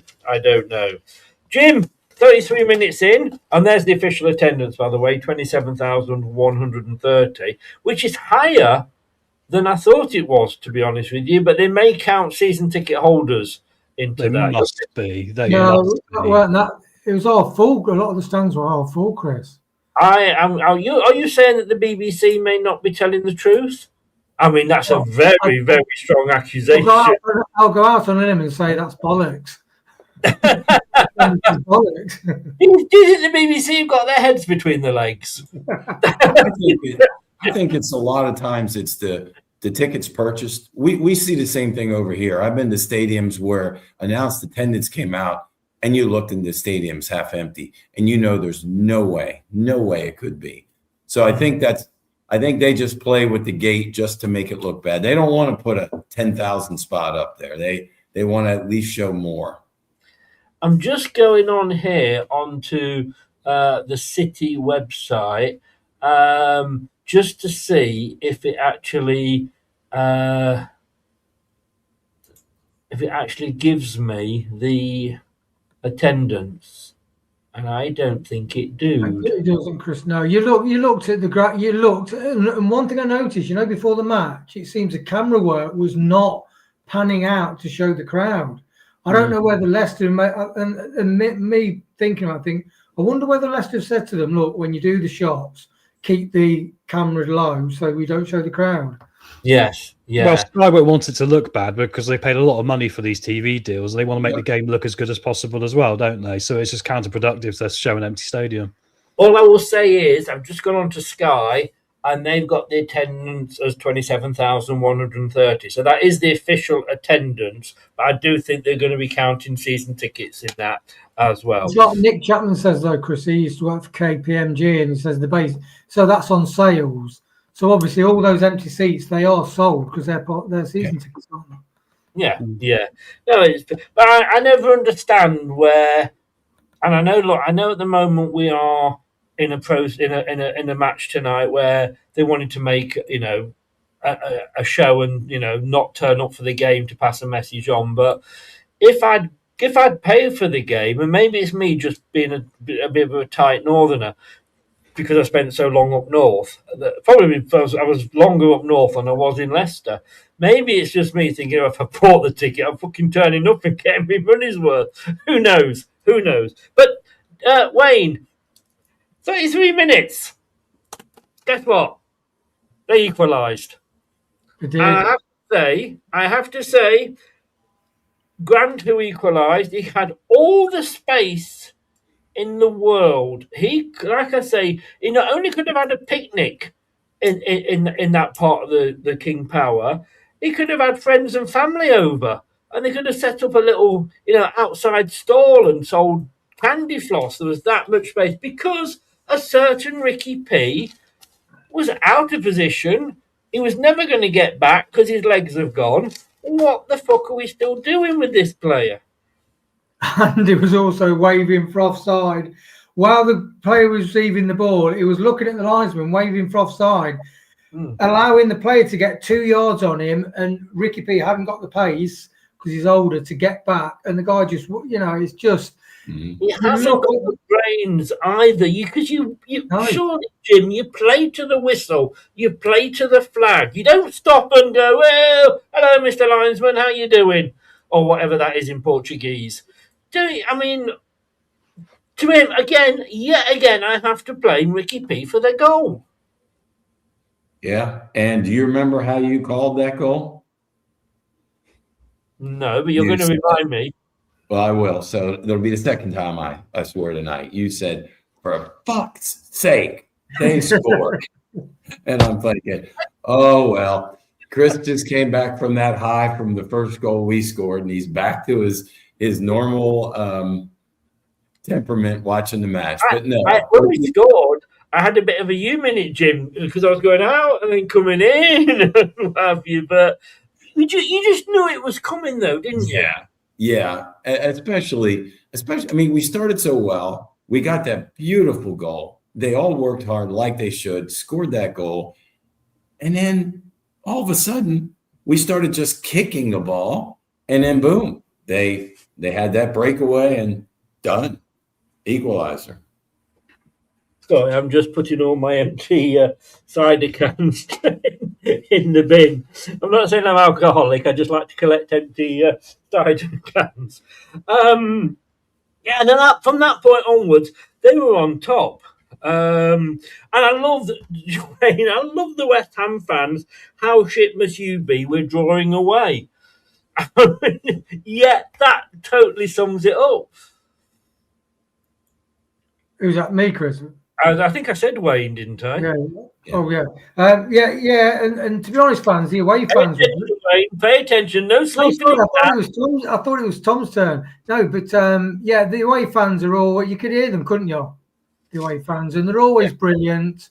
You know, we played Norwich in the past. They are brilliant away fans. And to be honest, they must have thought we've got 3 points here. We've got them in the bag because all teams know how weak we are, and when they get on top, some of the chants coming through, and they're thinking, fair play, you've got to take it. When you go that shit suddenly, you're going to open yourself for a few verbal attacks, aren't you?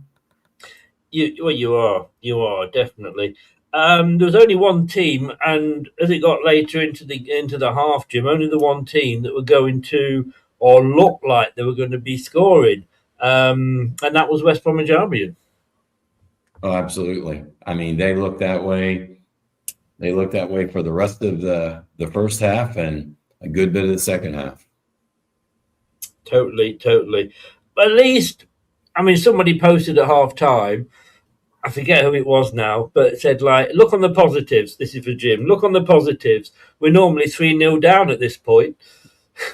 Right. And Steve would have left the stadium by then, right, Ty? Yeah, exactly. Right, yeah, at that point, we'd had 4 shots, 1 on target. We'd had 9 touches in their box. They'd had 20 in ours. And it was only half time. Then we come to the second half. We can welcome Tom back in. So it didn't actually get any better, did it? No, there was a question brought up in the chat about this, about what does Marty say to them at half time. It does make me wonder if the dressing room isn't fully invested in Marty, because he obviously is going in there and sometimes tearing the walls down and sometimes making little adjustments and that.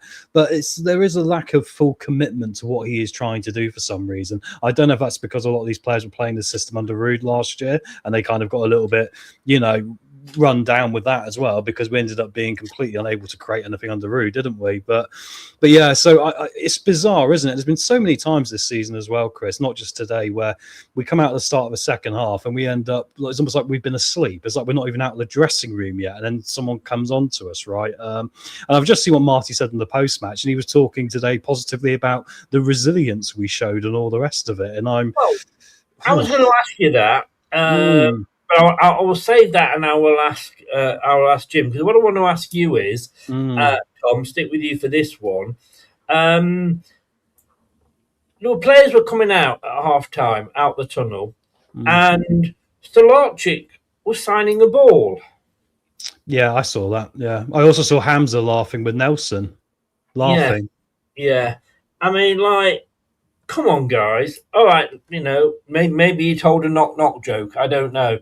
But he was called back by a Leicester official to sign a ball. What the fuck is all that about? Concentrate on the game. And that was an official asking him back to sign the ball. Yeah, it's bizarre, isn't it? Because normally, like Roy Keane said at Man United, you used to do it at a different time. You never do it around those sort of times. The captain would organise it and do it before. I mean, I think it shows you the unserious nature of the football club sometimes for me. Because, you see West Brom and, okay, West Brom lost today. Yeah, we got the win. But they'll go in there and they'll be feeling that. You look at that group of players and how they played, especially in the first half towards the end and the second half, the majority of it. They will feel that. They will. I don't look at our players and see them feeling anything. I almost kind of feel like they're comedy characters. They're not footballers. I feel like we're watching a sitcom. I feel like, if you had a comedy British sitcom about modern day footballers, it would be about all the bling and all the cars. And with all due respect, how they're probably all a little bit lacking in the head department, some of these people, right? But they got a lot of bling and all the rest of it. And I see the players and I think, you're not really taking this seriously sometimes, are you? Because it should mean something to you if you're coming out at half time. You've been battered towards the end of that first half, and you're just kind of like, oh, it's only 1-1, so it might be all right. I don't like the attitude I'm seeing, and I think the manager's got to kind of keep moving on these players. I mean, we've had lots talked about Hamza tonight in the chat about how I like Hamza at Millwall and all the rest of it. The bloke's on 50 grand a week. Do you you want to pay him 50 grand a week at Millwall for that? I'm not sure you got 50 grand a week to be paying him. You just to name one club, Sheffield United, you got 50 grand a week you want to chuck at him. We got 4 players at this football club on bigger wages than Coventry's entire wage budget. So it really disturbs me, Chris, and it's a big part of it and big part of individual management. And I feel, so I'm a bit disappointed to see it, and it keeps happening. Indeed. Right, let's. Jim's back. Hello, Jim. No changes at half time. Were you surprised at that? Yeah, he continues to surprise us with that. I mean, you could have done some tweaks. We knew Ricky P wasn't playing well. He could have moved some player. I don't know. I don't know why he doesn't change at half. I mean, looking at who could he brought in to get Ricky out of there. They could have moved some players around, maybe. I don't know. I know, indeed. All right, talk to me about the second half, Wayne. We were lucky. The post came to us a couple of times to help us, at least once. And anyway, Stolarczyk making a good couple of saves. Why? Do we look at that as a decent defensive performance? I think centrally defensive. Yeah, I think the fullbacks. Normally, it's the wingers that don't cover and expose the fullbacks, but I think it was the wingers that the fullbacks were woeful today. And like with Hamza, I've got 51 minutes. Price hits the post. I've got then Hamza oblivious. Johnson was on the wing, so Johnson was on the wing. Hamza's looking into the centre of the field. Pitch. He doesn't know there's a player outside him. He turns inward to the pitch, and the guy just plays the ball. He runs down, and you're thinking, "What the actual hell?" And we joked during the match, is he been smoking spliffs? And then at 59 minutes, Hamza, WTF, unaware Campbell was there. Stolarczyk saves, and that is like, yeah, exactly, Tom. It is like literally someone stoned. And they just don't know what they're doing. It's that bad. It's comical. And I do think, further to Tom's point, I think that is the attitude of sort of Faz, not Vestergaard. I think Vestergaard has got the right attitude, but he is slow. But I think Hamza's attitude, it's like stinks of he's had his career. He's just winding down his time. He's on a really good contract. But his attitude, like coming out from half time, and his attitude, his body language on the pitch, when you look at the body language of other players of other teams, they're up for it. They come out and you think, right, he's not made any subs in the second half, like Jim said, and he's not put a rocket up their ass, and they're not come out with any different attitude they were in the first half. And that, to me, does indicate players with a shit attitude. Yeah. And like Tom said, I wonder whether he's lost some of the people in the changing room. And that's why I'm so glad these players are getting out, because Hamza at 50 grand, that's the worst game I've ever seen him play in Leicester shirts. I'm sorry, that is awful. He's had too many people kissing his ass. Too many people kissing his ass in Bangladesh, saying how he's the king of Bangladesh and all the rest of it. We could barely get in blooming Bromley's team right now, to be frank. Sorry, carry on. I have to say, Wayne, I'm not sure whether you actually answered my question or not there, because you head off, and I can't remember even what the question was I asked you. It was about us coming out in the second half. All right. Yeah, sorry. Yeah. Hamza's attitude, which is shit. Here's the thing: he's supposed to be an example to the younger players. He's the vice captain. Yeah. How are those younger players going to up their game and realise, let's try give 100% if their leaders and their leaders in the group are displaying that kind of attitude? Yeah. Okay, that leads me on nicely onto this next question, Tom. I always thought that in a game of football that you actually are supposed to go out and particularly try and beat the opposition. Why is it these days, every time you commit a foul, and let's be honest with you, half the time it's not even a bloody foul, they've gone down, we we have to stop and check they're all right? That's modern day safety stuff in football, isn't it? If it's even close to being a headshot, they're going to check it No, nowadays. I'm talking about Monga here. Sorry, Wayne. I know, Oh, you're talking about when Monga did a Jamie Vardy on him? Yeah, Monga took somebody out who was on his knees, with his head on the ground, and then he went over, you all right, and just tapped him and what have you. Fuck off, don't. Get over there, get back into your position. If you break his leg, you break his leg. After the game, you go and apologise and go, were you all right? Not during the fucking match. Yeah, we haven't got many characters like that in this team, have we? And I think if you've got and that's part of the problem. I'm not just saying it's only Monga, of course. No. I mean, it's No, totally. And I'm not fully going to pick on Monga because I did like what he did where he won that free kick by diving into one of their players. And that player looked like he was about to knock his blooming head off his shoulders, and he sort of shrugged him off like, well, F you, mate. So I think there's a couple of things, but I do agree that's a general problem we got in this team, and it comes from not having the right characters in the dressing room. And I just mentioned it there briefly. Hamza's the vice captain of this group. Isn't that a big part of the problem? If that's what's leading you, that's a guy who, like it's been said in the chat, will probably invite you around. You have a cracking party. It's all well and good and a bit of a laugh, but it's not really going to lead to any positive success for your football club if that is the sort of culture you've got, especially when you're failing. He doesn't have parties now that COVID's over, does he? Probably not, but allegedly. Allegedly, for those of you that remember the stories. We had an attack about 60 minutes, and there was two of us on the break. Two, not us, but two Leicester City players break. And West Bromwich Albion had 6 behind the ball. I mean, Jim, they were very good at getting back into the positions when they lose the ball. Something we're not good at. No, absolutely. And it's not the first opponent of ours that followed that thing. They're more disciplined. They're better shape. When we lose the ball, it's chaotic.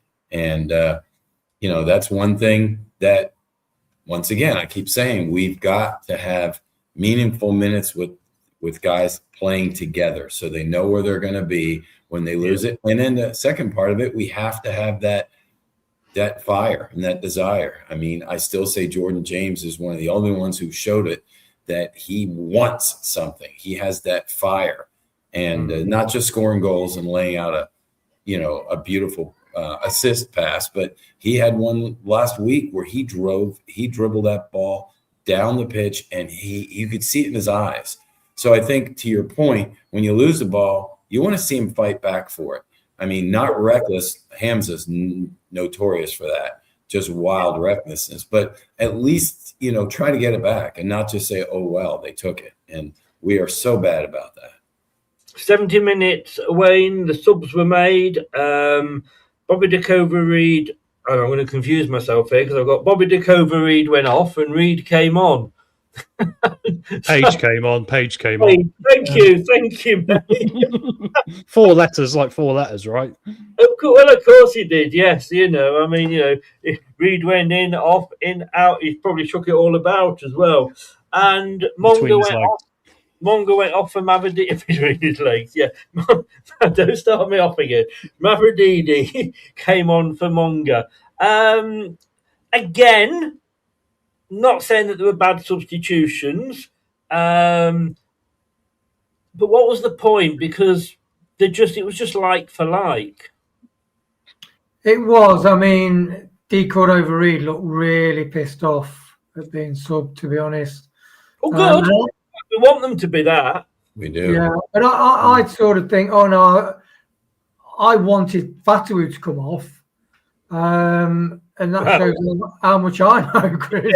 Exactly. Yeah. So that's it. Yeah, but I think it didn't matter who you changed. I just think, I made a note at one point, have West Brom got 15 men? Because they all, whether we were on the break or not, whether they're attacking forward, they were outnumbering us in both halves of the pitch. They've done that dynamic, tenacious, inventive. That's what I thought. And that as a neutral, I'd be gutted they lost. So, the substitutes was like for like. I do like Page, and I do hope he gets more. Yeah, but I just think if you're going to make substitutes, then do something with it. Don't just say, well, I'm going to take off a left back and bring on a left back. It's like swapping Daka for AU, isn't it? I was kind of thinking what we've done is we've gone from ketchup to ketchup. The sandwich hasn't changed. Yeah, exactly. I just reading what Fuentes says here. I appreciate support from those who came. Well, fair enough. Yeah, look, the gym. IU went off. Daka came on. I kind of understand it because he's got the speed, which AU hasn't now. But look, AU scored a great goal. Can you say that again? I want to hear that. IU scored a great good. I thought I heard you say that. That was good. Don't push it. Go ahead. Yeah, at that point, I wrote down West Bromwich Albion would be happier with the point. Yep. I think they would, to be honest with you. Oh, absolutely. And don't get me wrong. We've had this conversation before. This time in the game, they need fresh legs, quick legs. I had no problem with Jordan coming off, Daka coming on. I knew at that point we would not get a goal from Daka, but it had to come from somewhere else because I think we've had maybe 5 goals from our strikers this year. Yeah, 1 from Daka and 4 from that number 9 guy. But at least we had fresh legs. So maybe he could pull some defenders away, things like that. So I didn't mind that substitution. Did you just say 4 goals from Daka? No, 4 from Jordan Ayew. Did you? Right. Sorry. I don't know. I thought you said Daka. I'm thinking what you've been drinking. And then Wayne, and then right at the end, and I must admit, I was refreshing my computer on this side because it was 90 odd minutes, and then there was 5 minutes added on, and as I did it, unfortunately, my screen dropped and brought up the fact at the top that we'd just scored. So I was able to enjoy the last few minutes for once, knowing because the BBC were actually about 3 minutes ahead of the Sky live, knowing that we'd actually just scored a winner. But Mavididi on, and Mavididi down the left. Again, a good little move. There was some good interpassing, which ended up with Mavididi on the left. Crossed it. And look, I criticised Fatawu a lot, but that ball never touched the floor. What a volley. He's got beautiful technique. When Tom talked pre-match, he said about, was saying about Fatawu's attitude, but he's got beautiful technique. He scores brilliant goals. And that's another example of what we're able to do in and around the box. We scored 2 great goals from just playing the ball intelligently, dynamically going in towards the box. In fact, Mavididi doesn't particularly get past people, but one thing he's really good at is to be faced with a person and still get the ball over to somebody, and that's what he did. He did it really well. So brilliant, Chris. Smash. What kind of goal did they call it, Wayne? You told me that yesterday. Worldie. A worldie. Yeah. But we did say, Chris, when we knew it was coming, said to the lads, listen to Chris scream like a girl. Scream like a girl. Yeah, but it actually, in fairness, I had to put that one on because I already knew we'd scored the goal. So that was a fake girl scream? That was my RADA trained fake girl scream? Oh. No, I am RADA trained. For those that know, the Royal Arts and Dance Association or whatever it is down in London, and I do have my my acting badge. Right, we're going to round it up now because I need to get to bed. Anybody? Well, I'm going to put this guy forward again simply for the Donkey of the Week award. I'm going to go for Ricardo.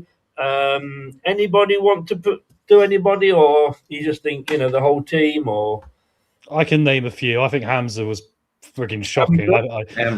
I think Hamza was the Scooby-Doo moment of Luke Thomas was under the mask. To be honest, there was no real difference, was there, from last week? And I don't. Sorry, carry on. What I think Cifuentes has done here is put Hamza on there so that we actually think Luke Thomas isn't that bad, and let's get Luke Thomas back in. I think you could be onto something there. I think Skip had a bad game as well. I think Skip was pretty ineffective today, controversially. Do you know when Ricky P blundered for the first goal? I imagine Chris going, wait. Anyway, can I just say,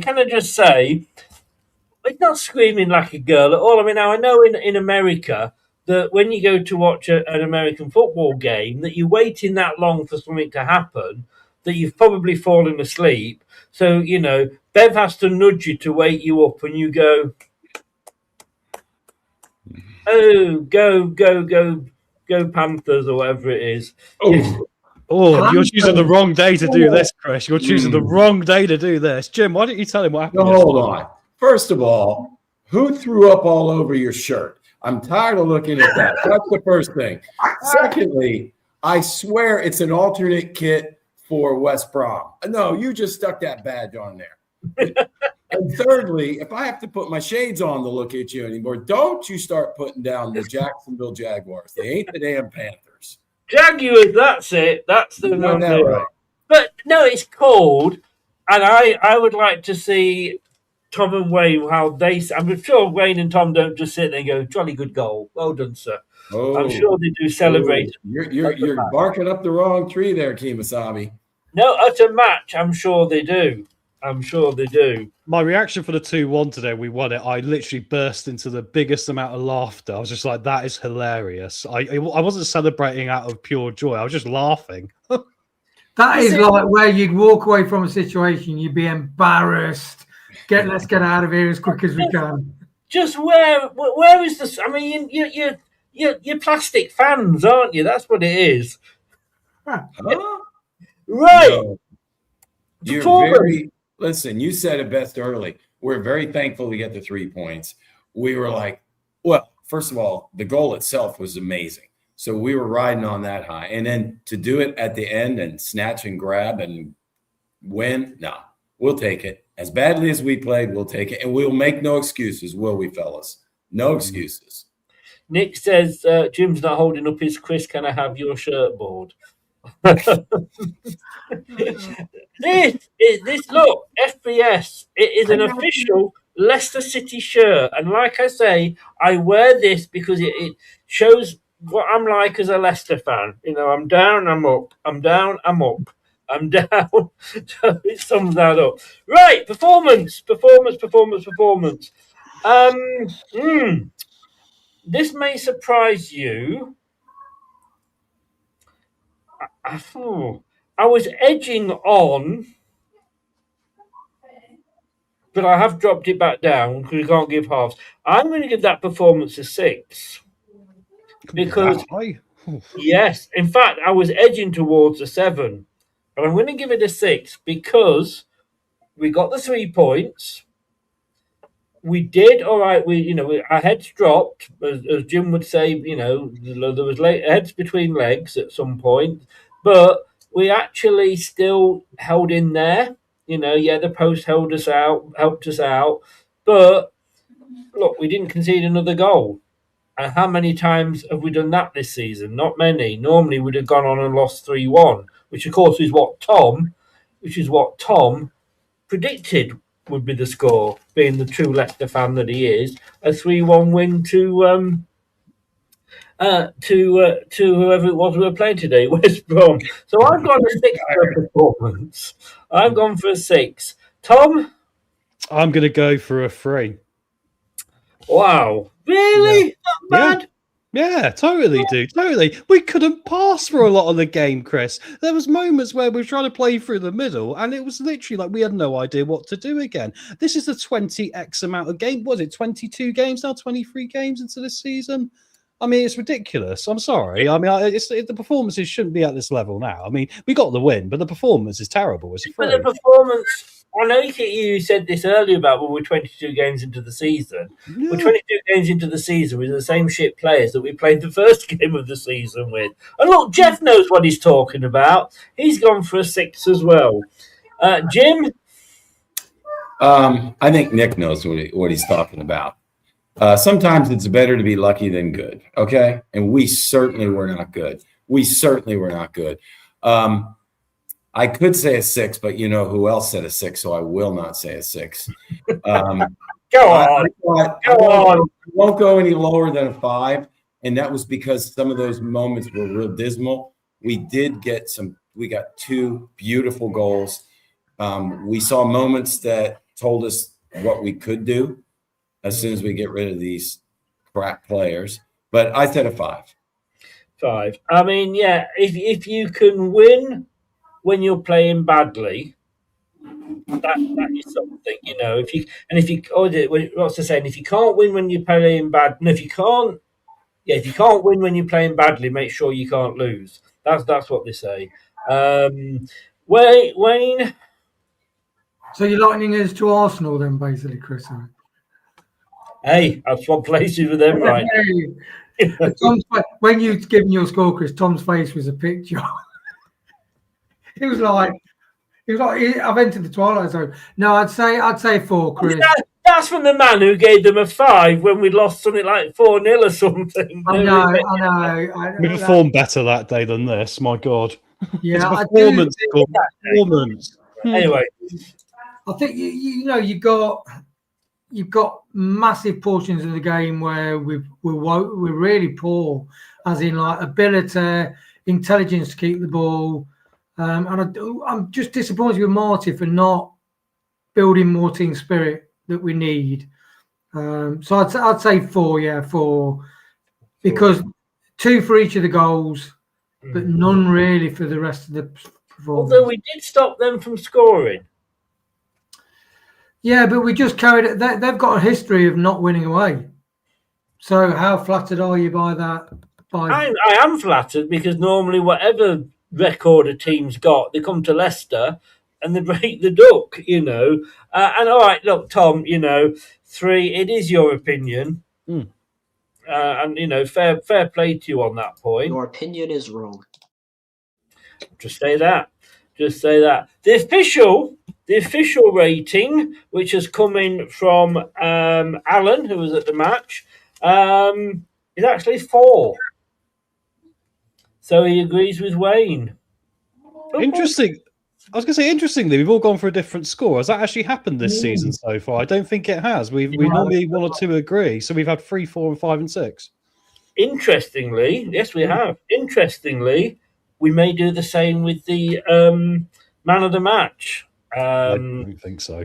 No. Sky gave it to Stolarczyk. I wonder why. I'm going to give it to Hamza because I think he was playing out of position. I thought Tom's eyes were going to pop out of his socket then. I was literally like, have you been dropping acid? What is going on? It's like this is the purpose of this post-match show is to make your eyes go. Yeah. That guy on Britain's Got Talent that could do that. Nice. I think that's when he turned. Jesus. No, I'm actually going to give it to James because I think he was all over the pitch. He did show the passion to want to get involved a lot more than a lot of the other players. And I think without him in the team, I think we would really, really, really be struggling. So James gets it from me. Tom, look, we resist the urge to give it to Hamza, but who are you going to give it to? I'm going to be goalkeepers union today. Give it to Jacob because we never would have we wouldn't even had a chance to nick this game without Jacob. Yeah, there was maybe a dodgy punch out there here and there was a lot of dodgy punches out. I'll say for one of them, the one where the ball was dropping in onto, I think it was a Coley and Nelson, where they were both flat-footed. I think if he didn't come out and punch it, even though it was a bad punch, I think he'd have stood on his line and we'd have conceded. So I think he made the best of a really crap situation there. But yeah, he does need to get a little bit more sharp with it. But his shot stopping it is right up there when he's on form. So Jacob today. Jim? Well, I had 3 J's written down, okay? Jordan, that would be Ayu who scored. Jordan James, who was all over the pitch and deserved it. But Jacob, I had him circled. He kept us in it. Tom was dead on. So I had to give it to him. Wayne? It's interesting, you know. Fans were saying that we need to get Begovic in, and then Jakub has a great match. He has one good game, and the post saved him. And like you say, he flaps a lot. He comes out, and I don't know whether he's trying to go or actually attempt to punch the ball. Well, he does, but maybe that's it. That's also a symptom of because you're only as good as the defence in front of you. But I'm not going to go for. Don't go down that road, because I will say 2 words to you if you're going down that road, young Wayne. I'm going to say 2 words, and those are Danny Ward. Because if you're going to say that a goalkeeper is only as good as the defence in front of him, then it wasn't Danny Ward's fault he was so awful. It was the 4 bloody elephants he had in front of him. Don't forget that Tottenham game where everyone was pumping Danny Ward from 40 yards and about 4 or 5 went in, Chris. There was no defence involved in that, No, that's one game. I'm just saying, overall, you can't say that about Jakub and then say that not say that about Danny Ward. Well, he's Welsh, though.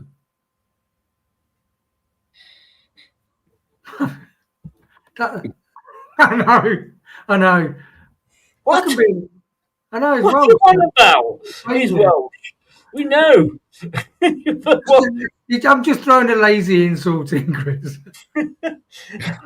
we've just lost all our Welsh viewers. You know?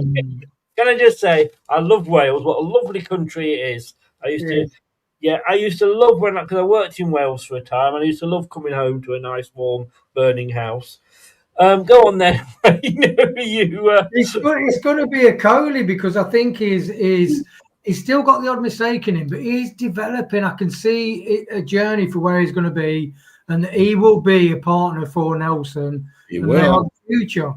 And that's one thing I'm really encouraged about. And I didn't think I'd be asking us to sign a fullback on loan this January. But I think we need to sign a fullback. We need to give them 2 guys a bit of help. Yeah, definitely a Cola.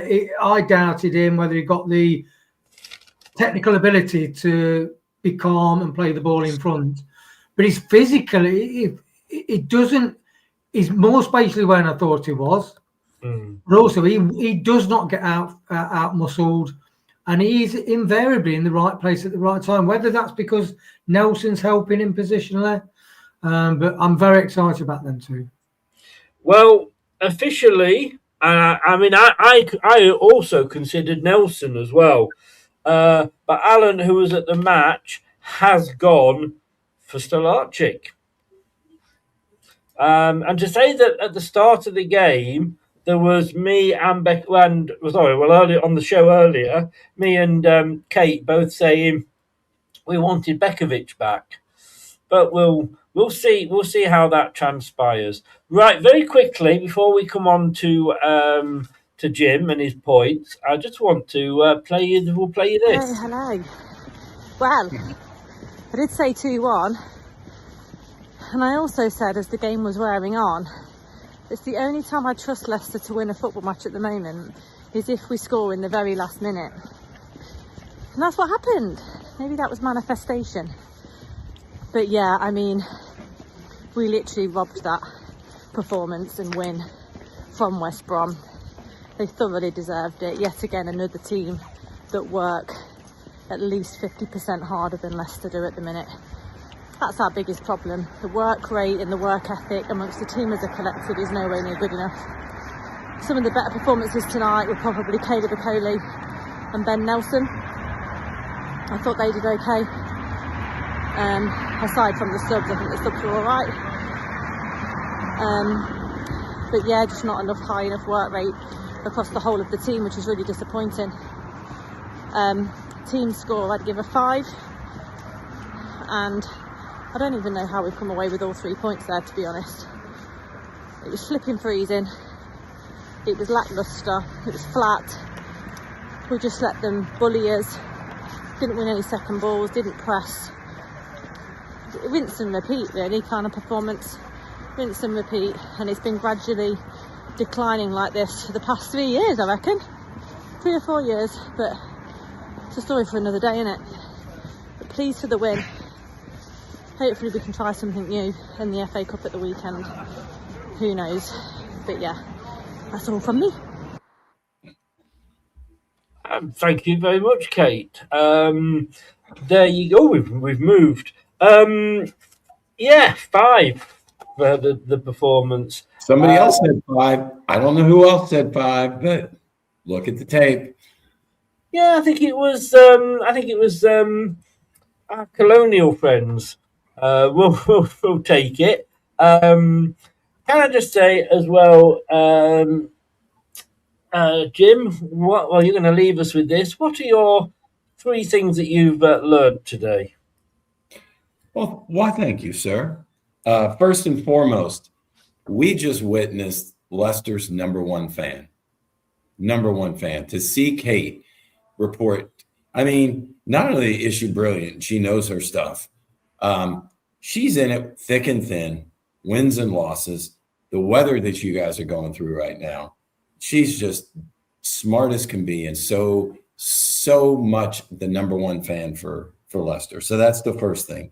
Second thing, Chris, I don't know if you know this, but in the prediction league, Wayne and I said 2-1 Leicester, and we predicted the rest of the Super Six perfect. So we had a perfect week this week. So just let you know. Wow. That's only 2. Okay. And you're supposed to think, where the heck was the predictions this week? And the last one, the good news for us, all of us, is sorry, I've just fallen in to what you mean. Sorry. You always say to me, I know, boom, well over my head. It's been that sort of week since New Year, and to be honest with you, I was racing against time, and I thought, sod it. I'd forgotten about it until Wayne sent me the reminder, and thought, fuck it, we're not doing one this week. So the last one is this. Just chins up, fellas. We will not lose any points in the championship table this weekend. But we might lose to Cheltenham Town in the FA Cup. We will not lose any points in the championship table. He knows how to piss on our party, Tom, doesn't he? I'm not sure if this will work or not. But yeah, there you go. Tomorrow night, 7:00. Please do come and join us for the review. There's no Foxes Forum tomorrow. I'm joined by 2 people that were at the match today. One of them was at the match today. Steve didn't go, but he was watching it. And Kate, who was there. And we'll be doing the review at 7:00 tomorrow. And then after that, whoops, here we go again. I've got you here, guys. Don't panic. I know what I'm doing. And then at 9:00, the Premier League show. We're gonna try it, see how it goes at 9:00. Guys, thank you all very much for that. We won. What can we say at the end of the day? Who gives a shit about the performance? We got 3 points, didn't we? We did. Let's do it now. Come on, guys. Give us a shout. Duval. Yeah, congratulations to Jacksonville for winning the AFC. Well done, mate. You won your division. We got to look in the shout out, Chris. Jim's NFL team won the division. They won the division, and they start the first round of the playoffs Sunday at 1:00 against Buffalo at home. I thought at the start of the season you were saying that they were the equivalent of Leicester. They were awful. Ask the fellas. These 2 guys on the screen right here have watched and followed the Jaguars, unlike you, the whole season. They've turned it around, haven't they, Tom? It's been a journey. Yeah, it's been a journey. That's a team led by a very, very good coach. They've been very good, especially since they lost in London. That turn after that, they just went. Yeah. They've got a very good shot at winning it all. I did actually consider, did I not, at the start of the season, of doing a watch-along for the Jaguars, but I don't know, whether you can have 7-hour videos on StreamYard. I'd have to check that out. Next year. You'll go next year. We'll all get together. We'll go next year. This year now. Oh, this year. Oh. Yes, indeed. Look, well done to the Jaguars. Well done today. Good luck against Buffalo. And whatever that goes. Thanks to everybody in the chat. Do what it says across the bottom. Subscribe and click all the buttons. And what shouldn't they forget, Wayne? Hit the hype button. Yes, indeed. If you're on your mobile, hit that hype button. We'll be back tomorrow at 7. Thanks a lot, guys. Hey, we saw a win. Good night, everybody. Thanks for watching. These videos are tremendous. You better like them too, or I'll be back. This podcast is proud to be part of the TalkSport Fan Network. TalkSport. Powered by fans. That will conclude this evening's entertainment.